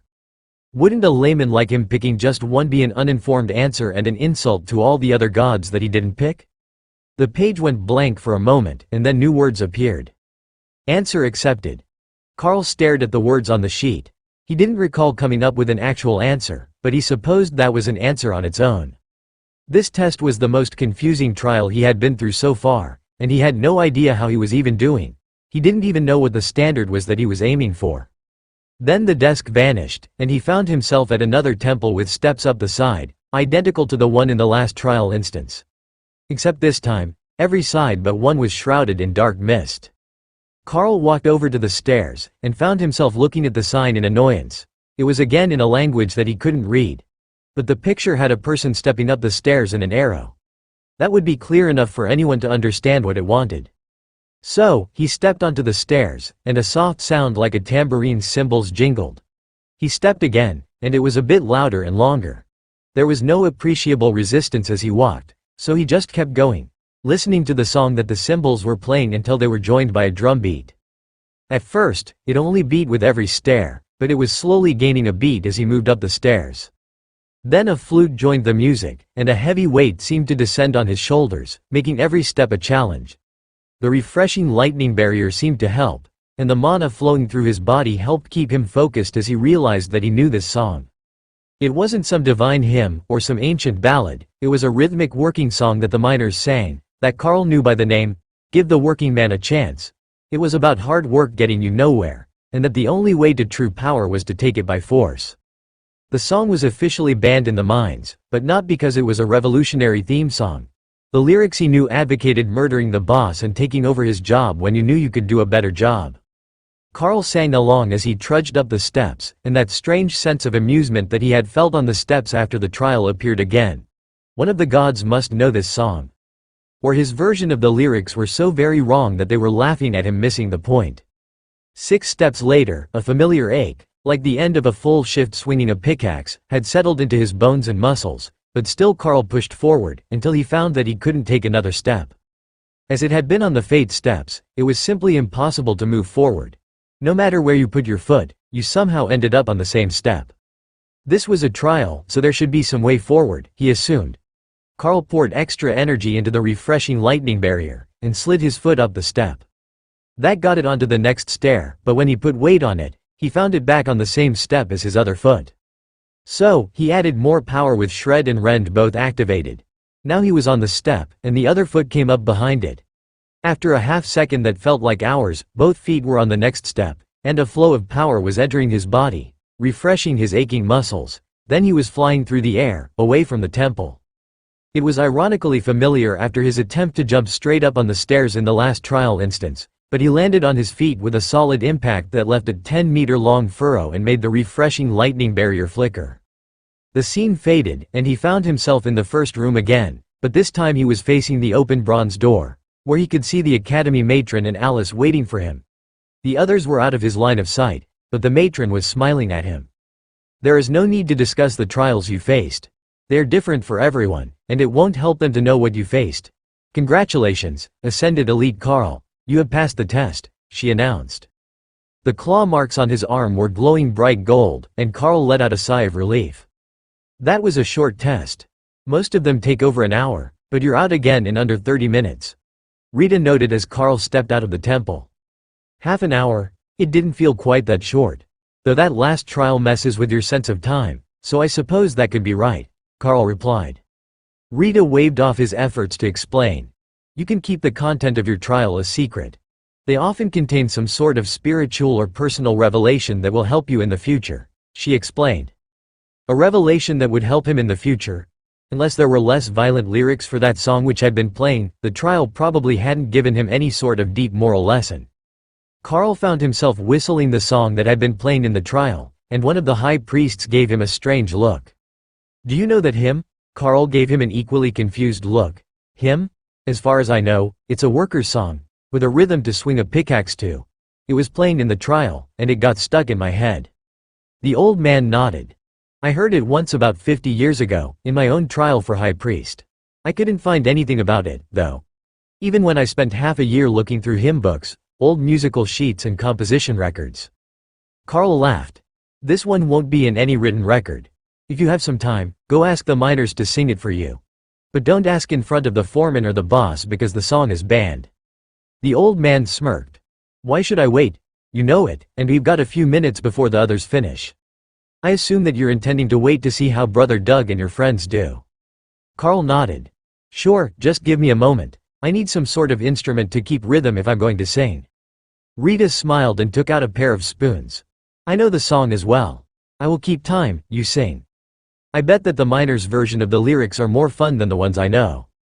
The old cleric looked intrigued, and he had already pulled out a notepad and pencil to write down the lyrics, and possibly write the musical sheets for the song. She took up the rhythm with the clacking of the spoons in place of the tambourine, and Carl started to sing the lyrics, while the clerics all looked vaguely scandalized, except the Red Dragon High Priestess, who began to sing along after a few verses. She knew the same lyrics that Carl did, and the old cleric looked annoyed that he had looked for so long, and the answer was right in front of him, but so different from what he had expected that he wasn't asking the right questions. When they got to the end of the song, with the line, "Throw him down the shaft and give the working man a chance," the Red Dragon cleric laughed, and the other high priests and priestesses clapped in appreciation. Rita shook her head and wrote out an alternate version for the cleric. These are the words that I know. I grew up right by the border, so it might be regionally different, but the rhythm is the same. It's not a song you will hear much in public, just when the lowest class are working hard and not particularly happy with their employer. Amazing. Thank you all for your assistance. Now, I must plan a journey to find the original version that all of these derived from. He insisted, then wandered away to do exactly that. The group patiently waited for the others to come out, mostly with a quiet professionalism, but every few minutes the Red Dragon High Priestess would begin to whistle a song. And someone would laugh, annoying the other clerics who were trying to focus on something while they waited. The first to appear was Doug, whose plain green robe was now layered with black and gold underneath, and his class marking was glowing bright gold. "Welcome back, High Priest Douglas Cormac Mackenzie," the matron greeted him. Doug winced. "Really? You had to full name me?" The old woman smiled. "Of course. You're a dignified high priest now, everyone gets to full name you. How else will they remain reverent of your power when you're happier playing in the garden and getting the guards high on their days off?" Doug whistled and looked away, pretending to be innocent, but not fooling anyone. "Well, it is good to be a high priest anyhow. I believe my goddess is happy with my work." Doug replied with a reverent tone when he spoke of the dragon god of nature. The other clerics chuckled at his pronouncement, long since used to the carefree ways of the nature priests. Little things like rules and regulations never bothered them much, unless they interfered with the natural order of things. They couldn't even be counted on to prevent violence among the students because, in their words, sometimes people deserve a punch in the face. But on the other hand, you could count on them to deal with the matter fairly after it happened. The next out was Bob, whose warrior mark was glowing a faint gold, barely illuminating the mark. "It seems that it was a close thing, but you two have passed the trials. Congratulations on your success, Commander Robert Mackenzie," the matron greeted him. "Thank you, matron. It got very touch and go there for a bit, but I am glad that I managed to satisfy the gods that I was worthy of the rank," he replied.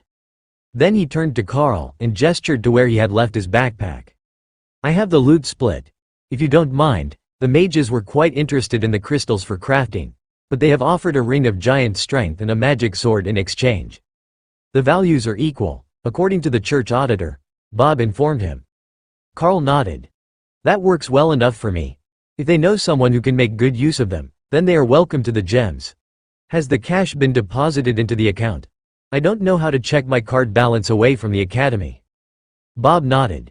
"You can check it at the supply counter here at the Seminary Academy, or at any money machine in the towns. But yes, the money should be deposited already. It's a rather substantial amount, so try not to act shocked when you see it." Alice gave Carl a curious look, and he shrugged. "We brought back 2 backpacks half loaded with coins from the giants and ogres. Even split 5 ways, it should be a fairly substantial amount, as Bob called it." Bob handed over the ring and the sword, which Carl recognized as the dagger that they had gotten from one of the giants, which Bob had been using himself as an improvement on the other sword he owned. Carl slipped the ring on his finger, and strapped the blade to his pack until he could get a scabbard made for it.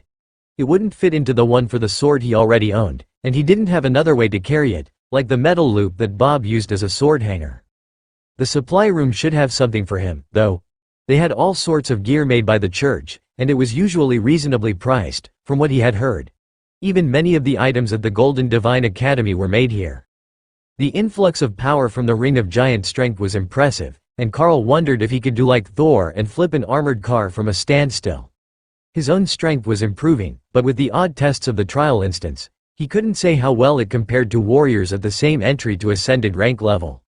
The twins came out at the same time, as perfectly as if they had planned it, and both showing off the golden wand marks on their hands. "Congratulations, commanders, you have both done a wonderful job today. We will be updating your registration in just a few minutes. Would you like some family alone time before you are pulled away by those eager to celebrate your advancement?" the matron asked. "A few minutes at least would be appreciated," Doug replied with a smile, right before he pulled his sisters into a group hug. Carl nodded to Bob, who gave him a happy soldier's salute, then went to join the others. "All right, I think we're finished. Do you two need anything, or should I just go grab the last items I need before we head out?" Carl asked. "Grab what you need and meet us back at the front gates in 15 minutes. That's when the clerics will be arriving," Alice agreed. Carl ran off to the supply counter and handed his card to the clerk, who did a double take as he noticed it wasn't a Seminary Academy card, but hadn't noticed that Carl wasn't one of them while he was wearing the generic hassock. "Can I get a scabbard to fit this blade and 2 sets of black training mission fatigues if you have them?" he asked. The man punched in the request without a word, then tapped Carl's card against the reader and nodded. "We've got them. Just allow me a minute to grab a few scabbards and see what fits best." That looks like it was taken from a monster, so it's probably not a standard size." True to his word, he returned in just over a minute, with an armload of clothes and scabbards, then proceeded to test the fit of the sword until he found one that he was satisfied with. "Is it hanging on that belt?" he asked dubiously, looking at the rope tie of Carl's hassock. "No, I have a sword belt, Academy standard issue, but everything was in the laundry this morning," Carl explained. He hoped it would all be clean and ready, but last time he was here, he hadn't returned to his room for quite a while. But the supply chief was prepared for that, and he pulled out a plain black leather sword belt, intended to be wrapped twice around the waist, to adjust the hanging height of your blade. "No charge. It can replace the standard belts that come with the fatigue sets. Do you need new boots?" he asked. Carl shook his head. The plain black ones he had on were already broken in and comfortable, and after a short cleaning, they were good as new. "Thanks, I've got to run up and get packed. We're supposed to leave in 15 minutes. Carl informed the supply chief, who smiled and waved for him to get running. When Carl got back to his room, his school mission uniforms were all freshly laundered and waiting for him, along with a set of fresh bronze badges. That had to be from either Alice or Rita, as they were Golden Divine Academy badges, not something that you would expect to see at the seminary academy, but Carl appreciated the gesture. If they were here now, then they had been dropped off before his trial was complete, anticipating him succeeding. With well-practiced motions, Carl tucked everything back in his pack the way that he liked the balance best, and then headed back downstairs to inquire about the fact that all the consumables from his last mission were already depleted, and he didn't have an opportunity to restock them. The clerics were just getting down to the courtyard when he arrived, and there were stacks of supplies being loaded into the white bus convoy, in preparation to head back out again. This time it will just be us and the convoy guards with the supplies. The other missions only last for a week before they return to the academy, so the bus team will wait for them there after we deliver the supplies, Sergeant Rita explained. "All right. I will need to restock as well. I returned here with nothing but loot in my pack," Carl replied with a laugh. Lotus giggled and wiggled her fingers in the universal children's symbol for casting a magic spell. "Don't worry about it. We've got all those sorts of supplies taken care of. Tessa can also use her magic to repair metal, so if you've got damaged gear, we can take care of that as well once we're in the field," the tiny cleric explained. "It sounds like we're ready for almost anything then. All right. I will let Thor out for a few minutes because he might not forgive me if he doesn't get to play with the clerics for a bit, and then we can go." Those were magic words for Lotus, and Carl wasn't sure who was more excited to meet the other for the first time, her or Thor. There was a lot of happy squealing and rough affection from both sides, to the point that the other clerics were hesitant to join in until the two had calmed down a little bit. Tessa smiled at Carl. "See what I mean? She's a bit too in tune with her animalistic side. But she's a good cleric, and you can always count on her to have your back." Carl smiled at the war priestess. "That's the only part that really matters, isn't it? If you can't count on them to have your back, it doesn't matter what else they can do or how their personality is." Once the buses were loaded, they picked one and loaded themselves in the front, among the limited space that wasn't taken up with stacked supplies. The bus seats didn't fold, but they had done the best that they could to load them with supplies, and the bus was packed from the third row back. That didn't leave much space for the 5-member team and their gear, but fortunately none of them was huge and burly. At least not to the point that they didn't fit in one of the narrow bus seats. Carl took the seat closest to the door, while Hawk took a seat on the roof rack, which was also loaded with boxes of supplies for their journey.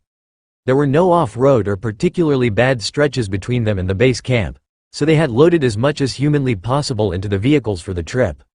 That hid Hawk from sight from behind, and while it limited his view a little, he could see enough that he wasn't afraid of missing any threats to the convoy. The only real danger that they would face would be road conditions, as by the time that Hawk relayed them, it would probably be too late to do anything about them. The morning was passing smoothly, with the miles flowing by outside the bus without incident, until Hawk spotted the same situation as on the way back to the seminary academy. There was a small group of monsters who had escaped from the containment area, and they were headed toward the road. "They might make it to the road before the bus group gets there," Hawk warned Carl. "Incoming monsters ahead.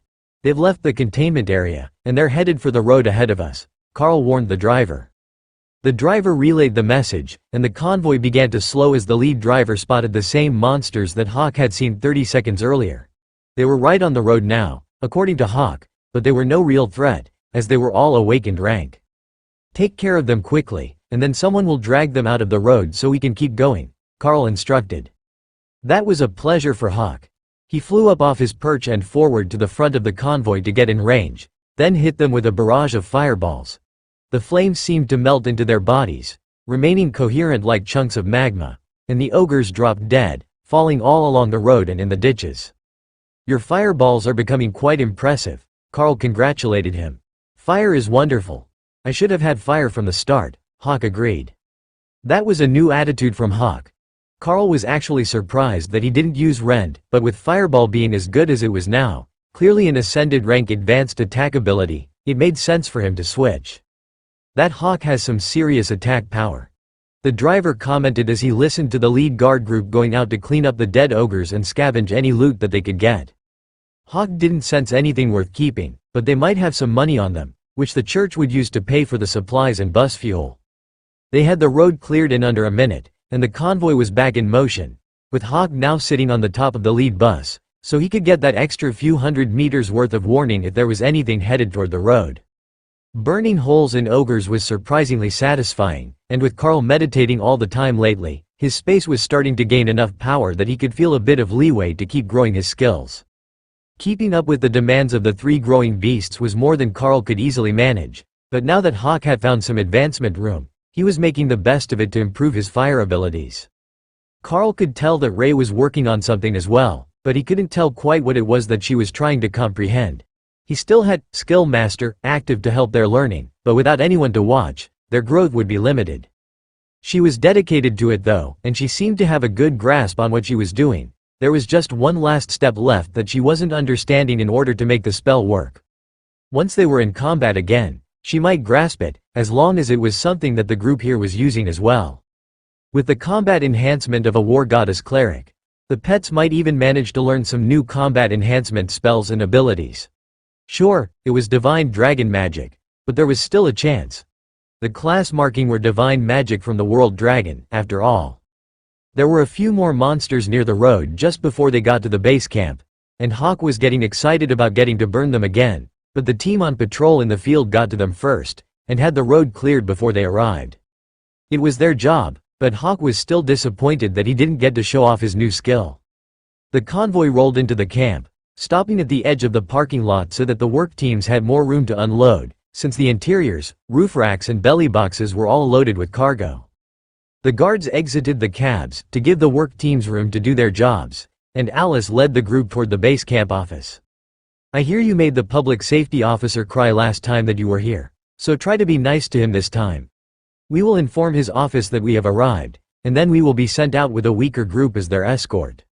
The military does things through the weight of numbers, not with raw individual power, so don't expect an all-star team like you had last time. Alice warned Carl as they walked away from the bus.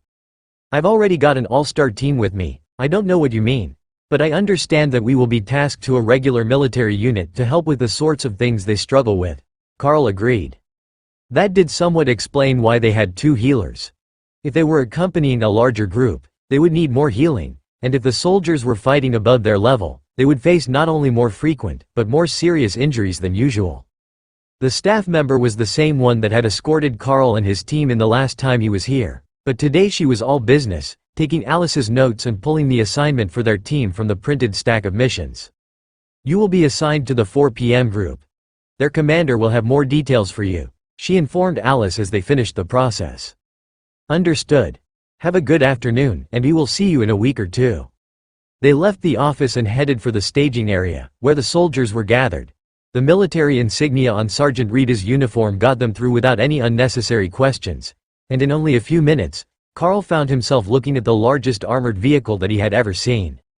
He hadn't realized how big an artillery platform was until he first saw one up close, but Thor seemed to take the presence of the vehicle as a personal challenge. He was supposed to be the group's front line, not some metal truck with too many wheels. Relax, buddy. It's probably not coming with us into the wilderness, and it's certainly not agile enough to be on the front lines of a battle. It stays at the back, far away from the fight, to shoot at it, Carl assured him. Thor was still suspicious of the large vehicle, but decided to let the grudge rest, as long as it didn't try to steal his job. Alice led them to a captain, who had a group of soldiers with him ready to leave the base, and shook his hand. "Good to see you again, Captain. I've got a proper group for you today," Alice informed him. "Oh, and how is that?" the soldier replied with a smile for the slightly younger mage. "We've got myself and the sergeant, plus 2 clerics and a beastmaster, with 3 ascended monsters bonded," she replied. "And who is the small child?" the captain asked, with a gesture toward Lotus, who gave him a rude gesture in return.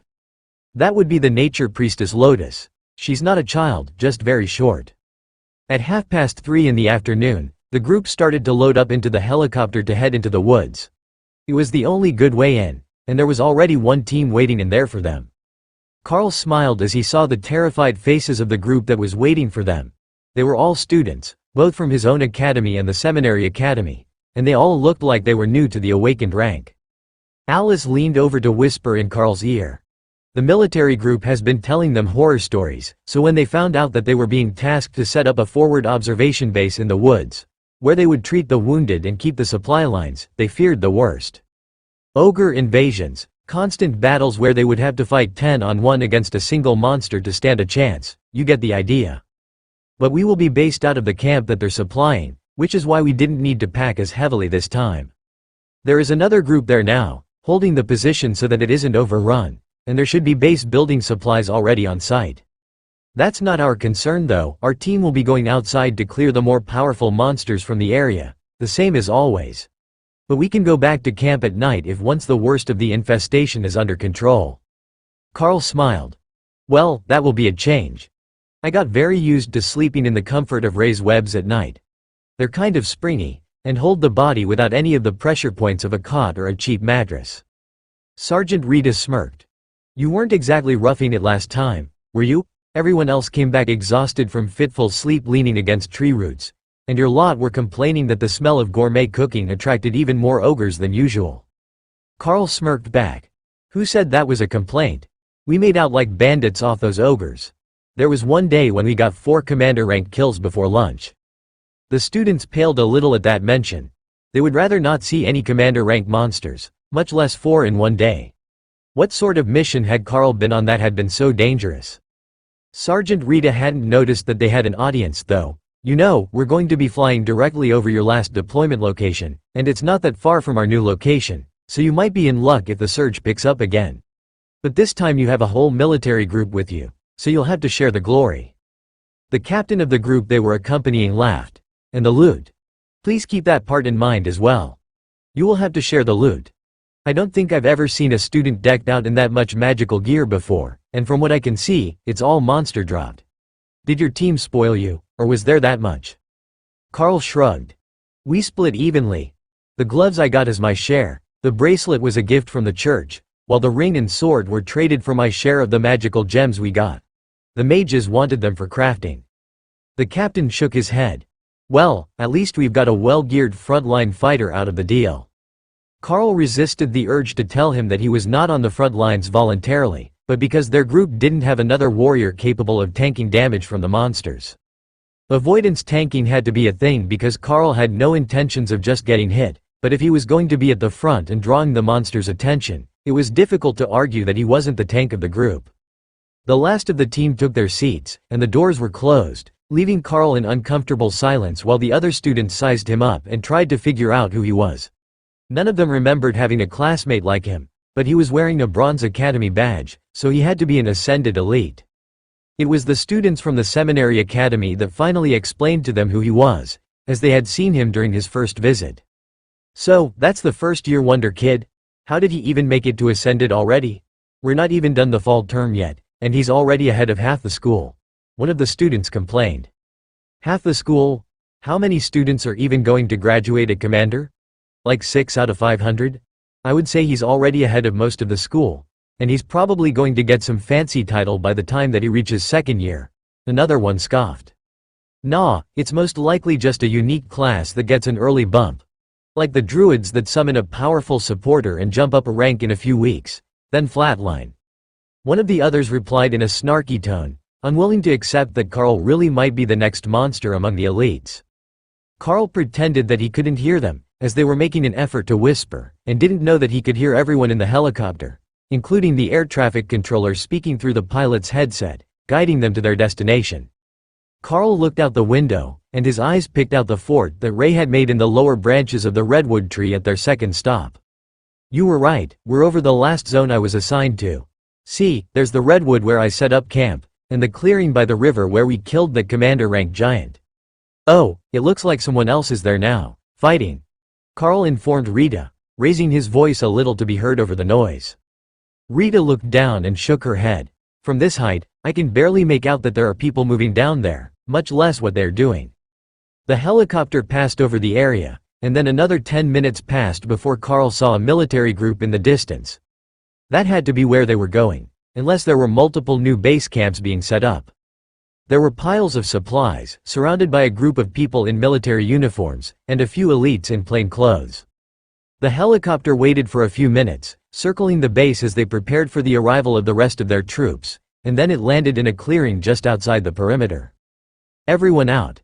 There is no more space inside the base for helicopters, so we are being rerouted to the clearing. I recommend that you get a proper helipad sorted out before your next supply shipment needs to be delivered, but that's up to you," the cargo master aboard the helicopter informed them.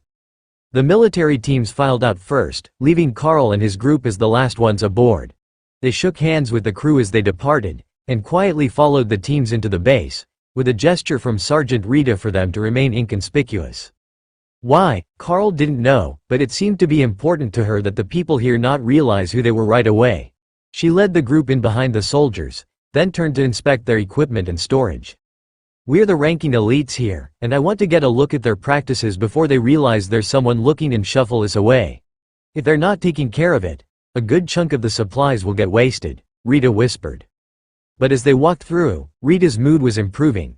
Everything was organized, nothing was left in the mud, it was all elevated on pallets or logs, and the general state was just crowded, but not disorganized.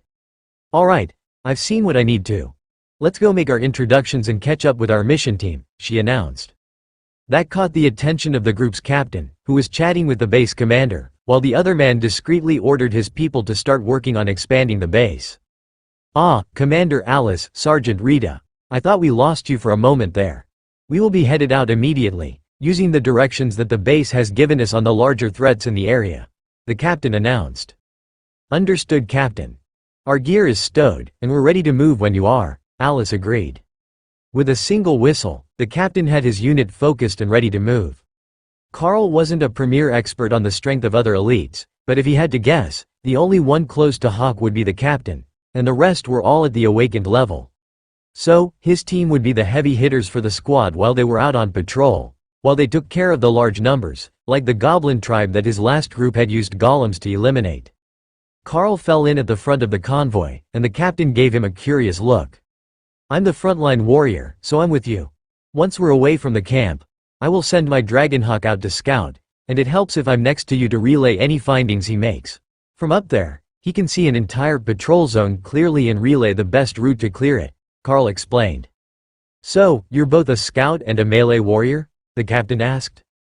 "Not exactly a melee warrior, but I have a lightning barrier for defense, so I'm better suited to the front line than our other warrior, who has guard," Carl explained. The captain nodded. "Your hawk shouldn't find too much. The scouting reports for the area say that there aren't any threats above the low ascended rank, with a low overall density. That's why they only sent one stronger team to the area this time. If we actually need the strength of a commander-rank mage, something has gone horribly wrong."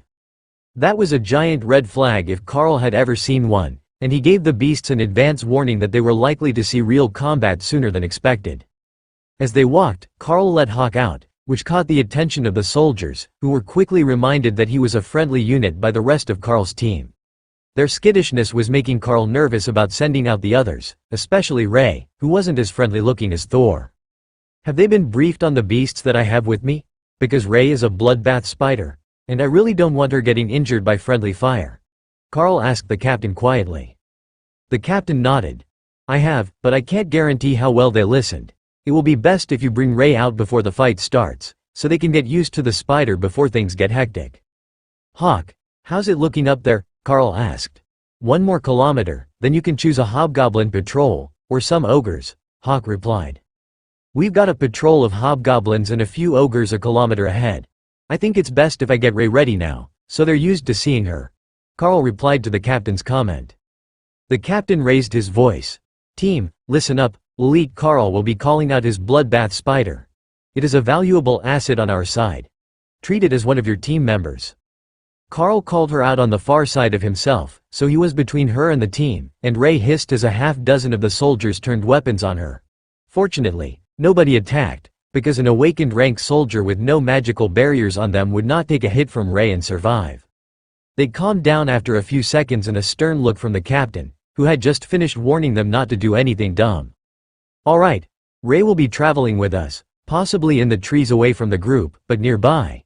She will join the fight when we come across our first group of enemies," Carl informed them. Ray stayed in sight, just in case they forgot what she looked like, and Carl decided to add Thor to the mix. "The lightning Sarrow is our additional tank. If you don't want to be charged by ogres, make friends with Thor," Carl informed the group as he summoned the scaled beast. That one didn't alarm them as much, and somehow Thor's expressionless face still managed to look happy to see them. Thor's presence helped set the team at ease, and when Carl saw Hawk circling ahead of them, the soldiers were ready for a battle. "Captain, the hobgoblins are through those trees. The ogres aren't far beyond that," Carl relayed from Hawk's information. "Tell them that the ogres are ascended rank," Hawk reminded him. "Ascended rank ogres. 4 of them in total," Carl amended. That was a tough fight for the military unit on their own, but shouldn't be a challenge for Carl and his team. The captain nodded. "You 5 split off and take care of the ogres." Then he called back to the team. "We will deal with the hobgoblins. Ramirez and Jones to the front. Bring your shields. The mercenary elites will be splitting off to deal with ascended rank ogres." His voice was hushed, but it carried well through the unit, and the others split off quickly to join Carl, following Hawk's directions around the hobgoblins to get to their fight. "Our first fight as a team, are you mentally ready?" Alice whispered as the ogres came in sight. They were looking around, trying to find the sound of the footsteps, as they had heard Thor coming, but he had stopped out of sight, and the ogres hadn't properly located him yet. "I'm ready. It will be a big change standing up at the front with Thor, but we've got this. Trust in the lightning barriers, and we will be fine," Carl agreed.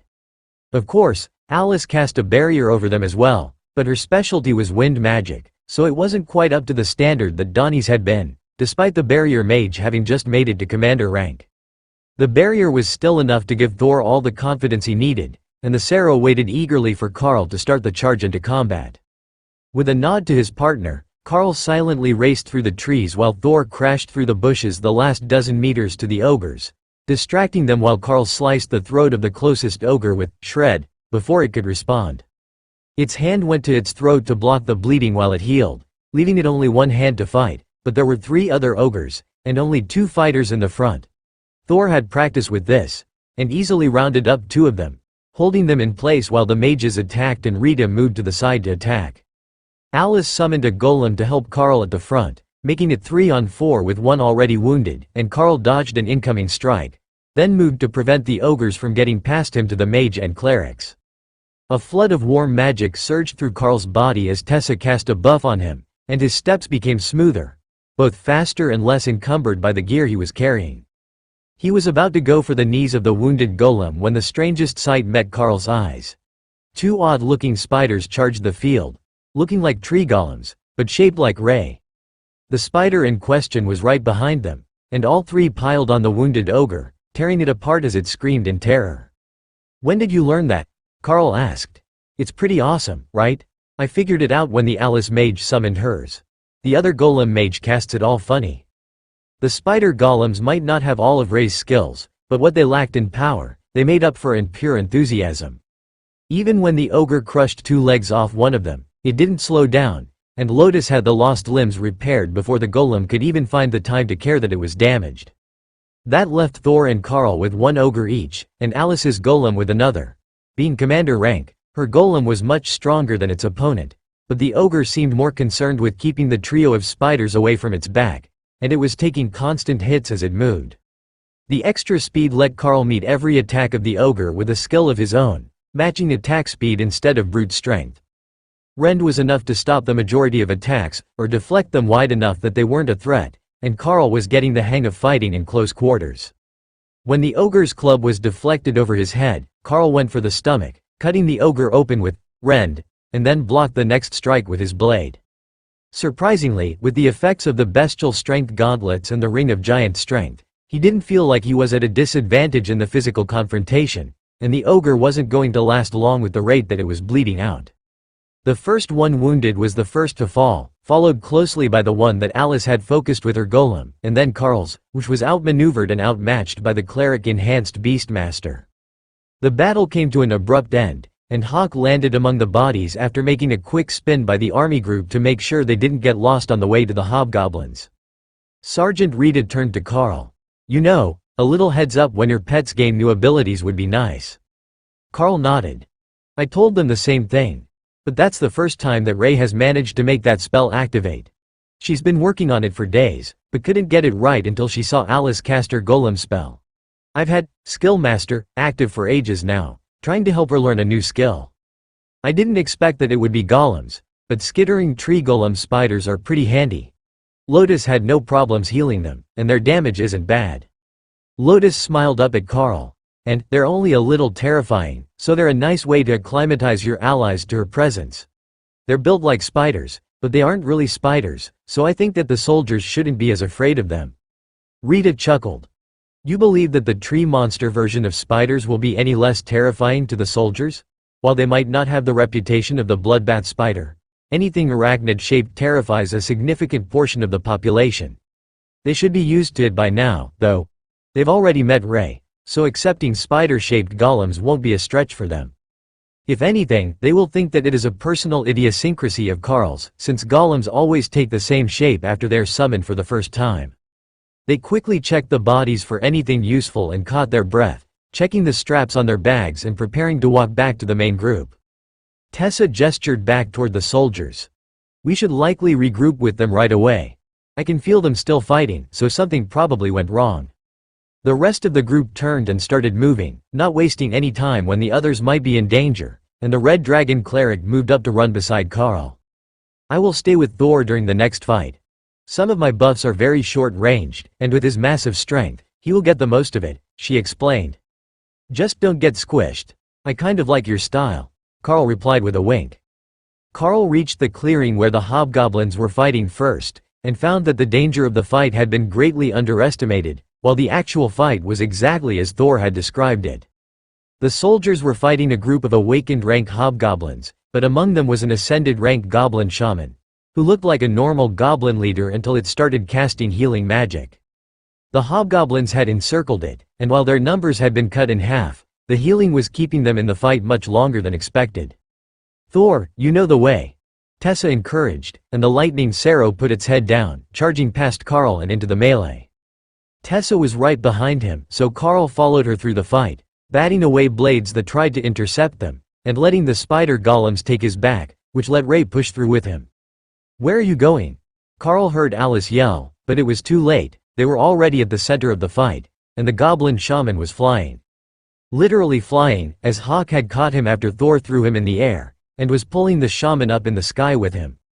A sharp turn sent it hurling toward the ground at hundreds of kilometers an hour, while the hobgoblins roared in rage at the surprise invaders. Carl slashed out, using Shred to cut down a wave of goblins who were pushing back their way, and the shaman reached the ground, directly onto Thor's front horn, which pierced through the creature's back for a moment before the Sero flicked his head and used the body as a shield against a hobgoblin blade. Carl found himself shoulder to shoulder with the spider golems, while Ray joined Thor and Tessa behind him, with the cleric moved toward the center of their circle.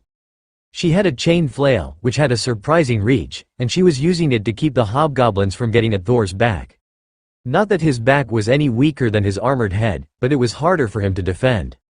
Sergeant Rita cut her way into the center of the fight, and took the side of Thor opposite Ray, which gave them enough numbers to start pushing out, and driving the remaining hobgoblins into the encirclement by the military unit. Attacked from both sides, they didn't stand a chance, and the fight was over before Alice's slower-moving golem could even make it to the fight. "Thank you for coming back so promptly. Did you hear our calls, or did your scout warn you?" the captain asked. Tessa shook her head. "I felt the fight still going on after we finished with the ogres, so we came back." The captain shook his head in dismay. The mercenary team might be more powerful, but they were really showing his unit up today. They even managed to come up with a better tactic in the few seconds after they arrived than he had managed to accomplish for the rest of the fight. Of course, he didn't have a lightning arrow that could just smash through hobgoblins like they were bowling pins, but he should have been able to come up with something to deal with that healer. The captain whistled to address the group.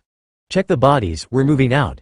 This won't be the only group that we come across today, and there are other groups in this region doing the same. You don't want to be the low producers for the day." Sergeant Rita chuckled as she joined Carl, who was cleaning off Thor before he returned to his space. He didn't want to get the mess in his pond, and that meant someone needed to wipe him clean of goblin blood before he returned to his space at the end of the day. It would be easier now than after it dried, and there hadn't been any word of a river or pond nearby to wash in. "I found more people. We should go see them," Hawk suggested. "I think that the other groups have their own things to do," Carl reminded him. "But Race Human is here, and there is a whole group of ogres to kill near them." Carl had to think about that for a moment. Race Human? Wasn't he Race Human? "There is another group in that direction, about 1.5 kilometers. There are more ogres near them, and Hawk thinks they might need the help," Carl informed the captain. "If he says they need help, I trust him. This fight was going to be a tough one on our own, so if that one is worse, then reinforcements might save lives," the captain agreed. The soldiers weren't happy about being pushed to start moving again instead of taking a break after a fight, but they were moving, and Carl took the point with the captain, while Ray darted off into the trees, but left her golems to walk alongside the column where everyone could see them. The other group of soldiers didn't even notice they were coming until Carl was almost in the clearing with them. He had seen them through the trees over a minute earlier, but their scouting abilities were severely lacking, and the group looked exhausted. "Ray, keep back, I don't want strangers attacking you. Hawk, you too. Or go scout out the other ogres," Carl warned. "I will go scout the ogres. These humans are weak too," Hawk agreed. Ray wanted to stay, but she knew it was best to stay out of sight, so she moved behind the column to make sure that nothing came up behind them. Carl spotted a familiar curly head of hair in an Academy mission uniform and began to laugh. "You mean Dana? Dana is Ray's human now?" Carl asked. "She sleeps in Ray's bed, not yours. She's obviously Ray's human." Carl got the feeling that there was some level of slander in there, but he decided to let it slide as he raised his hand and stepped out into plain view of the other unit. There were numerous hobgoblins dead around them, and Carl saw why they were resting. With roughly even numbers, awakened soldiers versus awakened rank hobgoblins was a hard fight. They were tough, as well as much larger and stronger than the humans. The group only had one ascended rank member, and he was wounded, with his arm in a sling. Lotus spread a healing spell around the clearing, reviving the weary soldiers, and bringing a few smiles to the exhausted team. Dana ran over and gave Carl a hug when she noticed he was at the front of the group, and Rita gave her a startled look, not expecting to have found her here. "Are you stationed out of this forward operations base now? I heard that they were sending in reinforcements, but I didn't want to go back to the academy yet. I've been making good progress on my magic out here," Dana asked Carl when she pulled back to look at him. "Yeah, we are supposed to be operating out of here once the location is upgraded, but we're on an escort mission with Alice to help the military units in the area deal with the larger threats. We found some more ogres near you, so we came over to give your group a hand." Carl's response caught the attention of the other group's team leader. "Did you say there are more ogres nearby? We've been in nearly constant combat since this morning, and the lads are beat." The captain of the team with Carl nodded in understanding. "We can take care of it. The Hawk should be out there somewhere scouting, right? How's the strength of the group looking?" Carl checked in with Hawk, who was circling back after having made a loop around the area to make certain there were no other imminent threats. "It's just the ogres nearby. Then we can go a little further along and find some giants, or lots and lots of goblins." That didn't sound promising. If there was a huge goblin infestation, it would be one of the priority targets for the region, before they became an even worse problem. "Will the two units together be able to take out the goblins?" Carl asked. "I don't see why not. They have mages, and lots of swords. How many goblins is each soldier worth?" "There shouldn't be more than 15 for every soldier if the groups are together," Hawk replied. "Wait, 15 goblins for each soldier? If both groups are together? We definitely need to deal with that. We can't let 300 goblins just wander loose in the woods. If they come across a regular group, they would wipe it out," Carl reminded the bird. Hawk wasn't particularly concerned with that. He could take out 300 goblins alone if you gave him enough time, so he didn't see them as a real threat, no matter how easily they could eliminate the human patrols. Carl walked over to his group's captain with Alice and Dana following him, then motioned for the other team leader to join them. "Gentlemen, we have an issue. There is a goblin tribe nearby, roughly 300 strong. Individually, they are fragile, but with that sort of numbers, we will have to work together to eliminate them safely," he explained. Alice nodded. Their job was to assist the military units, not replace them, so they would fight alongside the units, and not volunteer to do it all themselves. She was glad that Carl was learning that lesson early, instead of volunteering to do insane, nearly suicidal missions for the off chance that it would let him push through a bottleneck and reach new heights. There was some merit to the other way, and when you were really stuck, some would still try it, but this wasn't the time or place to be playing the hero. They had 2 entire military units, and while Carl was probably a stronger military force than both combined, they could still deal with huge numbers of goblins. Carl explained the situation as Hawk had described it, and the 2 teams started to make plans to ambush the goblins before they could start to move again. They weren't the only enemies still in the area, and if they managed to link up with something stronger and smarter, they would become much more dangerous. "Just this morning, we came across an infant chimera. If the goblins get the help of something like that, we will be in real trouble," the other team's leader explained. "A chimera?" Carl asked. Dana shuddered at the memory and nodded, then took out a poison gland from her storage. "Scorpion tail, dragon head and wings on a lion's body. Absolutely terrifying, and both venomous and capable of breathing a toxic cloud. We were prepared, but we still almost didn't win, and it was just an infant, hardly larger than a house cat," she agreed. "That was a bit of a shame. A chimera might make a good partner for Thor. They were both big and durable.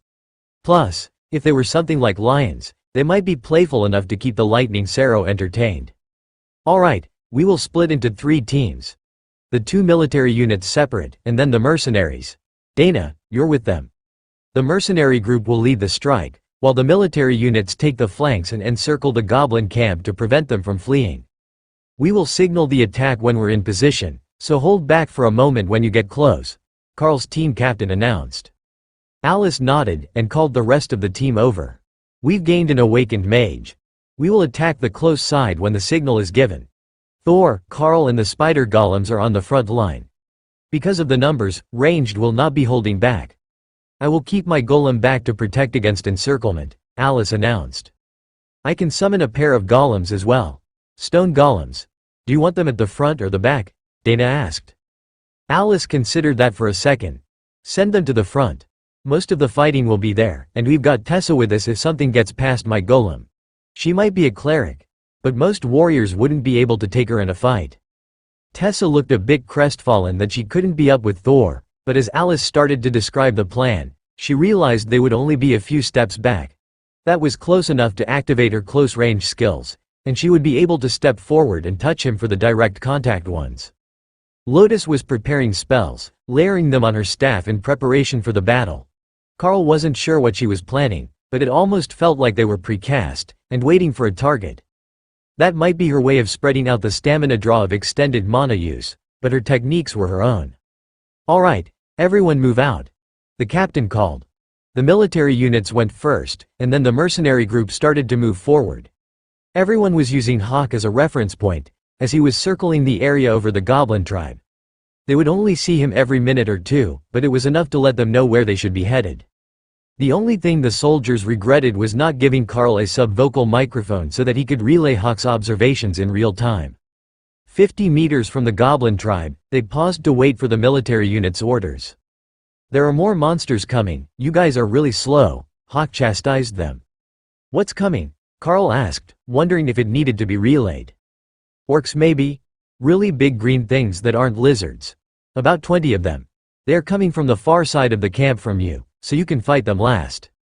Carl whispered the update into the handheld radio that Alice was carrying, and got back a click from the captain in return, letting him know that he understood but couldn't speak right now. Then came the single tone to start the attack, and Carl led the charge into the camp with Thor beside him. "Remember, not too far in. Everyone is following us this time," Carl reminded him. He turned the flat of his sword on the closest guard, and swatted him like a cricket ball, sending the goblin flying halfway across the camp before landing in a crumpled heap. Alice gave him a look as if to say, "Seriously," as the camp turned to face them, and the goblins began to form up and charge their way. The spider golems raced past everyone, tearing apart goblins at a frantic pace, and every bit as messy as Ray when she attacked them the first time. Now she was more careful, in case she got goblin blood in her mouth, but compared to the two golems, Thor's crushing attacks and Karl's hurled bodies were only a minor distraction. That was when the military units struck, cutting into the side of the camp with a wave of spells before they charged forward. It was textbook perfect. Not a single one of the goblins was watching the flanks when the attack started, and they fell by the dozens. Karl swept through the goblins with Rend, using lower power and wide swings of his sword to send out arcs of energy that sliced through waves of them, while Hawk rained down huge fiery explosions from the air. He had gotten the dispersed version of Fireball to work, and the effect was terrifying in a goblin camp. Then, the spider golems expanded to 5 meters tall, and Ray began to laugh hysterically. The goblins were terrified, but the golems had no intentions of slowing down. Lotus looked inordinately proud of herself for the giant growth spell, which only worked on plant-type lifeforms. The goblins couldn't even flee, they were being slaughtered wholesale, and the enlarged golems could spear multiple goblins per second while running on 6 of their 8 legs. But the orcs were here, and they weren't about to miss out on a good fight. It was the screams from the military units that attracted Karl's attention to the disaster about to unfold. 6 orcs, green-skinned humanoids, 2.5 meters tall, with elongated lower tusks and black dreadlocks, had charged into the military lines, and their blades were shattering the guard abilities of the warriors like glass. "Spider golems, go help the soldiers until I can get there," Karl ordered. They were the only ones that could move across the camp that quickly, but the whole group was moving forward at a steady walk. The spider golems reached the orcs in only a few seconds, and the military unit retreated to let them fight, but the orcs also split up, 3 to a golem. They had tactics, and while one kept the golem busy, 2 hacked each of them apart faster than Lotus could repair them. Ray was shocked. Her golems were more durable than she was, so if she had gone with them, wouldn't she have been hacked apart as well? She summoned another pair as the orcs turned back to the military unit, but they would be too late to get there before the unit was in trouble again. Alice threw a barrier over the first rank of warriors in the military unit, but it was only of limited use as the orcs knew, and half of the attacks bypassed them to hit the ranks behind them. In order to allow them to fight, she had to cast it on their physical shields, and the orcs were smart or experienced enough to know how to work around that. Karl didn't need to be ordered to change his direction and order Thor to charge at the orcs. Tessa was right behind them, and the others were doing their best to keep up.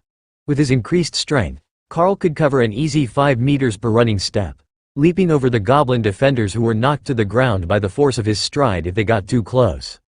The orcs recognized the threat as soon as the trio approached with the spider golems, now back at normal size, surrounding them, and the largest of them did just as Karl had to begin the fight, and swatted at the closest warrior with the flat of his blade, sending the man flying out of the way to clear the battlefield between the champion and Karl. His short sword was going to be woefully inadequate for this, but Karl was going to have to make the best of it, and he leapt straight for the orc champion, using Shred and Rend together on his blade as he thrust it forward. The orc chuckled as he saw the much shorter human coming at him, but when their blades met, his two-handed sword was thrown wide by Karl's strength, and the orc champion took a deep wound across his chest as he turned out of the way. Drawing on his unarmed combat training, Karl kicked the orc's feet out from under him as soon as he landed, and followed up with a full-strength slash. The 2 blades met with an explosion of skills, and the orc found himself disarmed at the end of the clash, missing a hand. But his other fist came up and crashed into Karl's refreshing lightning barrier, sending him staggering back. Beside him, Tessa was sitting on Thor's back, using her flail mace to keep 2 orcs at bay, and constantly refreshing the enhancement spells on her and Thor. She enhanced Karl again as he charged back at the fallen champion, who had grabbed a fallen shield in one oversized hand as he got to his feet.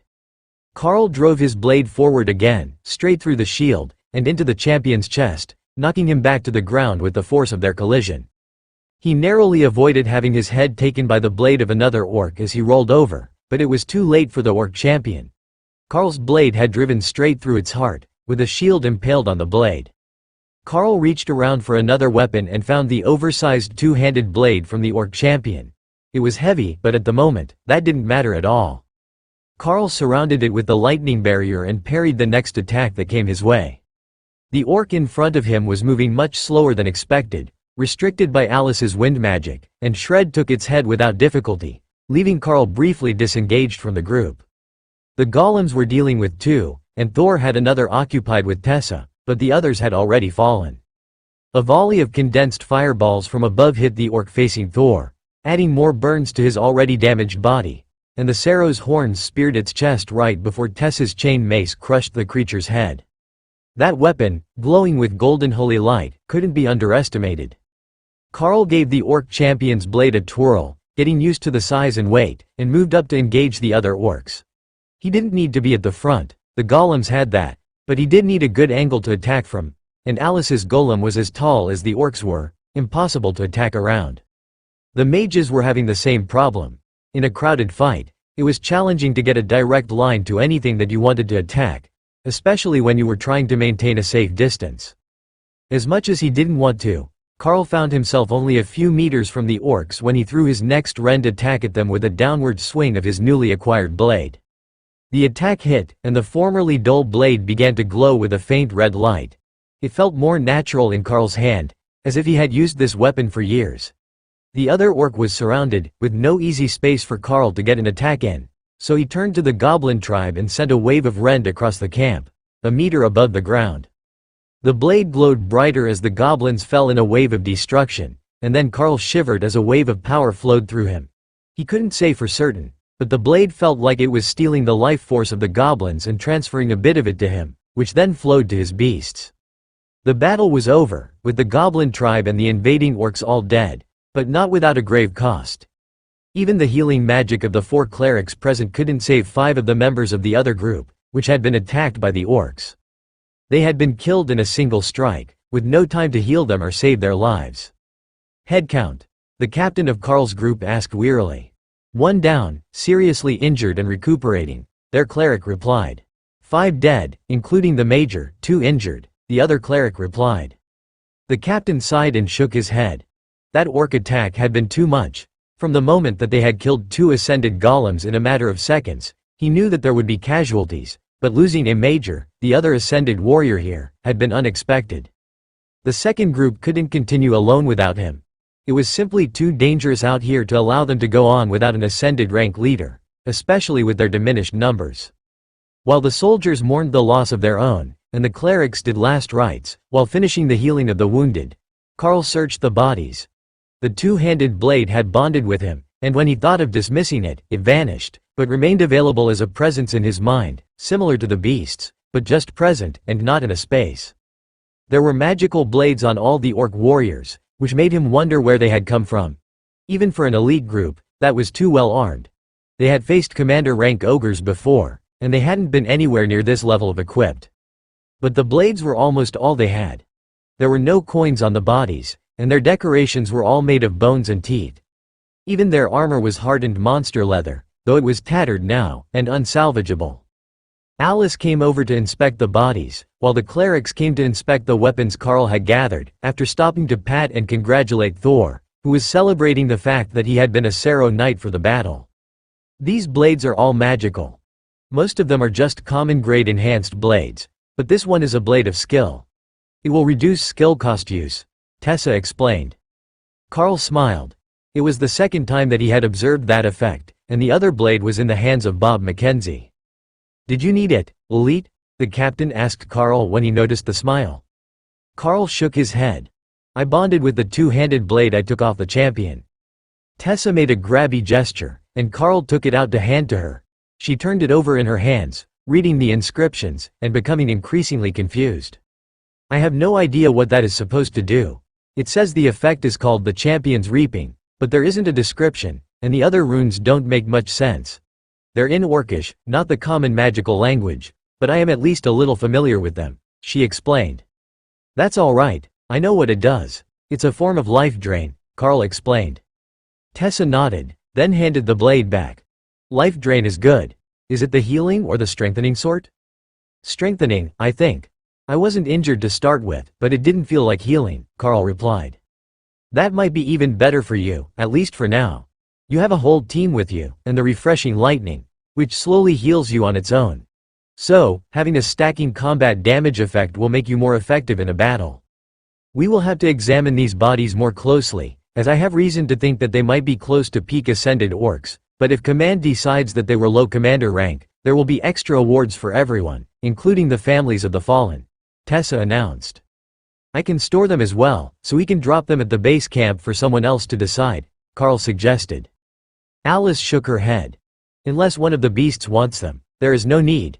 They will accept Tessa's judgment on the matter. The outcome of the battle should be enough for them to understand just how dangerous this situation was, especially when they struck in the middle of another battle." The 4 clerics all examined the bodies with increasingly grave expressions. "We would say that there were 2 commander rank orcs, and 4 high ascended ones. This needs to be reported to the base camp. It is way outside the threat assessment for the area," the cleric that had come with their army unit announced. The captain nodded and began to send the message back to command. He nodded along with whatever their response was, and then his face turned severe. "They say that there are no other signs of monsters outside the danger rating, so we are to merge units and continue with our mission," he informed the group. That wasn't quite what the second group had been hoping to hear. They had just lost half their team, close friends and comrades. Continuing the mission was the last thing they wanted to do today.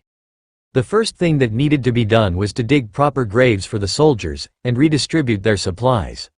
Fortunately, they had a few skilled mages, who could dig proper graves with magic, while Thor used his horns to throw the goblins into a number of huge piles in the middle of the camp. He just used his upper horns like a shovel, as the goblins had died in waves. He pushed them together into piles, gathered close enough that they would burn and leave the area cleansed. The unit gathered for the last rites, standing in orderly lines with the civilians off to the side. The priests attached to the units gave a eulogy before the bodies were lowered, and the soldiers shoveled the grave full again. Once everything was finished, they lit fire to the piles of goblins, and the second team tossed the fully looted bodies of the orcs on top of the piles. Hawk went back on patrol once the fires were burning, to see what would be drawn to their position by the fire. Many monsters would come either for the smell or the smoke, and they didn't want to end up surrounded. "East is clear. If you go that way, you can get away from the things coming, and then fight with a small group of ogres, weak ones," Hawk suggested. "Close enough for me." Carl relayed the messages, and the captain got everyone moving away from the battlefield with the promise of easier fights to come. It wasn't much, but anything had to be better than this battle had been, they assumed. After 15 minutes, they came across the ogres, 3 juvenile awakened rank males, which the enraged and grieving soldiers tore into with everything they had to give. It seemed to work, and once the battle was over they were more focused, and it was time to head back to the base camp for the night. Forward command hadn't prohibited them from returning, and the unit needed the normalcy for the night, so the captain turned the back for the camp, intending to be there before dark. Hawk kept scouting as they returned to base, and Carl realized that while they got closer to the base, the monsters became more sparse and weaker. Groups of 5 and 10 goblins at the common grade, a single lizard man, and threats at that level were all that the short-range scouts of the base would have found. But the further he flew away from the base, the stronger and more numerous the monsters became. So, the problem wasn't that they had found unexpected monsters, it was that the limited scouting that the base had done hadn't given them a proper expectation of the monsters which were in the region. The captain had determined this as well, and as they approached the base, everyone could see his resolve to have a discussion with the base commander and the head of intelligence. They had flown multiple helicopters over the region. They should have some sort of idea what was there, but it seemed that nobody was even looking out the windows. They were met at the edge of camp by a supply sergeant with a clipboard in his hands. "Captain, are you in for the night? Our barracks are entirely full at the moment, triple-racked. Would it be too much to ask you to set up on the edge of the base? We have more barracks tents, but no place left to put them." Carl looked inside one of the barracks tents, at the rough, stretched canvas cots, and sighed. "Alice, permission to set up a scouting position in the trees?" he requested.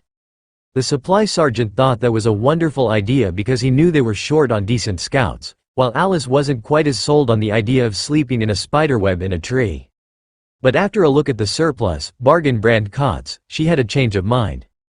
"Captain, my team will set up further out in an elevated position for the evening. We will rejoin you after breakfast for patrols tomorrow," she announced. "Understood. Unit, grab the barracks supplies and get to work. I want them set up and the stove burning to get everything dried and heated by the time that I get back from my meeting," the captain announced. The soldiers nearby made a gesture of condolences for the base commander, and anyone else who might happen to be in the room. None of the soldiers from the base knew what had happened on his mission, but it was obvious that he was not happy about it. Alice turned to Carl with a serious look as the others got to work. "We're trusting you on this one. Don't let us down." Hawk already had the tree picked out, and Ray got right to work building a new fort. Again, it was as far up the tallest tree in the area as she could get it, and blended into the leaves, with some branches pulled down as cover. She had only gone 100 meters from the edge of camp to set up, but Carl doubted that anyone in the base had even noticed. They were watching the ground, and only the immediate area around the camp, which was a terrible defensive choice for a remote location, on par with the goblins' level of simple thinking. Carl could tell he wasn't the only one wondering who was in charge here, and how they had gotten the assignment. Forward bases were always run by the army, but not every officer was suited to life anywhere but behind a desk. It was possible that someone in one of those roles had been sent out here, for experience, leading up to a promotion, and they were just making a mess of things. It only took Ray a few minutes to finish as the group watched from down below, and Alice finally noticed that their group consisted of 6 people now, not 5. She gave Dana a curious look, which was returned with Dana's best pleading face. "Volunteers and mercenaries have to set up their own tent. We're not attached to the military units. You're not going to make me sleep in the dirt when there's plenty of room up here, are you?" she begged. Alice smirked at Carl and nodded her acceptance. "Fine, you're with us until further notice. I'm sure that Ray made enough space for you. I know that you two are good friends." That made Dana laugh, recalling all the times that Jill, her personal tutor, had been webbed by Ray to prevent her from waking them up. Ray sent down a rope ladder and the whole group sighed, realizing just how far up the tree their fort was built. "How about this? Hold on to the ladder, and I will have Ray pull it up into the fort, so you don't have to climb. It will be faster and easier for everyone," Carl suggested. That seemed like a sketchy idea as well, being pulled a dozen stories into the air on a rope ladder made of silk, but it was better than climbing the ladder. "You come up first," Ray insisted. Carl smirked as he realized she had no intentions of pulling everyone, just him, and he would have to raise the rest. But it was no problem, he could run up the ladder in 30 seconds or less. "I will go first and help everyone up. I've got the strength," Carl explained after he finished talking to Ray. Carl ran up the ladder and the others began to climb.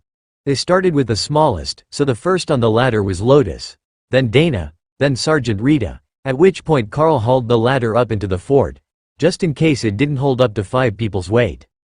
Ray was slightly insulted at that, but attributed it to Carl's lack of faith in his enhanced strength to actually lift them all. Once they were up, Carl sent the ladder back down, and began to haul up Alice and Tessa, while Lotus happily explored the small fort.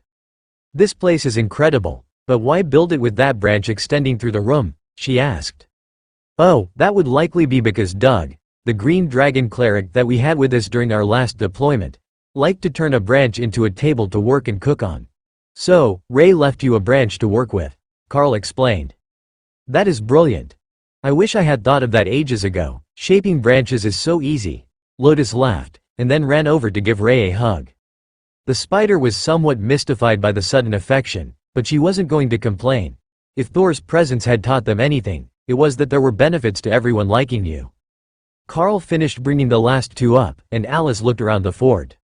"It's waterproof with a double outer shell to keep the wind down, a cooking table, plenty of springy net for sleeping, and loose woven windows all around, so we can scout from this position. I must say, this is a wonderful base, Ray." Alice congratulated her. The spider gave her a head bump, then vanished back into her space to rest in her own den for the afternoon. It was almost sundown, and she wanted to get some real sleep before she took her turn on watch after full dark. Hawk had a nest built at the very top of the tree, where he could see everything that was going on around them, and keep watch for any stronger monsters that got brave and came near the camp. "Alright, here is your watch schedule. We will watch in pairs, since there are 6 of us. I will take early watch with Dana. The second watch will be Rita and Lotus. The third watch will be Carl and Tessa." That made sense. It did the best to give them a warrior and a caster on each watch, so that the skills they had were diversified if there was an attack. Carl nodded in agreement. Hawk will keep watch until full dark, then Ray will take over, as she doesn't need any light to see. Hawk will return to duty when we head out in the morning, while Ray will sleep again once my watch starts, or once the sun starts to come up, depending on how she feels. Alice smiled at that. In her estimation, Ray was the cat to Thor's dog, much more whimsy-driven and casually violent. If she didn't feel like doing things, you would have to force her, and then she would likely slack. She didn't know for certain, as Carl never seemed to push them to do things they didn't want to, but Alice had her suspicions that Ray had a rebellious streak that would run wild with malicious compliance.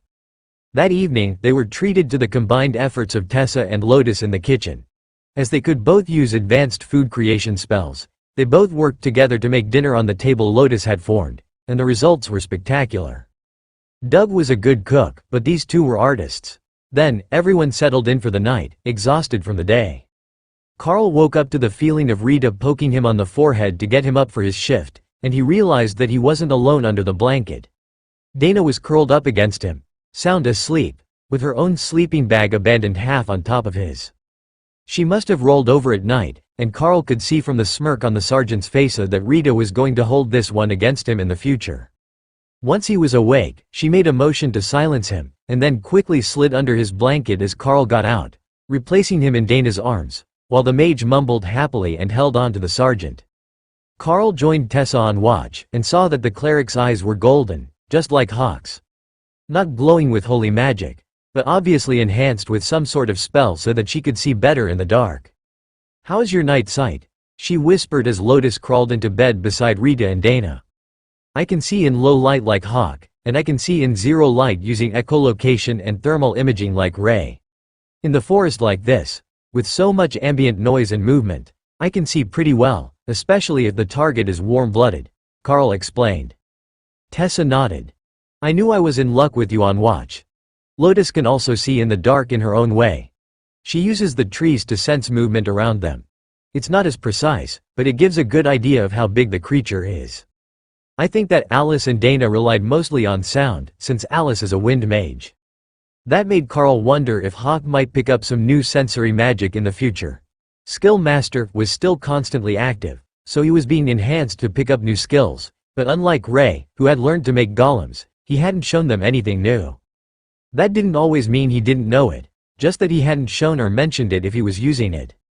There was no movement near the camp for the first few hours, but near the end of their shift, Carl noticed something large moving in the distance, as if scouting the perimeter of the camp. "Do you see that? 3 large figures, ogre-sized, scouting the camp. They're circling around outside the patrol range so that the guards don't detect them. But the ogres are close enough that they would be able to smell the humans when the wind is right," Carl whispered to Tessa, while he pointed out the ogres in the distance. "Oh, those sneaky bastards. I see them now. Should we go take care of them?" Tessa replied. "They're headed this way. I think we should just wait, but warn the camp that they're being scouted, in case there are more groups that we can't see from our position." Tessa smiled and patted Carl on the shoulder. "Good call, very by the book. You got decent instincts for a first-year student." Carl sighed as he realized that the more experienced cleric was testing him to see what his responses would be, but Carl was getting quite used to how things worked in the wilderness, after having been out here for a few weeks with a group that didn't make their planning some obscure leadership task. After another half hour, they spotted a second group of ogres doing the same thing, and again Tessa messaged the base to let them know the current location of both groups. They hadn't pushed the scouts out, which seemed odd to Carl, but if they couldn't see in the dark, they might just be waiting until it was safer to fight. Tessa started cooking just before dawn, when she knew that the others would need to be up in half an hour. The smell woke them up as intended, and Carl could see that the rest of the unit was just starting to get upwardly mobile, but the kitchens in the camp were already hard at work, getting prepared for the day, with the first batch of breakfast ready. "All team members be ready to move in 1 hour," the captain of the unit they were attached to announced as Tessa started serving breakfast. She had come up with the same mushroom steaks that Doug had been so fond of, but cut into thin slices like bacon and wrapped around peppers that were stuffed with something like cheese. It wouldn't be actual cheese, given that it was all plant-based, but it was good. She had also come up with an apple jerky for snacks later, and a fruit and nuts trail mix, which most ate on its own, But Lotus poured into a bowl and then added coffee to, like most would add milk to breakfast cereal. Not that she needed the caffeine. The nature cleric was already too energetic in the morning. Lotus smiled at Carl as they finished eating. We should send Carl down first while we get cleaned up for the day's patrol. One man can only be so lucky, or it will unbalance the world. Carl laughed. Well, that's one way to say get out of the fort while we shower. Toss me a water bag, so I can wash up while I'm down there, will you? Alice snapped her fingers to get their attention. We can just set up a dividing curtain. We've got plenty of those, and we're going to want Carl up here to lower us down, or everyone will have to climb that ladder. 2 ground tarps were quickly erected in the fort, sectioning off a portion of the far side, where Lotus hung one of the gravity-fed black shower bags she had used her magic to fill with water. You just had to open the spigot, and they would sprinkle water like a shower. They were simple but effective, and if you left them out in the sun all day, the water would be properly hot in the evening. It was warm enough thanks to her magic, and Carl took his time shaking the dirt and dust off his worn outfit before setting it aside and preparing to get cleaned up. He didn't recall how many other shower bags there were in the packs, but the ladies would certainly need some time to get clean and dressed before he came back out. He was about half washed when he heard the curtain move and felt a body against his back.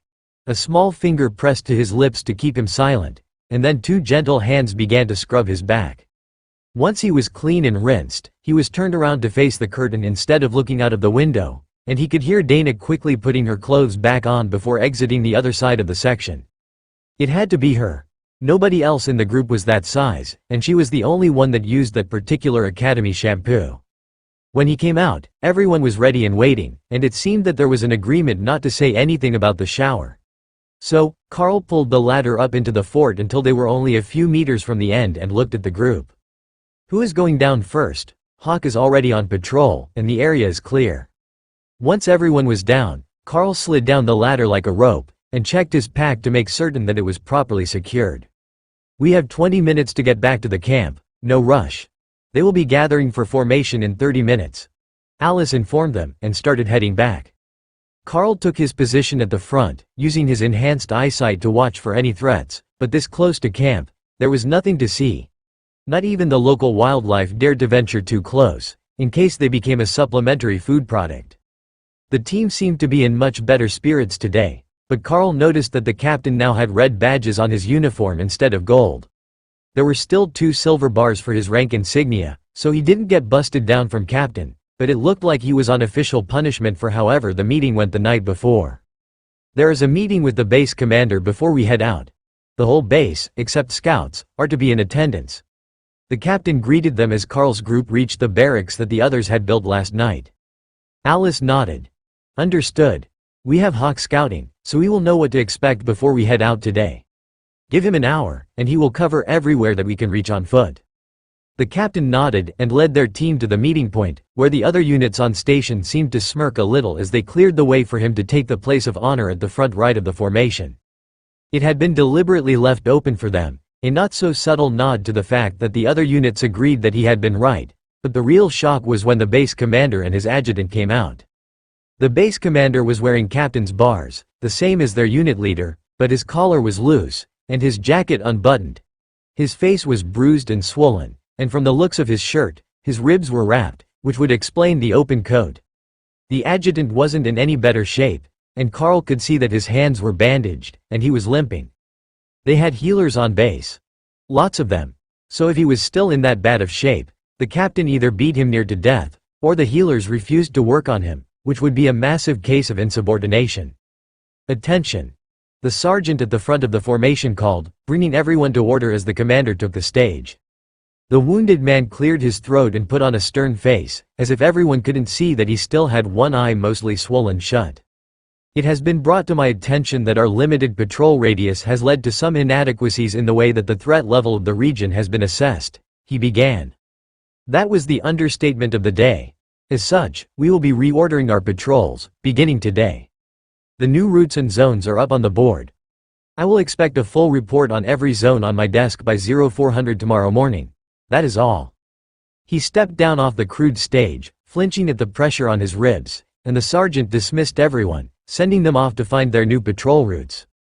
Just as they were yesterday, Carl's group was assigned to threat mitigation, also known as the roaming groups. They would go wherever there were reports of more dangerous monsters, and deal with them before they became a threat to the base. Yesterday, there weren't any recorded, so they just wandered, but today, Hawk had a rather interesting list ready for them. He had found all sorts of monsters. Big groups, little groups, powerful loners, small groups with a powerful leader. A bit of everything, as should have been expected of a region where only the sector closest to the base had even been patrolled. They exited the base so that their reports didn't scare the awakened and common rank troops that had been stationed here, and then the captain turned to Carl for the scouting details. If we start at the south, we have 2 groups of ascended ogres, both small groups. Then we have a goblin camp, this time with no other large monsters nearby. After that, continuing west around the zone, we have a group of lizard men with an ascended leader. Then a group of 4 awakened rank giants. I will update you if that positioning changes, Carl informed him. You heard the man. Let's go clean up this mess before the Inquisitors get here and start to waste our time, the captain announced. For matters between elites of the same rank, the church usually stepped in if they couldn't settle it peacefully. If the Inquisition was coming, either the base commander had filed a complaint about being beaten senseless, or the captain had filed a complaint for negligence and incompetence leading to the death of elites. Possibly both. The first group of ogres was one that was on patrol during the night, and Carl was happy to get rid of them so that they couldn't report back to whatever had sent them to scout the area. They were still continuing their route, circling the base, when the group caught up to them, and the ogres brought out their secret weapon. They had managed to obtain a military-issue riot shield somewhere, probably from a group that was forced to flee, and the larger of the 2 charged straight at Carl. Carl left his regular blade sheathed, and took out the bonded 2-handed sword, to better deal with the larger target. He charged it with shred, and used his enhanced strength to swing at the shield of the charging ogre. As should have been expected of an awakened grade riot shield, it was sliced smoothly in half by the enormous blade, taking the ogre's lower arm with it. Then Carl put his shoulder down to duck under the ogre's club, and charged forward to do his best impression of a shoulder toss on a creature twice his height. Then he called Thor out, and the Sarrow appeared behind the other ogre, who was startled into stopping and attacking the incoming ball of Thor's tail, which brutally transmitted an earthquake through the ogre's body. The sound of cracking bones was clearly audible to everyone, but before the ogre could do anything to defend itself, the first wave of attacks from the mages was there, and the ogre was dead. The captain cleared his throat. Good work everyone. Collect the heads, we will need proof of our kills for the next few days. That just about settled the debate about what was going on with the base commander. If they really did return with a bunch of ascended rank and higher trophies, he would be on the hook for not doing his job. The captain would still likely get charges for beating him, but they were both the same military rank, so it wouldn't be as serious as if he had hit a superior officer. Keep moving. If they've got anything valuable on them, hold on to it, and we will sort it all at the end of the day. I want a productivity record today.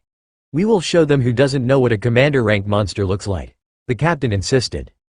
As the day wore down, the group found themselves at the far side of the region, much too far to work their way back to base before dark. That was almost certainly a deliberate effort on the part of the captain, but nobody in the unit really minded. They had taken 6 ascended and a commander rank trophy today, and if Hawk's scouting was right, there was a chance to get 2 more commander rank monsters in the morning. Without Carl's team, that would never happen for them, but it would be a potent reminder of the dangers of an incompetent leader when they brought them back to camp. For the first time on this mission, Carl actually helped set up tents that night, one large canvas tent that was erected by tying the peak of the roof to 2 different trees. It had been stored in Tess's bag, and she hadn't brought any poles, as she could just grow them herself, or use spears from the warriors and a length of rope, but the process was still much smoother than Carl expected. Tie the peak, tie the corners out, and then spike the bottom of the walls to the ground. Fortunately, everyone else had a lot of practice with this process. Then, once it was up, Carl realized that this sleeping arrangement was much more crowded than he was used to. They had found a nice level and soft spot to set up, but they would all be packed in shoulder to shoulder inside the tent. That sounded great for the first few minutes, until Carl realized that he was between Lotus, who insisted on being at the door, and Dana, who was possibly the world's most restless sleeper. Tonight, they were on the ground, and the sleeping bags were zipped up and not laid out like blankets, so she wasn't going far, but she was more active at night than she was while awake. Want me to just wrap her up? She sleeps so much better when she's in a hammock. Ray suggested, spending the night in her space, since nobody on their team had guard duty. I'm sure she will be fine. Carl laughed as Dana tossed one last time, then finally fell still. Morning came far too early the next day, and Carl activated, refreshing lightning, to take the stiffness out of his muscles from the uncomfortable sleeping position. That's just cheating. I'm not sure why, but I feel like someone beat me up in my sleep. Dana muttered as she packed her sleeping bag back into her gear. Lotus laughed at her complaint. Do we need to assign someone to keep you still while you sleep? You were tossing and turning for like an hour last night before you settled down. Dana shook her head. It's just been a strange couple of days. I should be fine tonight. The team gathered to eat and make their plan to check the spots that Hawk was off to scout this morning. If nothing much had changed, they should be able to get at least 1 or 2 more ascended or higher rank beasts in the zone before lunch. After that, it would be up to whoever called in the reports to send them to more dangerous fights. They set out as soon as everything was packed up, and Hawk led them to their prime target of the morning, a commander rank giant, with 6 awakened rank ogres. With Alice along, they shouldn't have too many problems with the giant, and the regular military unit could take on 6 awakened ogres, now that they had reinforcements from the depleted unit. So, spirits were high as they moved toward the target. There are poachers, kill-stealers, evildoers, Hawk warned. Calm down, what do they look like? Can they even kill-steal a commander-rank giant from us? Carl replied. The smashy ones in white. They're stealing our giant, Hawk complained. I think there is a church security team already on site. Hawk just warned me that someone is trying to steal our kill. Carl warned the captain. The older elite's face went grim, and he motioned for the team to increase their speed. If the church had believed the base commander, that team wouldn't be strong enough to deal with the giant, and if they had, it was better that he was right there when it died, just in case the base commander had called in a favor. Thor happily crashed through the undergrowth as he chased Carl and the captain through the woods, so when they arrived at the battle in progress, the church guard split to face them as if they were a threat. The beasts are with me, Carl called as he chased Thor into the crowd of ogres accompanying the giant. The lightning Saro sent one flying into the air, where it was intercepted by Ray's golems, which seemed to appear out of nowhere. The spider had chosen to sit this battle out and remain in her nest, but the golems were dispatched to fight in her place. It was just awakened ogres. If they got into it with the commander, she would get out of bed. As annoyed as he was with her slacking, Carl had to admit that she had a point. This fight was hardly worth getting out of bed for, and if the church guard wasn't in the way, Thor would have charged right through it to the real fight. The golems and the mages were working together to eliminate the ogres, and Carl found himself just leisurely walking through the battlefield up to the high priest, who had turned to greet him. Are you the team leader of this expedition? The old man asked. No, high priest. I am Ascended Elite Carl, the frontline warrior for the group. We have Commander Alice and a military captain with us as the team leaders. The man nodded, and gestured toward the giant. Care to lend a hand? Carl smiled and focused a shred attack to tear apart the armored plating on the giant's back. Then the spider golems moved in with their piercing forelegs and began to repeatedly stab through the hole, while Carl attacked the backs of the giant's knees. The massive warrior couldn't turn around, the church guard had him occupied from the front, so the attack on the legs went completely unnoticed until it was too late, and the beast was falling. With a running leap and a massive overhead chop, Carl removed the head from the severely injured giant's shoulders, sending it rolling across the ground to stop at the high priest's feet. Another wonderful, just as planned, moment that Carl wished he could take credit for. In the distance, Alice clapped as she walked across the battlefield. Unlike Carl, who had superhuman strength, enhanced by not 1 but 2 ascended rank magical items, she was forced to walk under her own power, which meant Carl and Thor had left her and the back of the column clear out of sight when they charged into battle. She hadn't even known that there were church guards here until she had seen them. She was too far away to hear his warning to the captain. Alice and the captain joined Carl at the fallen giant, where the church guard were giving Carl somewhat reverent looks. Show off. The captain muttered when he walked up, which made the high priest laugh. He's an enthusiastic one, for certain. I don't reckon that I've ever seen spiders as golems before, though. Odd choice, the old man replied. Strange to see them summoned by a warrior as well, one of the church guards added. That made the old man pause and do a double take at Carl. The guard had a valid point there. Warriors didn't summon golems. I'm a beast master, not a warrior. The golems are summoned by one of my companions, Carl explained. Thor took that opportunity to come over and get Alice to scratch his head in that good spot just between his eyes. It was his favorite trick to calm tensions, and it had the added benefit of having his head rubbed. A win-win situation, really. Well, we can say for certain that there are commander-rank threats in the area, and that they were not accounted for in the scouting reports. How long has your team been in the area? The high priest asked. The commander frowned. We just got in yesterday. It was a bit of a disaster. There is an official report filed already. The old man nodded. Oh, you're that team. Well, this saves us some time. Our guards will be with you for the remainder of the day. See if you can't find more high-level threats, and they will help eliminate them. Hawk, you know what to do. Find us some high-danger threats within the zone. As many in High Ascended and Commander as possible, Carl instructed. 400 meters north. If you start moving now, you will meet with a lone commander-rank troll thing. Maybe it's not a troll, sure is ugly. The scout says that we've got a large troll 400 meters north. If we move fast, we can intercept it before it gets to a regular patrol group. Carl informed the gathered leadership group. I didn't hear anything on the radio. The high priest replied, with a gesture to his earbud. Mental communication between me and my dragonhawk. The troll is moving fast, so I need to go if we're going to intercept it, Carl replied. Tessa threw herself onto Thor's back and grabbed the short spikes on his ridge. Off we go. And Thor took off in the direction of the threat, with Carl chasing him and a small group of the church guard in hot pursuit. They had to see this battle, to ensure that nobody was lying or bringing in bodies from other zones. It seemed unlikely that this team would, when they had the power that they did, but anything was possible. Carl overtook Thor as the beast had to slow down to avoid running into trees or throwing Tessa off, and was the first to come across what Hawk had called a troll. That might be what it was, but Carl had never seen anything quite that large and ugly before. It was 6 meters tall, covered in moss, and where there was skin visible, it was pustulent and rotted. It almost looked like it was undead, but Carl could see the wounded areas knitting themselves together even as they rotted and fell apart in other areas. That was definitely not something that he wanted to fight in close combat. Hawk, light this thing up. I think a little fire will improve the situation, Carl instructed.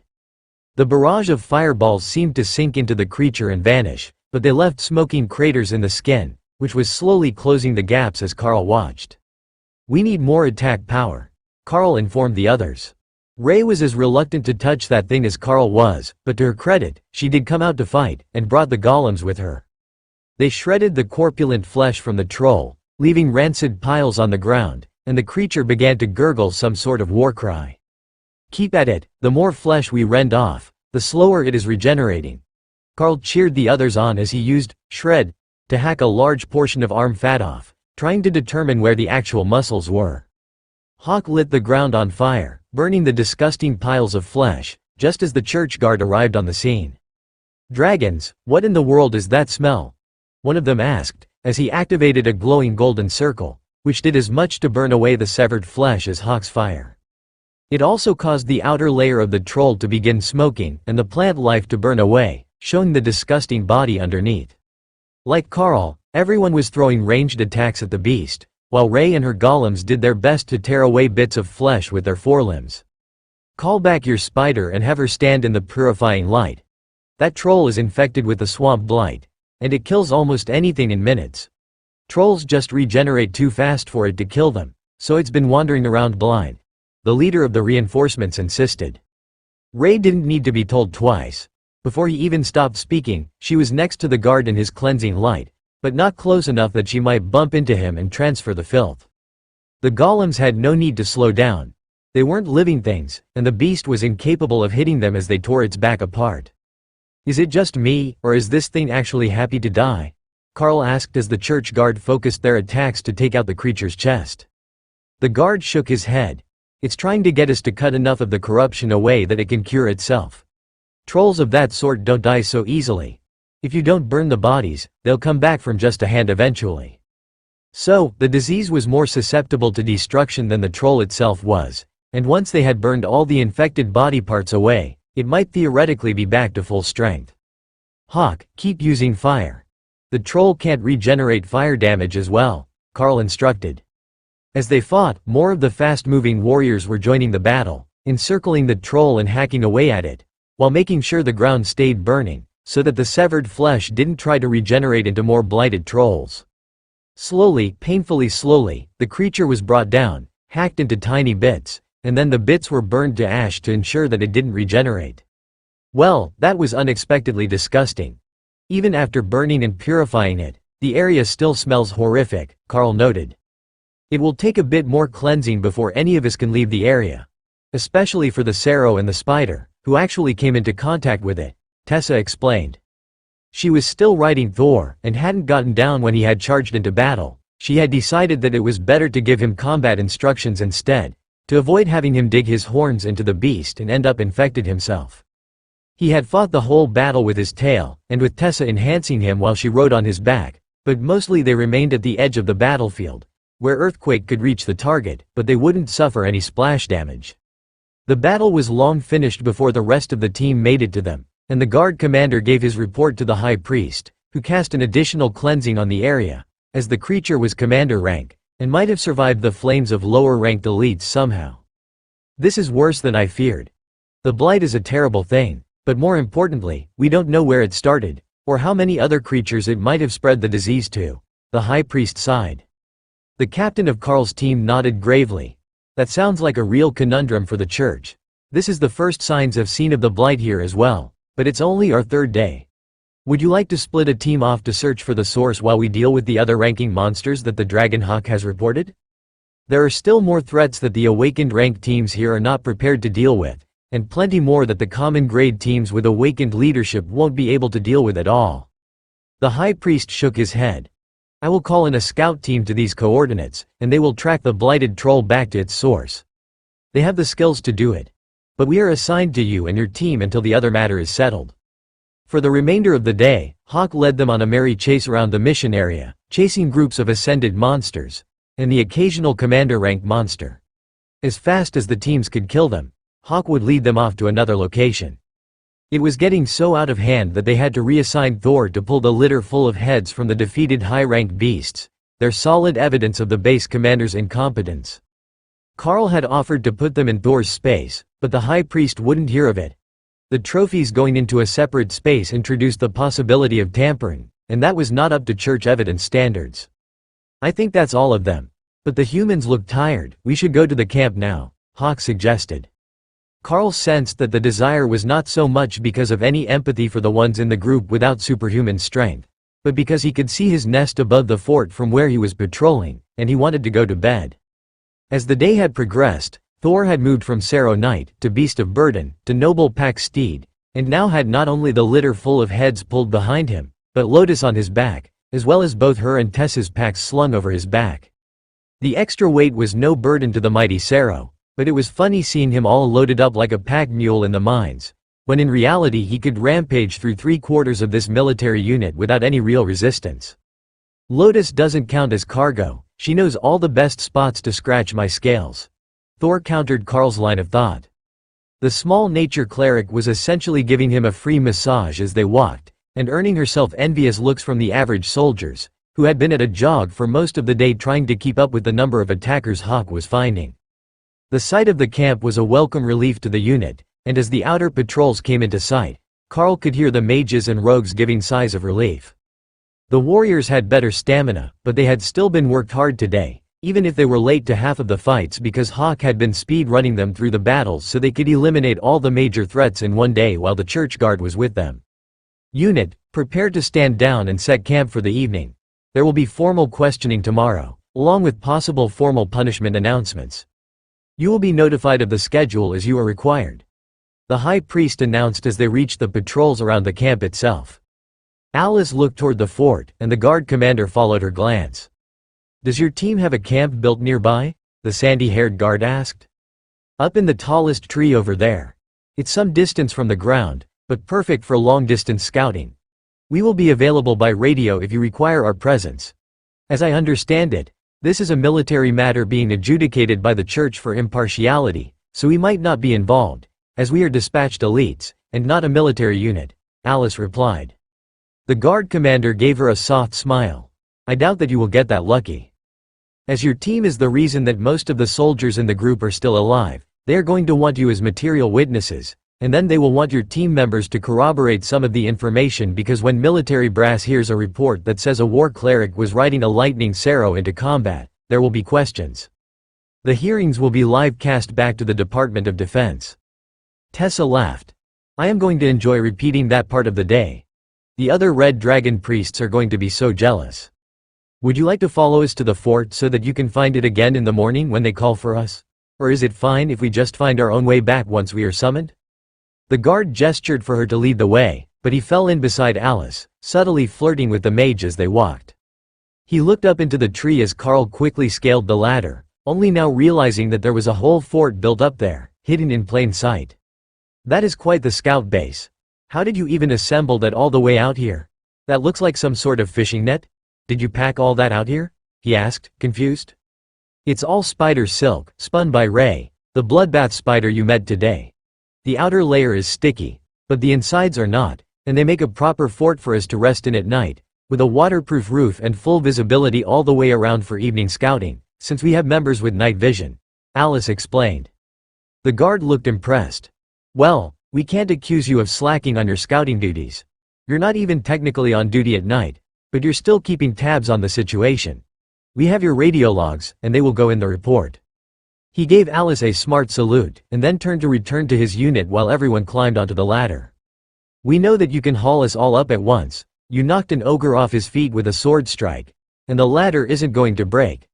Sergeant Rita called up to Carl as they got in place, preventing him from splitting the group in two parts as he had last time. You know, we could have Thor throw you up here, and I could catch you as well, he suggested. Lotus laughed, but nobody else seemed to think that idea was amusing. Lotus and Tessa got started on dinner, while the others started to clean their gear, and check everything for damage. They had been in a lot of combat lately, and gear wore out at the most unexpected moments if you didn't keep up on it. Carl found that was true of his belt, which was starting to wear through where his one-handed blade was hung from it. That seemed like it was too early, but he set it aside for Lotus to patch up with her magic, and began inspecting his blades. Both of them appeared to be in perfect working order, with no damage to them, despite the crude construction of the less used single-handed blade. His combat outfit was still in good shape, though it could use a good wash. If he had been thinking, he would have washed it with the shower water before he changed and let Alice dry it with wind magic. The only issue was that you didn't actually want freshly laundered clothes on patrol. Not only did you stand out, but the scent of laundry soap was so out of place that every monster for miles would pick out your presence and be ready for your approach long before you knew they were even present. Not long after they started cooking, the scout patrols were adjusted so that they passed outside the tree, instead of stopping 30 meters before it. There might not have been an official announcement yet, but it was obvious that things were already being changed in how the base was operated.